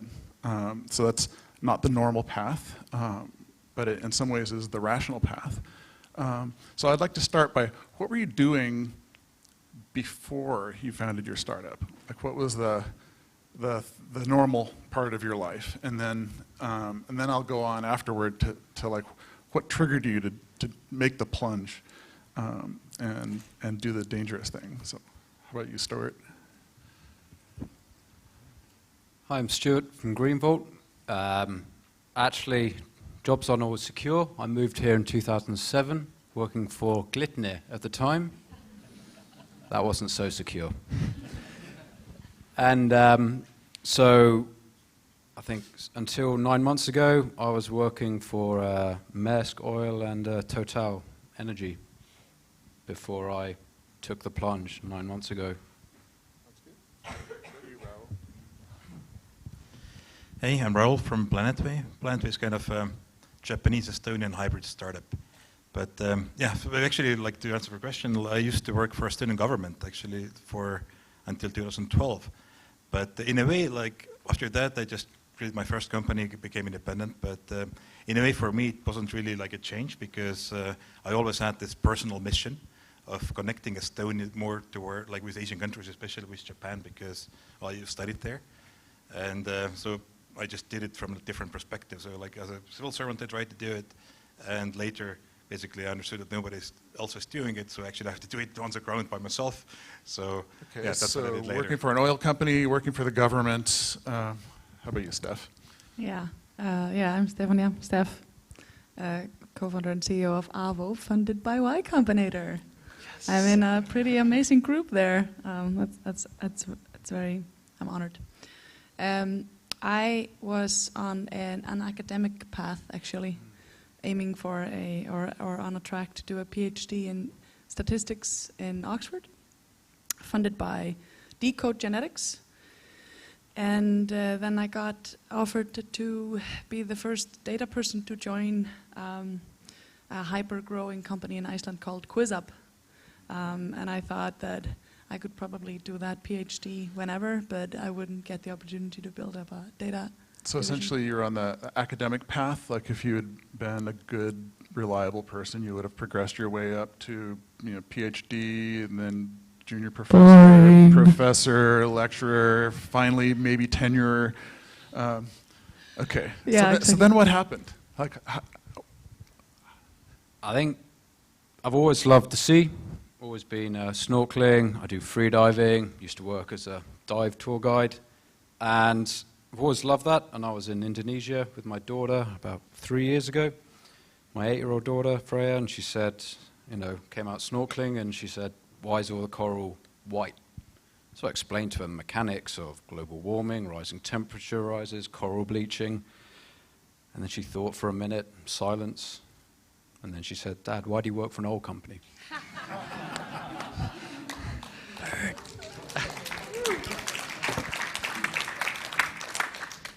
I didn't have an answer, not a good one. And so that's when I kind of reconnected with my co-founder, Arman, Icelandic, and he said, hey, I've got this crazy inventor we're working with, got these great products. And so yeah, we took it from there. Been working on it for the last year. I think started it 2.5 years ago, and then 9 months ago is when I took the plunge, handed in my resignation, and haven't been paid since. Congratulations.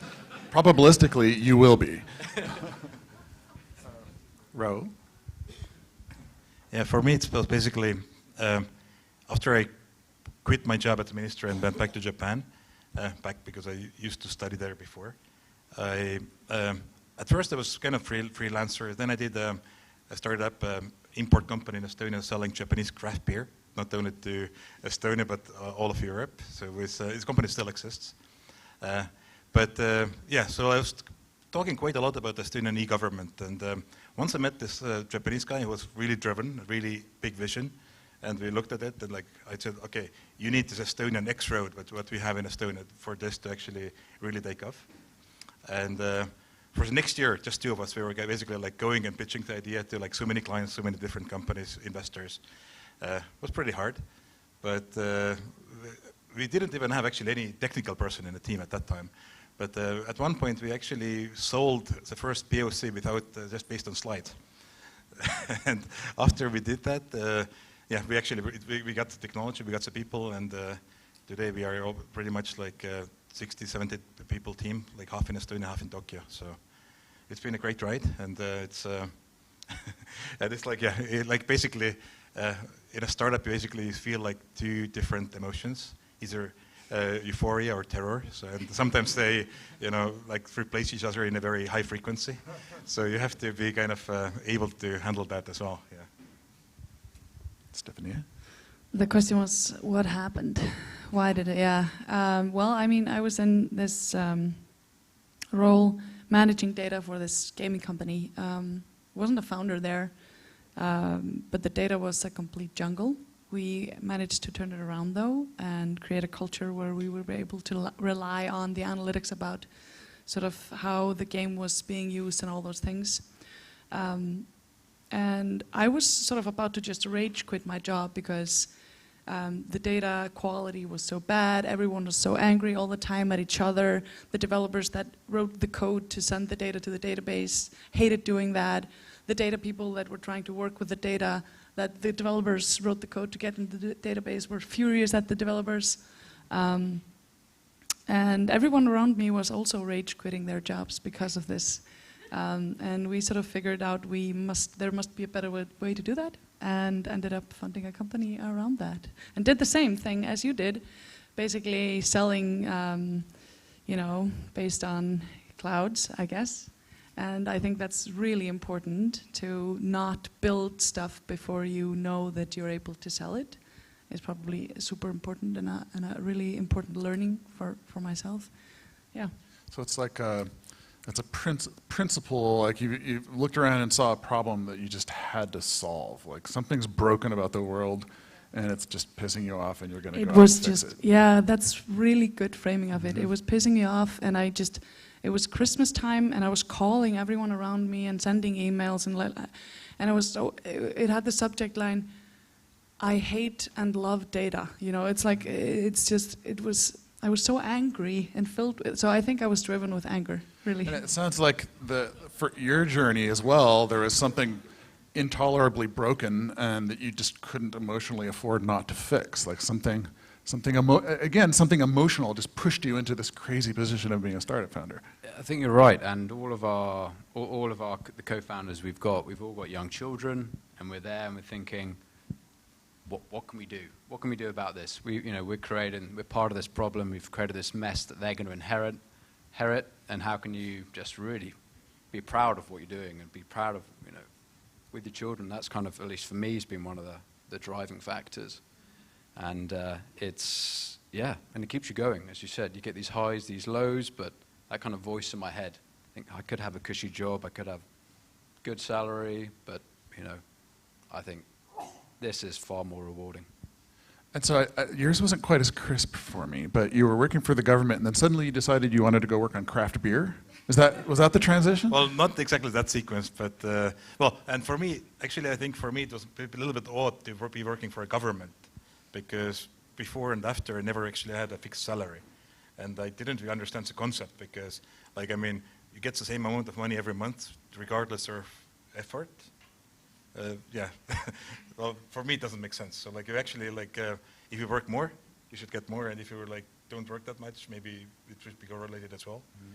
It's basically, I think entrepreneurship as such is about changing the world. And you start with something being wrong or something not really fitting, so you imagine a different reality. And then basically you create that different reality. And how do you do that? You cannot really do it at once. You have to do it basically with things what you can do next day, kind of very practical small things. But those kind of accumulate, and at one point you actually look around and wow, it's actually different. So, and of course you need to build a team, you need to get more people on board. And it seems like most normal people, if they want to experience an alternate reality, they go see a movie or read a novel or something like this. As you decided that you're going to be the author of the alternate reality. Okay. Yeah. Cool. Oh, yeah, you got to do what you got to do. So if nobody else is doing your version of reality, that's the only way to actually get that. Yeah, I think Paul Graham once framed it very well, called it schlep blindness. Do you remember this phrase? It's one of his essays. He's talking about there are so many things that we get used to being frustrated with because it's just how it is. And he takes Stripe as an example of it. Everyone was building digital products, but the first thing they had to do was spend months on building a payments service, really, and infrastructure to be able to receive the money for the things that they're selling. But nobody thought about starting the startup that just fixes that. And I think that's also what we're doing at Avo, and it sounds like, yeah. And Paul Graham is one of the founders of Y Combinator, just to play. Thank you. Great. Okay, so you've all made this crazy leap based on your feelings and beliefs about how the world should be different. How's it going? Like, is it going smoothly and everything's like you've just made this decision and your life is better now, or like what's keeping you up at night? It depends what time of the day you speak to me. It's night. As you said, it's highs and lows. It's sometimes it's great. We got into a fund in Silicon Valley, Village Global, similar kind of setup to Y Combinator, and that was a fantastic experience for us, seeing this side of it, and then it goes dry for a while, and then things happen. Just last week we got a fund from the RANIS for the Vuxta fund, which was great, and then you turn around and then there's a million other problems. And it's how you manage this roller coaster. But it's also what I think we all enjoy. It's why we're doing it. If you put me back to my normal job, it would drive me insane. And I'd quit by lunchtime, I think. Nice. Yeah, I think you also framed it very nicely before, which is well, first of all, exactly, it depends on what time of day you ask, definitely. And I couldn't fall asleep. I lay in bed for 4 hours yesterday, trying to fall asleep. And I think that really, because there's so many things going on.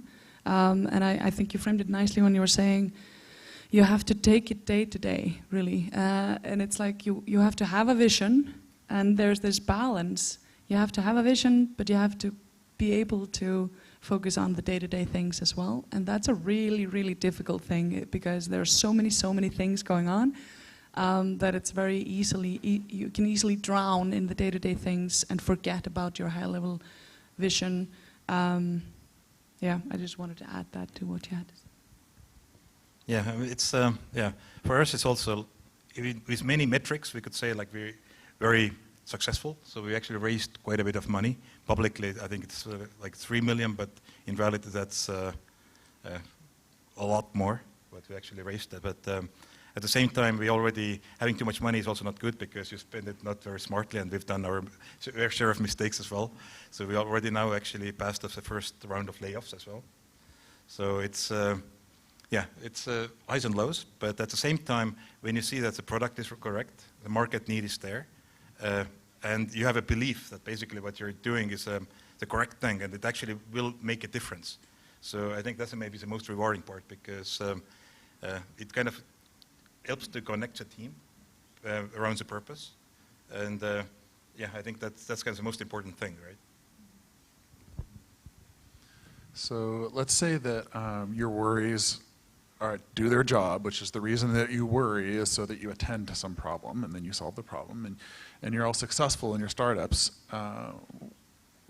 The thing that you were originally motivated by, that passion that got you to start the startup, do you make the difference? Like, how is the world different if you're successful? Like, imagine your startup like N years from now. I don't know if that's the 15 years that the government fund wants you to be patient for, or like whatever number of years it takes you to finally hit your stride and change the world. Like, how is the world different? I think one of the things I'd like to see is, when you have a computer and it has a kind of Intel inside, I'd love to see a car driving down the street with kind of powered by GreenVolt, using our batteries in this. And not just because I want to have our company logos on the car, it's really about if we can get to that level of adoption, we can get our technology out in the hands of the users. And I think of the power that would have and the influence that would have on really changing how we use products today and the carbon footprint. I think that would be phenomenal. And I see ourselves as creating an innovation hub with our invention and our patents that we can just get out into the world, because we've got more, we innovate really fast, faster than we can monetize and get onto. So how do we create this innovation hub so other people can take our ideas and then they run with it? That'll be success for us. What about you, Raul? Well, our company's ambition kind of, if you look at the name, Planet Way, you can a little bit guess our ambition, so new way for a planet. But basically what we are doing, we are trying to give control of individuals over their digital identities. So there is so much data about people in different databases, like different companies holding people's data, government holding people's data. And we believe that actually this data should belong to individuals, and there are so many good things you can do with your data, and like so many services the data could be used for. But it should be basically done based on individual permission. So we are using actually Estonian e-government technology as a basis. But in the future, it's not really about governments who are really holding most of the sensitive data about people, but let's just imagine your smart house. Like your smart house will know pretty much everything about you, your daily habits, patterns, like how many people are in a room, so you can deduct that from the level of CO2 in the air. You could, if you use that data, you could actually have very good advice on like kind of living habits and so on. Very innovative services could be built on that. But at the same time, if somebody would hack your smart house, they would learn really a lot about you. You might not want to actually this data to be public. So secure way how to actually own your data and how to share it. I think it's really, really crucial in the future. And people don't really understand maybe the need at the moment. People are developing those smart solutions, but without those kind of security part, you cannot actually enjoy all the benefits. So we are aiming to change that. Yeah. Okay, so it sounds like some significant fraction of global energy use could be reduced if you're successful, and a bunch of more innovation can happen. In this case, you have things that you can't do with your data now will be enabled, and people can do things with their data. Okay, what about you? Yeah, my vision really is that because what's changing now in the world, and in the last maybe 10 years or so, digital product development is moving at lightning speed. And in all companies that are delivering their value to users through digital products, they are always completely blocked by analytics. And it's always this huge elephant in the room. Nobody knows what's really going on with user behavior. Nobody knows how people are interacting with their product. They're trying to scramble behind it, trying to answer any questions about this. We talked about this a little bit. Most companies make sure they know exactly what their revenue numbers are, but those are lagging indicators of the company's success. But they are not leading indicators of what is going to happen when you ship this new feature to the user and empowering you to react very fast to that. And companies all over the world are hiring data scientists to deal with this problem.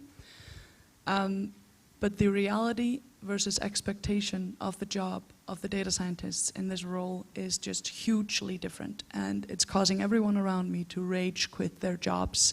And my vision is that those individuals, the data scientists that want to do cool machine learning stuff to empower people to use products in a cool way, can actually do that instead of just spending all of their time fixing some shitty data that they hate the developers that wrote the code for that data. Okay, so we have a world of happy data scientists. Yeah. Wow, that's great. So how many more minutes do we have, would you say? 0, but we can push in a few questions. 0, okay. That's great. Would anyone in the audience like to ask any of these people questions? And if so, just say who you'd like to ask a question of. Anybody? Yeah. Hi. So I'm kind of new to this platform, and I was just wondering, how do you deal with when you're just starting out? How do you deal with coming up with an idea and probably nobody believes in that idea? How do you continue with that idea that you are passionate for, but nobody else around you seems to be getting it? I think it's really strong if you begin with an idea that is, it seems niche to most people. Most people might not even get it, and you get that people to really, really believe in the idea. And I like this analogy that for example, when Bill Gates started Microsoft, there were really few people in the world that were thinking about microcomputers, but he was. And he predicted that it would be that all those microcomputers would need software going forward. And so I think it was a tiny, tiny, tiny market to begin with, but he predicted this wave that this seemingly niche thing would grow into a huge thing. So finding something that is a huge problem or huge value for a small group that is about to grow into a huge trend is, I think, a really strong input to thinking about your ideas. I'd also say that if you're really passionate about this idea, well, if you're not, then don't do it. If you are, you should just start talking to everybody about it. Just everybody you meet and test the idea and see what their reactions are and learn about it. And don't hide your idea and be afraid somebody's going to steal it from you. Just start talking about it like crazy, and you'll get so much input from people and suggestions and ideas and connections and support if you're in the right environment. And if you're not getting the support, change environments. Move to Silicon Valley or move to Iceland or something. I'd agree. I think you need a super strong vision. You need a good co-team that you can also, hopefully they're aligned with you, so at least you've got someone else, and you've got to expect it. If you're doing something new, novel, you will get so much criticism, so much happens to us week in, week out with customers, with VC funds, whoever it is. You just expect it. And one thing you wouldn't need is actually you don't need permission. Hear, hear. Stefania, did you want to add something before we go to the next question? I just wanted to add to this, the founder journey is a super, super personal journey. When someone says to you that they don't believe in what you're doing, it's so personal. It's like, oh my God, I'm going to bed, I don't know what I'm doing. I should quit my job immediately. It doesn't make sense what I'm doing. And then when someone says to you, I just came from a call with a developer, he said to me, what used to take us 1 to 2 weeks now never takes us more than a day. And this is just something that's fueling me for I don't know how long this will fuel me for. But this is such a personal journey, and you have to cushion the blow for when you go down, because if you don't, you'll treat the people around you terribly, and they'll remember those low points. So we have time for 2 questions, 1 question? Time for one more question. One more question. Okay, better be a good one. All right, go for it. Oh,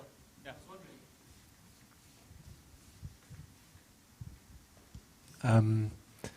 Did you guys have you got like a bank of 10, 20 ideas, and the one you're doing now is something that you chose? Or did you just get one shot and you started running with that idea? Just trying to gauge if the founder type has got this constant mine of ideas, or is it just one shot? I think it's like not one or the other. It's more about, and it's actually not correct to stay and wait for the right idea. If you already know that you want to do something, you start going. And when you start going, most likely you will do pivots, and you might actually end up doing something very different at the end. Mm-hmm. But the most important, is just get going. I would say that for myself, and also certainly how we work at Y Combinator, the team is like 10 times more important than the idea. There are so many ideas, any of which could be fantastic companies if you execute them, and there's plenty of money, especially right now, and there are plenty of ideas, and the limiting nutrient for the whole ecosystem in the startup world is really good founders who are willing to grab an idea and just make it work no matter what. So if you're feeling founderly, don't worry about the idea. We can find you one. But yeah, I think similar. We had a kind of rather luxury problem with we had too many ideas. So we spent a year literally just saying, actually it's this one, and then actually no, this one's better, until we just had to lock it down because it was killing us. We had to lock it down and say, we're going for this structural battery. This is what we're going for. The other ones are great, another time, and you had to have that laser focus on that single one. We'll accept a team with a terrible idea and just know that as soon as they come in, we'll just kill their idea and make them pick another one, because they're just good founders. They're going to work like from morning till night on pizza and Coke until they get the thing working.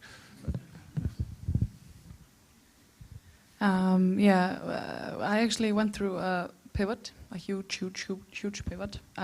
We were doing employee training, and then we're now doing infrastructure for analytics. So that's a huge pivot. I wouldn't necessarily say it's anything to be. It's a complicated thing doing a pivot. We did go through some team changes through it. It was difficult, but during the pivot, I would say definitely we went through a lot of ideas, and we sort of segmented them into domains, basically domains of life that we were interested in. Definitely something around like green energy type of thing, the self, like monitoring the self, the home, improving the home, all sorts of stuff like that. Blockchain, of course, had to be a domain. And I think the thing that helped us a lot was making sure the idea was something that we would be able to be passionate about for 10 years. That's really important. Yeah, and I think that's keep that in mind when you find your idea. Right, Imagine yourself working on it for 10 years. Thanks for being founders. You're changing the world. You're creating this world that I'm so proud to live in. We're like kings of a century ago because of technology, and you're bringing it to life. So thank you very much.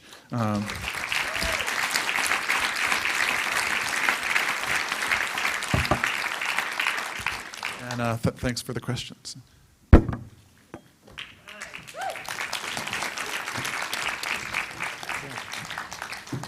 Great, thanks a lot, you guys. Very interesting stuff. Of course, the group will be here, and a coffee break we'll be taking shortly.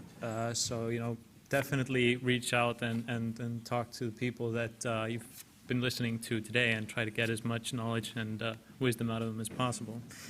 So Terry Jones, who was unable to join us earlier today, is now going to join us via a Zoom conversation. This isn't planned or tested, so we're taking a pretty big risk that this will work technically. But Terry Jones, as I mentioned earlier today, began his career as a travel agent before becoming a product manager, and then later CIO of American Airlines Sabre. And he went on to become CEO of Travelocity, which was a travel startup, leading it from a 6-man team to a $3 billion public company. He then helped found Kayak.com. He's a proven innovator and a best-selling author, and we're very pleased to be hearing from him today. So we'll be speaking, or we'll hear from Terry, and then we'll have a very, very short presentation of who we are, and then we'll let you get some more coffee. Okay? Great.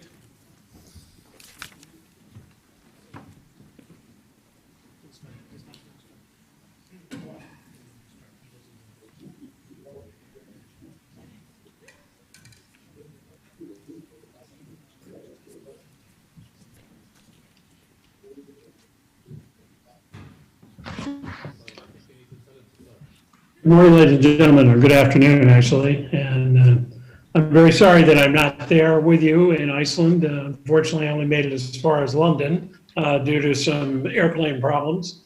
But I'm happy to be able to share, share my talk with you anyway. So let me just get my talk here, and hopefully we can begin. I'm assuming I had an introduction, but if not, I've been in the travel business a long time. I'm the founder of Travelocity, the founding chairman of Kayak, and was until recently the chairman of an AI startup called Wayblazer. And I want to talk today about startups, which seems appropriate since it's the name of the conference. I've worked in 4 successful startups. I've been on the board of many more and an advisor to even more than that. So I've worked in the startup space for a very long time. And I want to talk to startups about startups today, but in context of why they don't work. 47% have no market need, 29% ran out of money, 23% the wrong team, outcompeted, no business model, losing focus, bad pivot, you can see. So that's the context I want to use because, of course, for all of us, the most important thing is to succeed. Now, I've been going down this road a long time in travel and technology, and I've learned something about disruption. When I started learning to program, it was on punch cards. In the lower left, you can see the machine that I used to make the first reservation I ever made in a travel agency. Believe it or not, that's a telegraph machine. Then I worked through the era of dumb terminals and mainframes with Sabre and finally to Travelocity. And my most recent company was an AI company. So I think I've spanned many, many years of disruption. I've been a travel agent, a product marketer, a CIO, a CEO, a chairman. I've served on 17 boards. I'm a venture capitalist, an author, and a speaker. I co-founded my first startup at 21, and I did my 5th startup just 4 years ago. And I guess the most important thing I've learned is to never stop learning all the way from telegrams to artificial intelligence. You know, every startup starts with a dream. As the song says, you've got to have a dream. If you don't have a dream, how are you going to make your dreams come true? But how big a dream is necessary to be disruptive? Steve Jobs said 1,000 songs in my pocket and invented the iPod. But perhaps you don't have to change the world to cause disruption. Maybe it's just one thing. Just one thing. Travelocity was a registered travel agent. We just allowed you to do it yourself. That was really our only difference. We went public for $1.2 billion. Kayak allowed you choice of where to book, whether it's with Orbitz or cheap tickets or directly with the airline. We gave you choice. And we sold that company for $1.8 billion. So you don't have to change everything to cause disruption. Now, how about having the right leader? How important is it?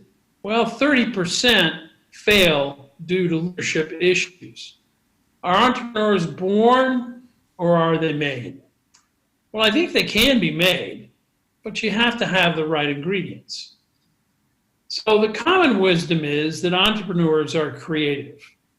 But Harvard did a study about entrepreneurs and said, well, entrepreneurs are actually seekers of adventure. They look for opportunity. They're constantly learning. They're open to new experiences. I think learning and being open to new experiences are the most important attributes of entrepreneurial leadership. The common wisdom is that entrepreneurs enjoy risk. No, but according to the study, they are comfortable with risk. Entrepreneurs supposedly are more ambitious. Not true, but they need to own their own projects. They want to have control of what they're doing. And finally, entrepreneurs are natural sales leaders. That's absolutely true. So entrepreneurs are creative, open to new things, learners, comfortable with risk, need ownership, and are natural salespeople. That's, pardon me, who entrepreneurs really are. Now, how about me? Was I born a businessman? Well, I've always been curious. My mom took me to the library when I was a kid, and I really was a voracious reader. And also because we were in advertising, we had over 30 magazines delivered to our home. So I read everything from popular science to modern weddings. I think that helped me become a learner. My dad taught me to build things, a go-kart, and we worked together on electronics. I was a history major in college. I think that helped me learn how to learn and gave me a perspective. After I left college, I spent a year traveling around the world. It was probably the best postgraduate education I could have had. I learned that I have a sense of adventure, that the world taught me there's more than one right answer to every question. I became more patient. I became a better listener. And I realized you have to take risks to get where you're going. So I think with the right ingredients and a lot of training, anybody can become an entrepreneur.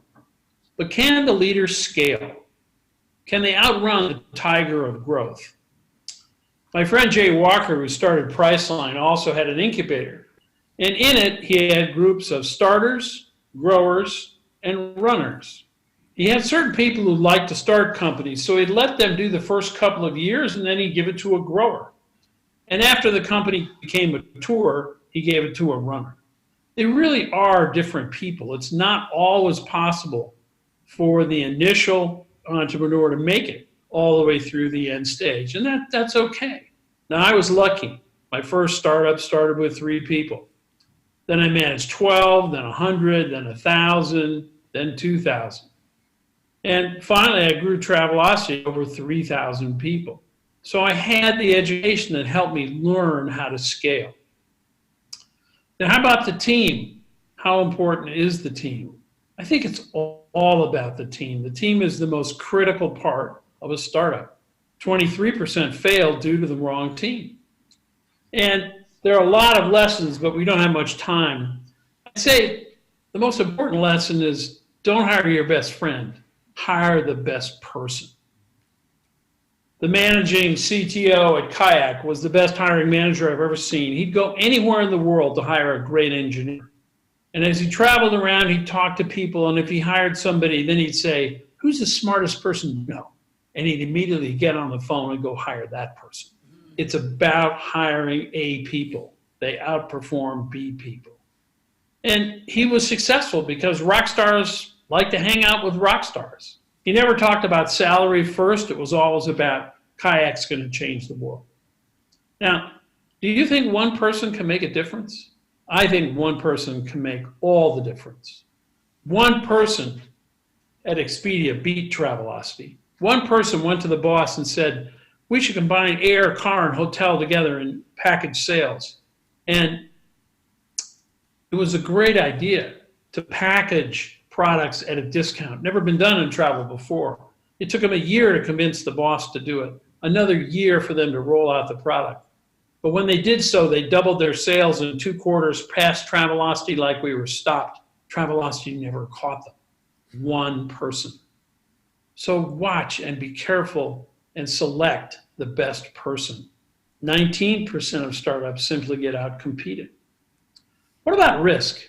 What's your attitude toward risk? Do you avoid it, reduce it, transfer it, or accept it? Today, you have to accept risk.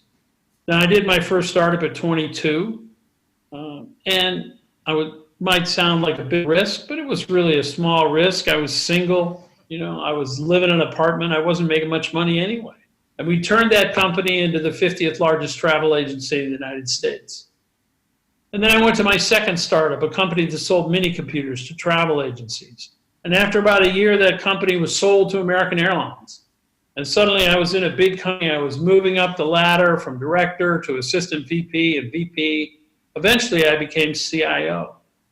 When I was CIO, I took a huge risk. I was married, I had 2 kids, a big mortgage, a big salary. I said, you know that little online thing we have? I'd like to go run that. And they said, well, you're crazy. It's only 10 people. I said, no, I think it's going to be big. And we turned it into Travelocity.com and took it public for $1.2 billion. Big risk, big reward. Now, since that time, I've taken a number of small risks. I've been on 17 public and private boards. I've been a consultant, a venture capitalist, a speaker, an author. If I look back at those companies, some of them shrank, some of them flamed out entirely. And the rest of them, well, the rest created over $6 billion of value. 2 of them were unicorns. Risk, reward.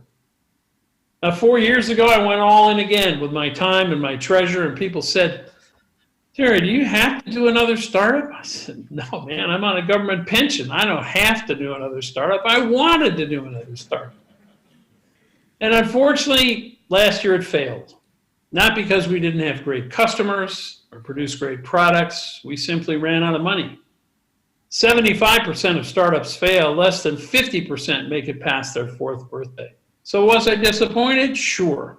But I'm still operating on full throttle. I mean, I just had a $15 million education in what not to do. So take the first risk.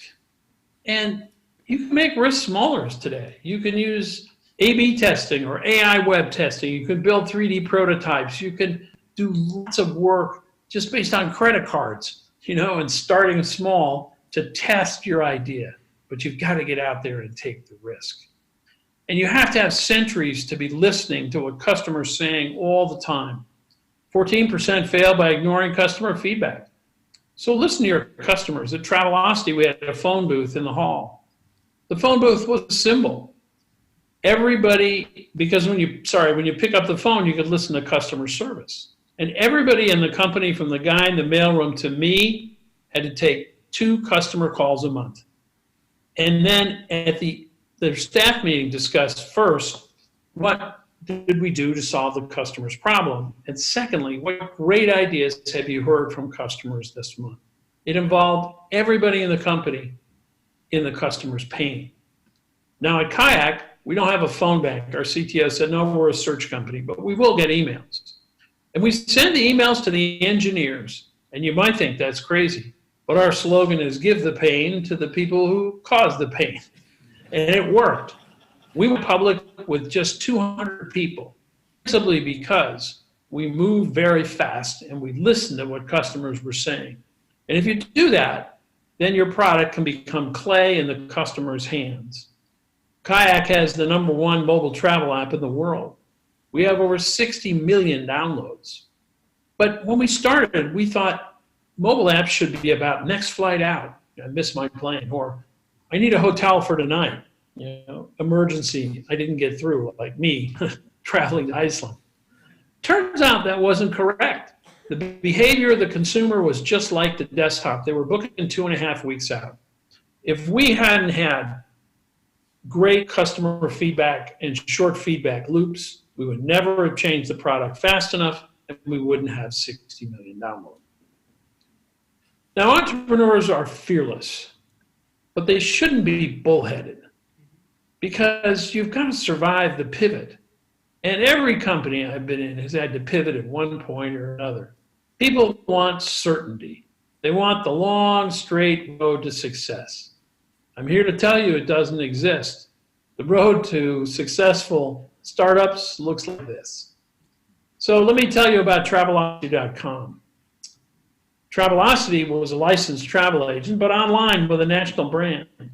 And our business model when we started was just like any other travel agent. We earned commissions, airlines, cars. We did some advertising. We sold merchandise. We grew like a weed. By our 3rd year, we were doing $11 million a week, and we had 5.5 million members. And then Microsoft entered the market. Well, at the time, Microsoft, and again, I guess, was one of the largest companies in the world. We were terrified. And they contemplated building travel into the browser, which would have killed us. So we responded with portal deals. We did a big Yahoo deal and a big Netscape deal.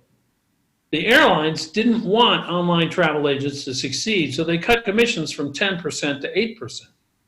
We responded with higher margin products, moving into cruise and package tours. And we went public and acquired the #3 site and got all the AOL traffic to fight off Microsoft. The airlines responded by cutting commissions from 8% to 5%. So we reduced cost and added telephone sales. And then 4 of the US airlines banded together to create a project whose code name was Travelocity Terminator. You know it as Orbitz. We thought it should be illegal for the airlines to combine and do that. And I lobbied everybody, including Bill Clinton, but it didn't work. They let Orbitz launch. And then 9/11 happened. Business fell 70% and leveled off at 30% less than its previous volume. The airlines created more pressure. They took the opportunity of 9/11 to cut commissions to zero, nada, nunca, nothing. We instituted a service fee. And even though our commissions were being cut over and over again, our sales were increasing, because we were constantly transforming our model, moving from airlines more into hotels, more into package tours, finding new ways to make money. You have to keep calm and stay the course. 17% have no business model. But listen to the story of Kayak. Kayak started with a dinner with a napkin, the traditional 4 guys in a VC charting out our plan. We created MetaSearch, the ability to search all the carriers, all the hotels, and then let you book wherever you wanted. The airlines thought that was a great idea because we were delivering customers not to the first page, but to the last page, where you just put in your name and bought the ticket. Innovative, we need, amazing. And then when we said, here's what it'll cost, They said, oh no, we don't want to pay anything. So we built it anyway. We had a good VC backer, and we sent lots of traffic to the airlines. And then one day, we turned it off. The phone rang off the hook. Hey, where's our traffic? The airline said. Same place your money is. Nowhere. Well, perhaps we invented ransomware, but it worked. You have to be flexible. And that's what we were. We were flexible, and we waited, and we created enough demand, and then created a company worth $1.8 billion.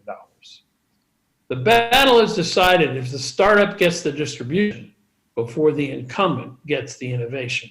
And that's exactly what happened with us. And no matter how much money you raise, keep costs low. 29% run out of cash, and that happened to us, even though our costs were low. You spend it all on a terrific office with a slide, or free food, or parties. I've seen it happen. Be cheap. Don't spend much, even if you have it, because you have to perform.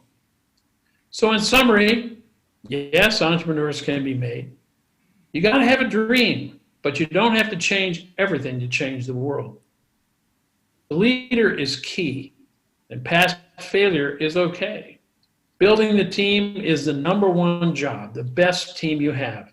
Remember, VCs invest in the team even more than they invest in the idea.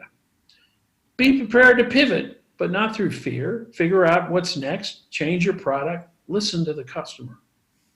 Take risks. Entrepreneurs always take risks, but they don't have to be huge risks. And remember, without market fit, you've got zip. This stuff is very, very hard. You know, sometimes people just don't get it, and that's probably an indication you have to change. But success is a terrific rush. Having had some successful startups, I know what a rush it is. And remember, the future is a foreign country, and they do things differently there. Thank you very much. And here's where you can download these slides if you want. And I hope to see many of you tomorrow or the next day. I've got several speeches in Iceland. I'd love to see you come. Thank you.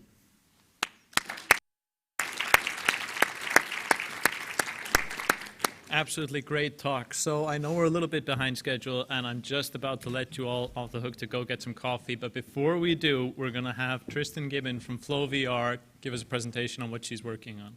Thank you, Otis. I have 2 minutes, so this has to be powerful. Oh. I did that on stage in Estonia, in Tallinn, when Paula and I were on the Flow VR road tour throughout the Nordics, and an investor, he stood up and he said, I'm going to invest in you. We Estonians, we love Iceland. We love your football team. And we just love you. Did you know we have an Iceland Square in front of our parliament building? I was in love. Anyway, I wanted to bring that up. Oddluck has made it that I'm not going to be doing any meditation exercises with you today. This is my 5th Startup Iceland conference. I'm just going to speak loudly. This is my 5th Startup Iceland conference.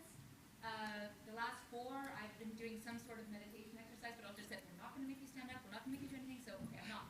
But I'm going to give you something that I think will be much, much more impactful and that could actually change your life for the better. And that is that every single person who has a ticket to Startup Iceland has 1 free year of flow. That means...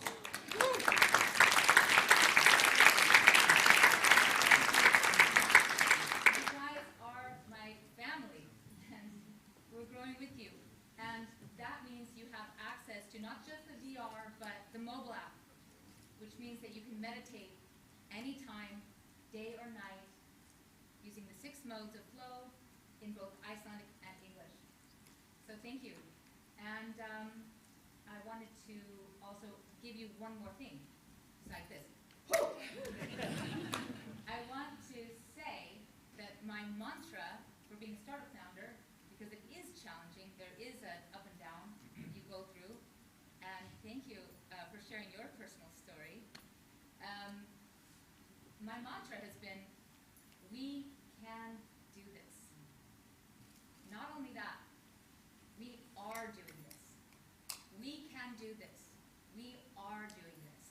that's what I say to myself before I jump into ice-cold Icelandic Ocean to go sea swimming.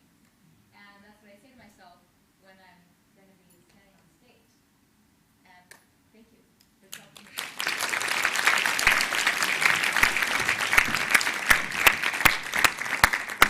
Thank you very much, Tristan.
sort of sounded like we were at a wedding.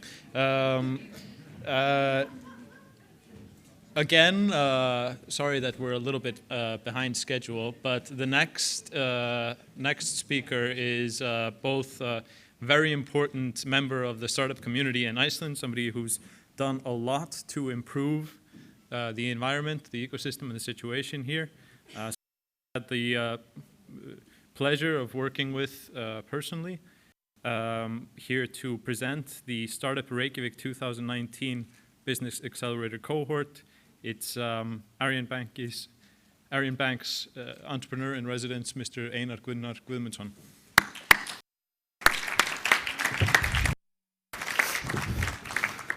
Hello everyone, pleasure to see you all here.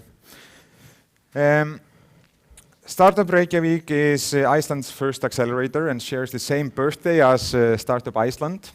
This summer we'll be running our 8th cohort, and through the 2 accelerators that Arion Bank owns, we will now, at the end of the summer, we have invested in 90 startups so far. I think that would make Arion Bank the largest seed investor in Iceland. And we have seen that there is definitely a need that we are fulfilling. You see the number of applications we received throughout the years, and this year was no exception.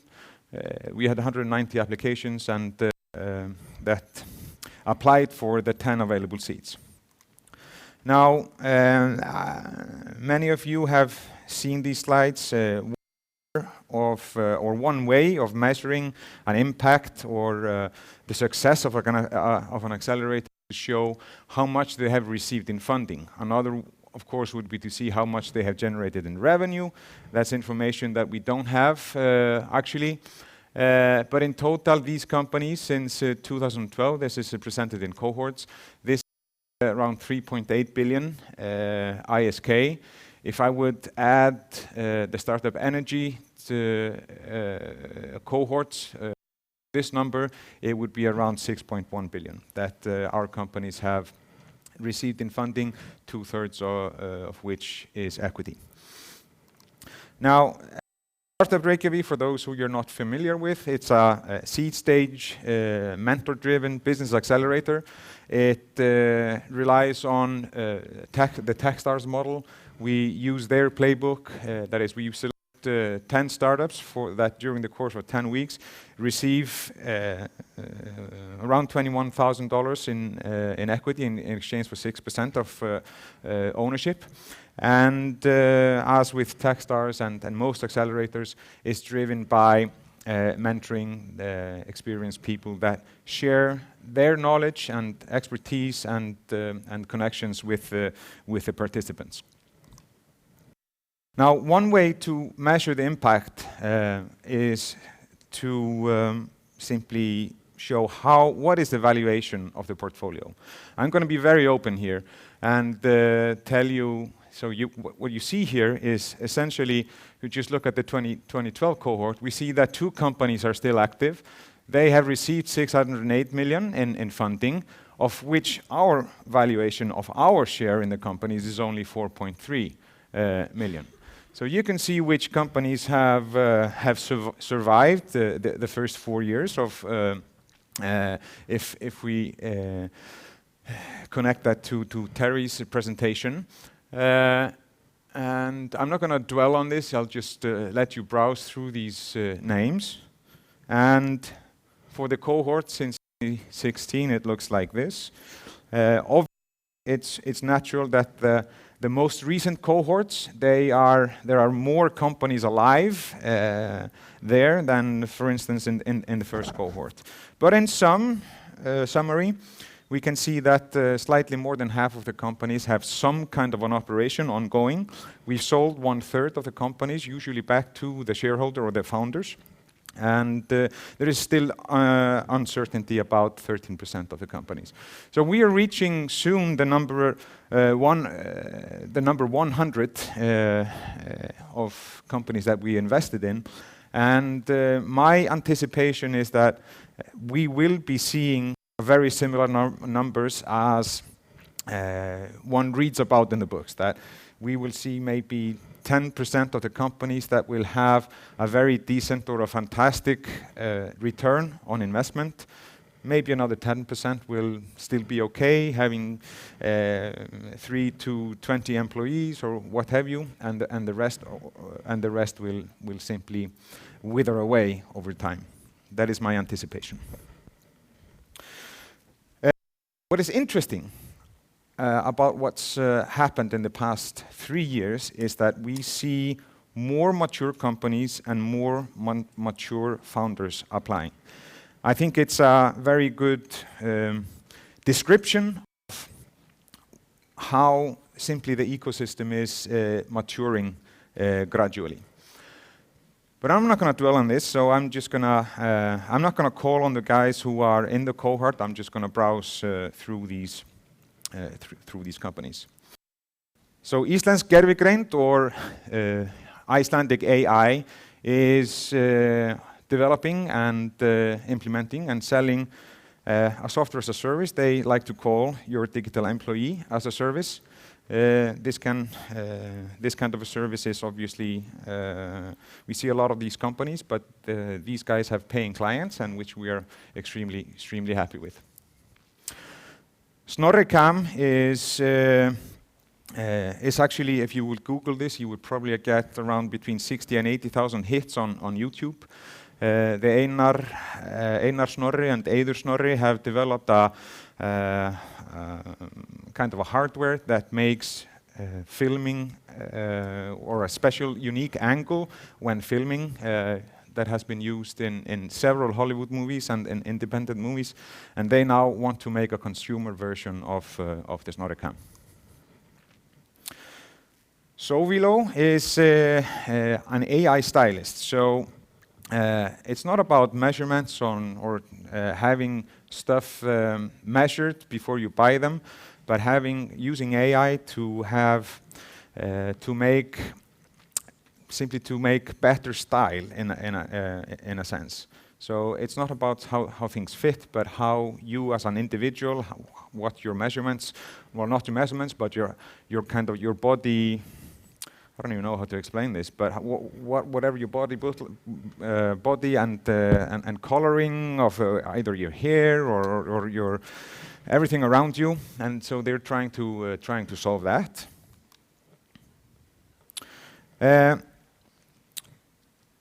This company is a highly intriguing company founded by a doctor at the ER.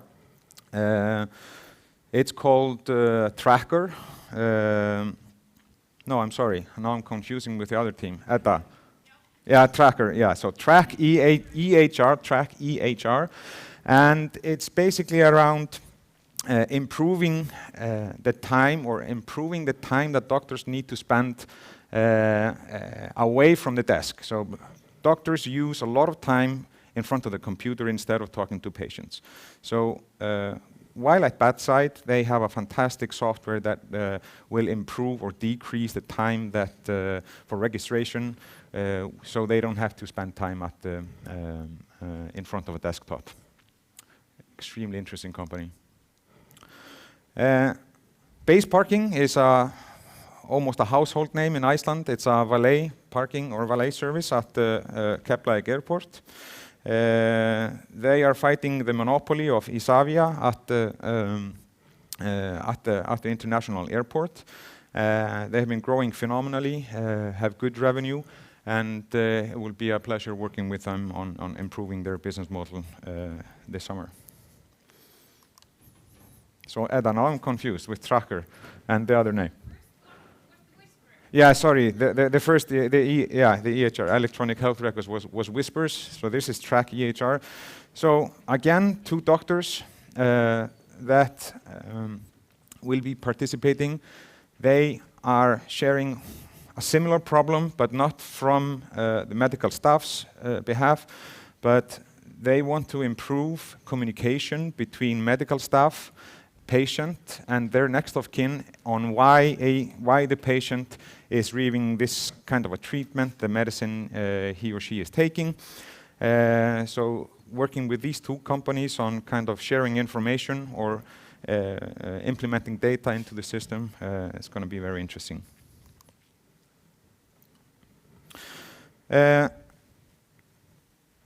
Checkmart is a company that wants to improve infrastructure for SMEs. We could call it kind of an e-commerce platform that a centralized marketplace. For instance, if a mall would like to be completely digital, the mall could basically implement this software. The value proposition for the consumer is that instead of when ordering from 5 retailers and paying 5 shipments, you would only have to pay 1. And they will be working not only in the digital space, but in the physical space as well. The Icelandic School of Esports is doing a phenomenal job. We see this trend ever growing in Iceland as elsewhere. They have both a physical and a digital platform, which we know that even similar companies around the world are seeking, and I have very hyped for these guys. Smart sampling is, as you can see, better and more efficient way to get intelligence from customers about your products. Essentially, you've been at the store, you're offered to taste some cheese or crackers or whatever, and maybe there's a happy or not button. They're going to take this to the next level by getting information from consumers directly to the retailer, even the wholesaler, or even the manufacturer. A very large space that has been neglected throughout the years. And then we have ProNC, which is essentially AI for psychology analysis. It might seem complicated to go through the psychology analysis via AI. According to them, not so difficult, and it will be very exciting to see how they manage to pull through on that. A company in operation in the physical world, but we'll be taking it digitally with artificial intelligence. We will be, just so you know, for those of you who are interested, and obviously are more than welcome to join us during the summer, we will be at Borgartún 18, which is on the 2nd floor above the Arion Bank's main branch in Borgartún. Hope to see you all there during the summer. Thank you.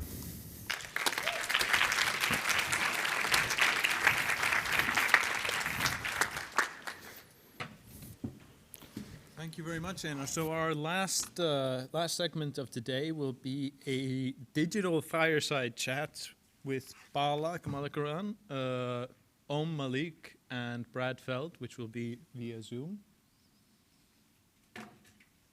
which should be coming up soon. Anytime. Brilliant. And you connected us to Alaskan, and I told them I'm good to get started. Yeah. Well, so I'm going to go to Alaska in September and go in their event. Good. Well, we'll be sending Bala a message. I told Amy and I are going to be in Alaska for the second half of September, so I don't know what dates you're going up there, but when you get your dates settled, tell me, and if it overlaps with us, let's figure out how to spend some time together. All right. Brilliant. So I'm told that we are live now. So Brad and Om, thanks for doing this. I know you would have rather be here, but I'm so happy that you took the time to let us have this fire chat virtually. Bala, a virtual Bala is always second best to a physical Bala, but I'll take it. Yeah. Om. Hi, Bala. How are you? I'm very good, Om. I'm looking forward to seeing you soon. Okay, your beard game is very strong these days. Yep, it's working out okay these days. So yeah. I just want to jump in and just just to set the stage. What are you all working on? Maybe we start with you, Om, and then switch over to Brad. I'm working on quite a few things. You want to know from work perspective or on a personal perspective? the context of founders, what are you working on that might be interesting from a founder point of view? Yeah, so it's like for us at True right now, it's business as usual. We are meeting companies on a ongoing basis. We kind of are pretty agnostic to the market conditions. We kind of have a very steady speed with which we kind of meet founders, engage with founders, and now we have a larger team, so we are meeting a lot more companies on an ongoing basis. So, the areas of interest for us are, very much, computational biology. We're looking at, genomics-derived solutions. We're looking at crypto is obviously an area of interest, but like more as an applied technology rather than just pure currencies and stuff. So, it's like a wide-ranging area of interest for us. I think we try and, not be too dogmatic about anything. I mean, my most recent investment is in a consumer company, which is consumer social platform company. So. Okay. Brad? I think the thing that's probably most relevant for the audience is the work that I've been doing with Techstars. I mean, for those people that don't know me, I'm a partner in a venture fund called Foundry Group that's based in Boulder. We invest all around the U.S., but we also invest in other early stage venture funds. We're a limited partner in about 30 funds, including True, who we have an extremely close partnership with and have done many, many co-investments with over the years. I also co-founded Techstars in 2007, and today Techstars is funding about 500 companies a year all around the world. We have about 2,000 active companies that have been funded by Techstars over the last dozen years or so. We've expanded internationally a lot in the last couple of years. We now have, I think, 48 active accelerators. I think we're in a dozen or so countries outside the U.S. We've got a significant presence in Europe, very rapidly growing in India, a fair amount of activity in Southeast Asia. And about more than half now, those accelerators are done with corporate partners. So, for example, in the Nordics and in Oslo, we partnered with, and I totally forgot their new name, what used to be Statoil. They just changed their name recently. We partnered, for example, with Nature Conservancy, and we have a Techstars Sustainability Accelerator. And as part of all of that activity with Techstars' goal is to build the largest network supporting entrepreneurs globally. And in addition to the investing activity, there's now a number of other products, including an ecosystem product where Techstars works in public-private partnerships in different cities to help really extend their startup community meaningfully. And on that vector, I've got a new book coming out at the end of this year called The Startup Community Way, which for those of you that are fans of Eric Ries is an homage to Eric Ries. His first book was called Lean Startup, and then he came out with a book called Lean Startup Way. Eric has given us permission to call it Startup Community Way. And it's really a book that talks about how to take your startup community to the next level. So it's not a second edition, but an actual sequel to the startup community book that I wrote in 2012. So that's what's going on with me. That's awesome. Of course, Iceland has come a long way since your first trip in 2012. We have now, I think, maybe 5 locally funded venture firms. We have 4 different accelerators. At these Startup Reykjavik, the team just got announced. They are part of the Global Accelerator Network, which is very much like the Techstars model. And then, of course, I launched the Venture Studio a year back, and that's doing well, working with founders. So all pointing in the right direction in Iceland. So I want to kind of bring the context around the globalization that we're seeing with the whole idea of startups. I mean, it's no longer, the fulcrum is obviously from funding point of view is in the Valley, but now I think, we're starting to see startups everywhere. So that's exciting for me. because it also brings different ideas. I wanted to get your perspective on that. What do you think about what's happening around the world? I think we're probably, a half dozen, 6, 7 years into now this view that you can create startups anywhere. In 2010, there was still a lot of discussion about, you had to be in the Bay Area, you had to be in Boston, maybe New York. And if you actually look globally at startup communities and ecosystems that have developed, the amount of, whether it's venture funding or company creation, separate the two, huge amounts of venture funding going into regions outside of the U.S. now. The U.S. is not helping itself with our immigration policies around that. So, you see other regions in the world benefiting very significantly from that. China and India being two obvious examples, but also, much of Europe and different parts of Asia. The idea of unicorns, which I find personally completely tedious and uninteresting, which came out, I don't remember when Aileen Lee coined the phrase, but it was 2013, 2014.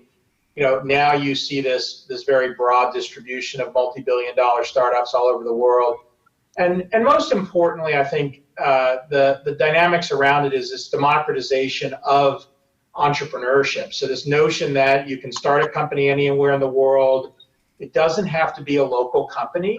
The companies that you're starting anywhere tend to be global companies. They have customers everywhere, and you're starting to see some very, very large and very important companies that were, started less than 10 years ago, emerging in countries, Australia. You have companies like Atlassian, which obviously has large presence outside of Australia, but its origin was Australia, and the entrepreneurs are there, and the headquarters are there. So you end up with this dynamic. You talk about, last comment I'll make, you talk about Global Accelerator Network. That, just for historical reference, that was originally created by Techstars and then spun out as a nonprofit with this idea that you should be able to create startup communities and startups anywhere. And the key, I think, for most places, if you go back to 7 years ago in Iceland in that first conference that you had, right, 7 years later, you just have to stay with it for a long time, right? It's a 20, 30, 40-year thing. And as long as you're participating in dealing with success and failure and having this very long-term vision rather than focusing on what happened this year, it gets very, very interesting. Yeah. I just announced when we just launched it, I promised you 10 years. I've got 2 more to go. This is the 8th year, and then I'm going to do it for 2 more years, and then I'm done with Startup Iceland. Well, the thing you didn't realize is that it's 10 years. I talk about startup communities being 20 years, but you have to have it 20 years from today. So even though I've now lived in Boulder for 25 years, I've now got 20 more years in front of me. So the trick, it's less a number of years, and it's much more about having this very long-term view. Right. That's really hard for us in Iceland, but we will try our best. Om, what's your view on this globalization and democratization of startup thinking? Well, we have been, at True, we've been investing in far off places for a long, long time, more than, I think, coming up on 12 years. We got to Finland long before it was fashionable. Same with, Sweden. We've gone to Portugal, South Africa. I mean, the idea is that the founders and their, special sauce is not limited by geography. And I think what has changed is that the mechanical aspect of startup creation, whether it is, how to do things, how to raise funding, what documents to use, all that has become so much more easily accessible thanks to the internet and all the resources, some of them which have been made available by folks like Brad and his team. And that actually has allowed a lot of startups to mushroom. And I think we are at a point where, there are distinct advantages of being in Silicon Valley, which is like there is a heavy concentration of, talent and money and ideas, but it's also a significant disadvantage because things are more expensive. Living is more expensive. There is competition for talent from the likes of Facebook and Google, who don't really have any regard for economic logic. And so you actually have to think about outside of the valley as a way to look for interesting ideas. One of our more interesting companies is in Finland. It's called ISAI, and it's a satellite-based data intelligence platform, and it's growing super fast. But and it's coming from a place which has had no history of making satellites, or it didn't have any history of working with a lot of the companies it's working with. So I think that the advantage of the world today is that people are more aware of more things more often, and as a result of that, they are more willing to do business with companies, whether they're from Finland or they're from South Africa or Portugal. So I'm super excited about what is to come.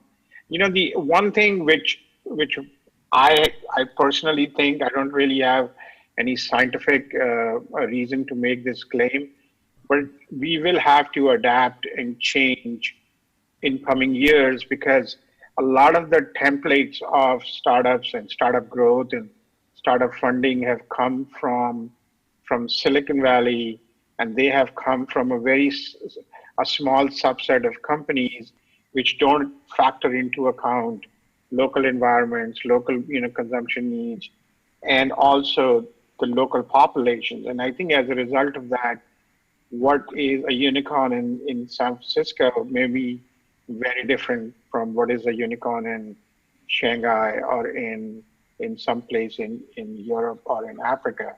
And I think those like the dogmatic view of how to value companies and how to build out startups into the future in other places other than Silicon Valley, Bay Area, that will be challenged over the next 10 years, definitely. I think a great example of that, by the way, is the super app phenomena that emerged from China with WeChat and Line and a few others. And that has clearly not been a model in the U.S. There are a handful of companies, that are U.S.-based companies now, like Uber, that are trying to sort of within their apps figure out ways to do that, but they're so lagging.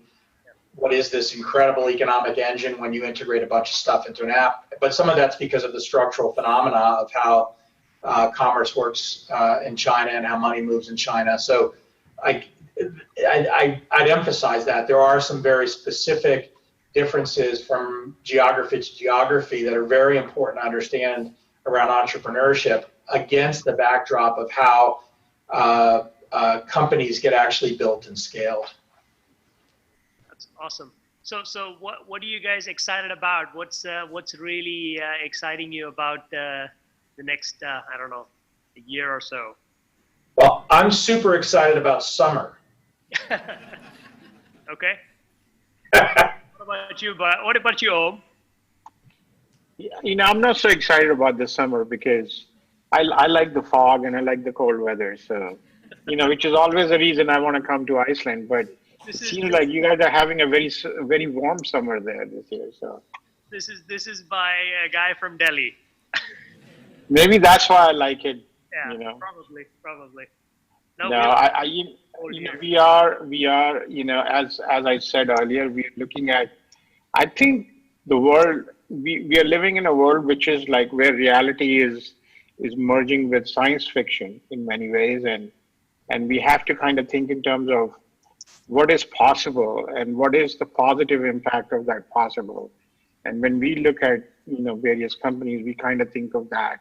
And that is what still excites, at least on a personal level. I'm super excited about the possibilities of tech, especially the positive possibilities of tech. There is a lot of negative feelings around technology right now, but I think you have to look beyond that and just say, where can there be a force of, or where technology can be a force of good? And so really excited about that. I think there should be a lot of interesting new companies which are going to come out in like next 10 years. I would add a serious answer on my side, which sort of follows what Ohm was saying. About a decade ago, I regularly said the statement that the machines had already taken over, and they were very, very patient. They let us enter all the data into them because they just were in no rush. I think as a species, Homo sapiens is going to have its most interesting experience in the next 20 to 30 years. Hopefully I live long enough to be part of it and experience it, which is I think that we are now in a place, I mean, to the extent that the current is catching up with the science fiction future, I think the dynamic between augmented humans and unaugmented humans is going to create the most challenging and philosophical debate around our species. And obviously the far extent of an augmented human would be a fully sentient machine. I think the technology that we're sort of building today and that we're on the cusp of experiencing enables a bunch of these dynamics. And I think that intersects, by the way, in a very interesting way with communication technology, expanding geographically off planet.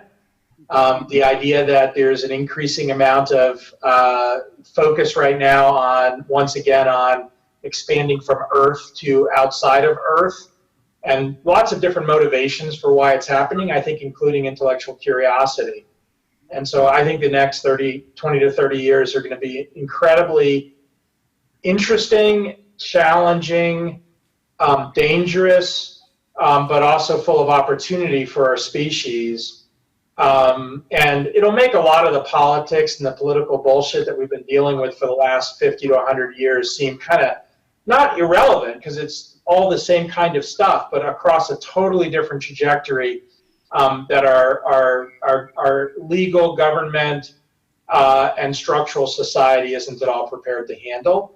And with that comes both good and bad, but lots of interesting stuff. Yeah, very cool.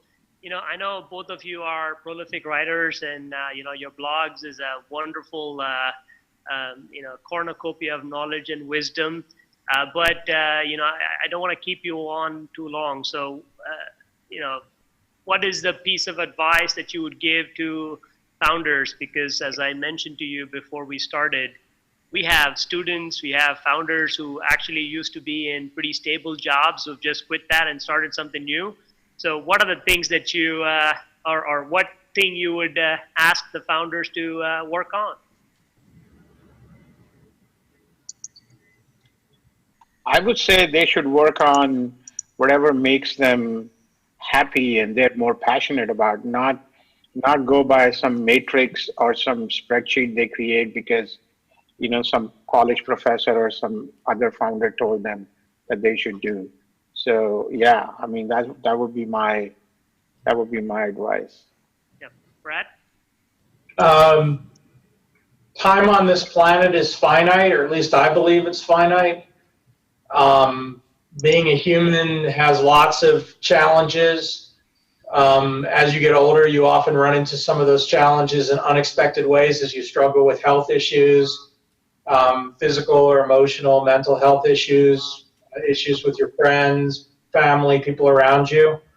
And as you get older, you start sort of reflecting on how you spent your time.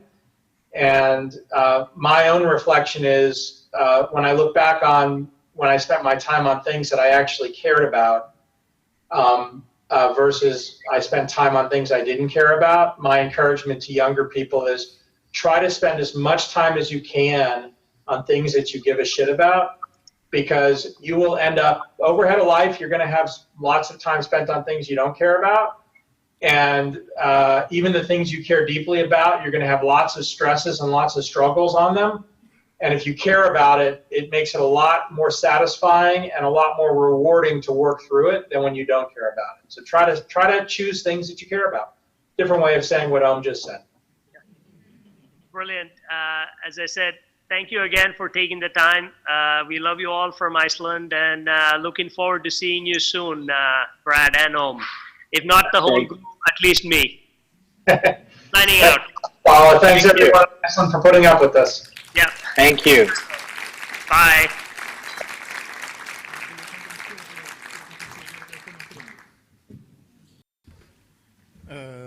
So I think Bala is about to join us again to send everybody off. Thank you all for being a great audience today. I know it's not the easiest thing in the world to sit for an entire day in a dark room and listen to people speak, but you've been great, held up your part of the bargain.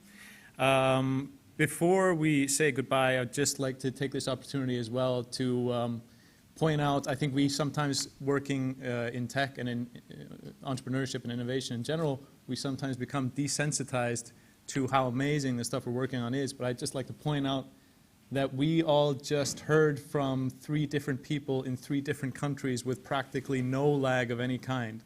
Like that's Star Trek type technology that we just don't even like think about. We just get frustrated if it lags by like a single second. So that's pretty amazing. And I mean, more generally, just take a look around today at everything that's here or anywhere else. This stuff doesn't happen by itself. Nothing would be here without entrepreneurs and somebody doing something for the first time at some point. And like Brad said, you know, nobody's getting out of here alive anyway, so why not try for making your dreams come true? Anyway, thanks all for, you know, like I said, being a great audience. I've had a lot of fun today. I'm going to let Bala have the word to close the conference for today. Thank you again.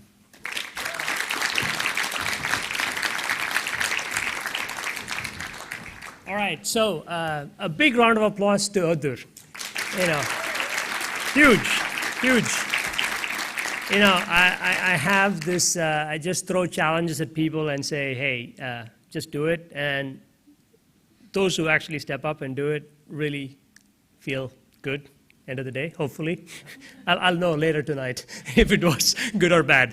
But I want to thank a lot of people. I think all the sponsors who see here, you know, I can't emphasize enough how much their contribution goes towards making this happen. You know, Amazon this year, you guys stepped up and came and brought a whole team over, and tomorrow we have a workshop, and you know, 35 of you have signed up to be part of this workshop. It's part of the foundation series. You know, technology is the foundation. There's a lot of things that we should be doing with technology, and I hope you take advantage of that. We have the mentoring sessions. If you have not signed up, you should sign up. Even if you don't sign up, show up, because we will facilitate and get you to meet those who are available. Jon Thor, who is the co-founder of Marel, is going to be there. Okay, I mean, this is not something you get to meet and share knowledge and get wisdom from somebody who's done it. You know, and Einar is going to be there. You know, you should talk to him. You know, what makes a doctor go and do a startup? You know, I don't know. Lots of things like that you can always hear. From the straight, from everybody's mouth. My wife, who is outside, Augusta, please, you know, when you go out, please thank her, because end of the day, she more or less, you know, gets everything done behind. My partner, Frere, and my team at Datica, I mean, you guys have helped tremendously to get this up and going. My new team, Silla and Ayur, and then the Flow team, you know, we're expanding this thing. It's not something that I do because I have to do it. I do it because it gives me so much fun to see founders win. It's just amazing to me to see somebody who nobody believes in suddenly starts believing in themselves. I think that's cool. I hope more of us do that. I hope everybody does that. You know, today we brought at least Kaidi and the Funderbeam team to show you that you don't need to have a lot of money to be an investor. You know, just volunteering your time and just listening to a founder and maybe, I don't know, putting 200 euros on them gives them confidence to move forward. So my last request would be, you know, don't wait for that big payout. Don't wait for that best job. Don't wait for tomorrow, you know. Grab the day, become an investor, become a mentor, contribute, because the minute you start doing that, you'll see that your world changes immediately. By the way, I want to thank you all because my world has changed. 10 years back, if somebody told me that I'd be doing this, I would say you're crazy. No way. I was working for a bank. You know, I thought I was done. I thought my career was done. You know, I was having dinner and lunch with the finance ministers of India and Iceland. And I was 35. I thought, this is it. I'm done. Guess what? everything turned around. So I had to reinvent myself. By the way, it's not a complaint. I loved it. It was fun. By the way, it drove my wife crazy. There she is. She continuously asks me.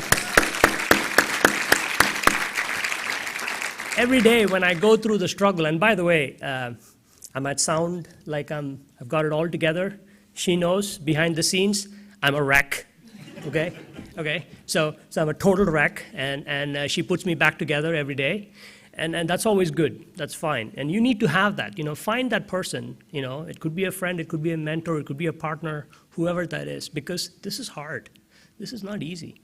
This is really, really life-changing stuff. And with that, I would like to say thank you. I think we're going to have like a small beer stuff after the wine, red wine, and all that. I think we have time, and I'm more than happy to take questions or anything of that sort, but I know it's been a very long day, and I'm really, really happy that you stuck around, okay? And for all those founders, when I reach out to you and say, hey, are you coming to Startup Iceland? And you respond back and say, yes, we are, gives me a lot of energy. So, maybe next year, don't wait for me to ask you. Not that I don't mind asking you, but this is your day. This is not for anybody else. It's your day, because the idea of Startup Iceland is to give a platform for founders. Remember the founders, because that's who change everything. Technology doesn't get built itself. We do it. We as founders do it. So if you know a founder, encourage them. If you are a founder, Kaidi said, and even our First Lady said, write a small note, put it behind your, saying that you can do this. And I know you can do this, because I've seen so many founders do this in the last 10 years. So with that, I would say thank you again. Let's meet and talk, and if you need to connect with me, I'm very easily findable. And more than happy to commit 2 more years. Oxamin, 2 more years. She's leaving. Because after that, I'm really going to hang up my cleats. So Startup Iceland is a community effort. So if you are interested to take this on, I have 2 people who really helped me this year. It was Christiana and Sarah. Can you guys please stand up?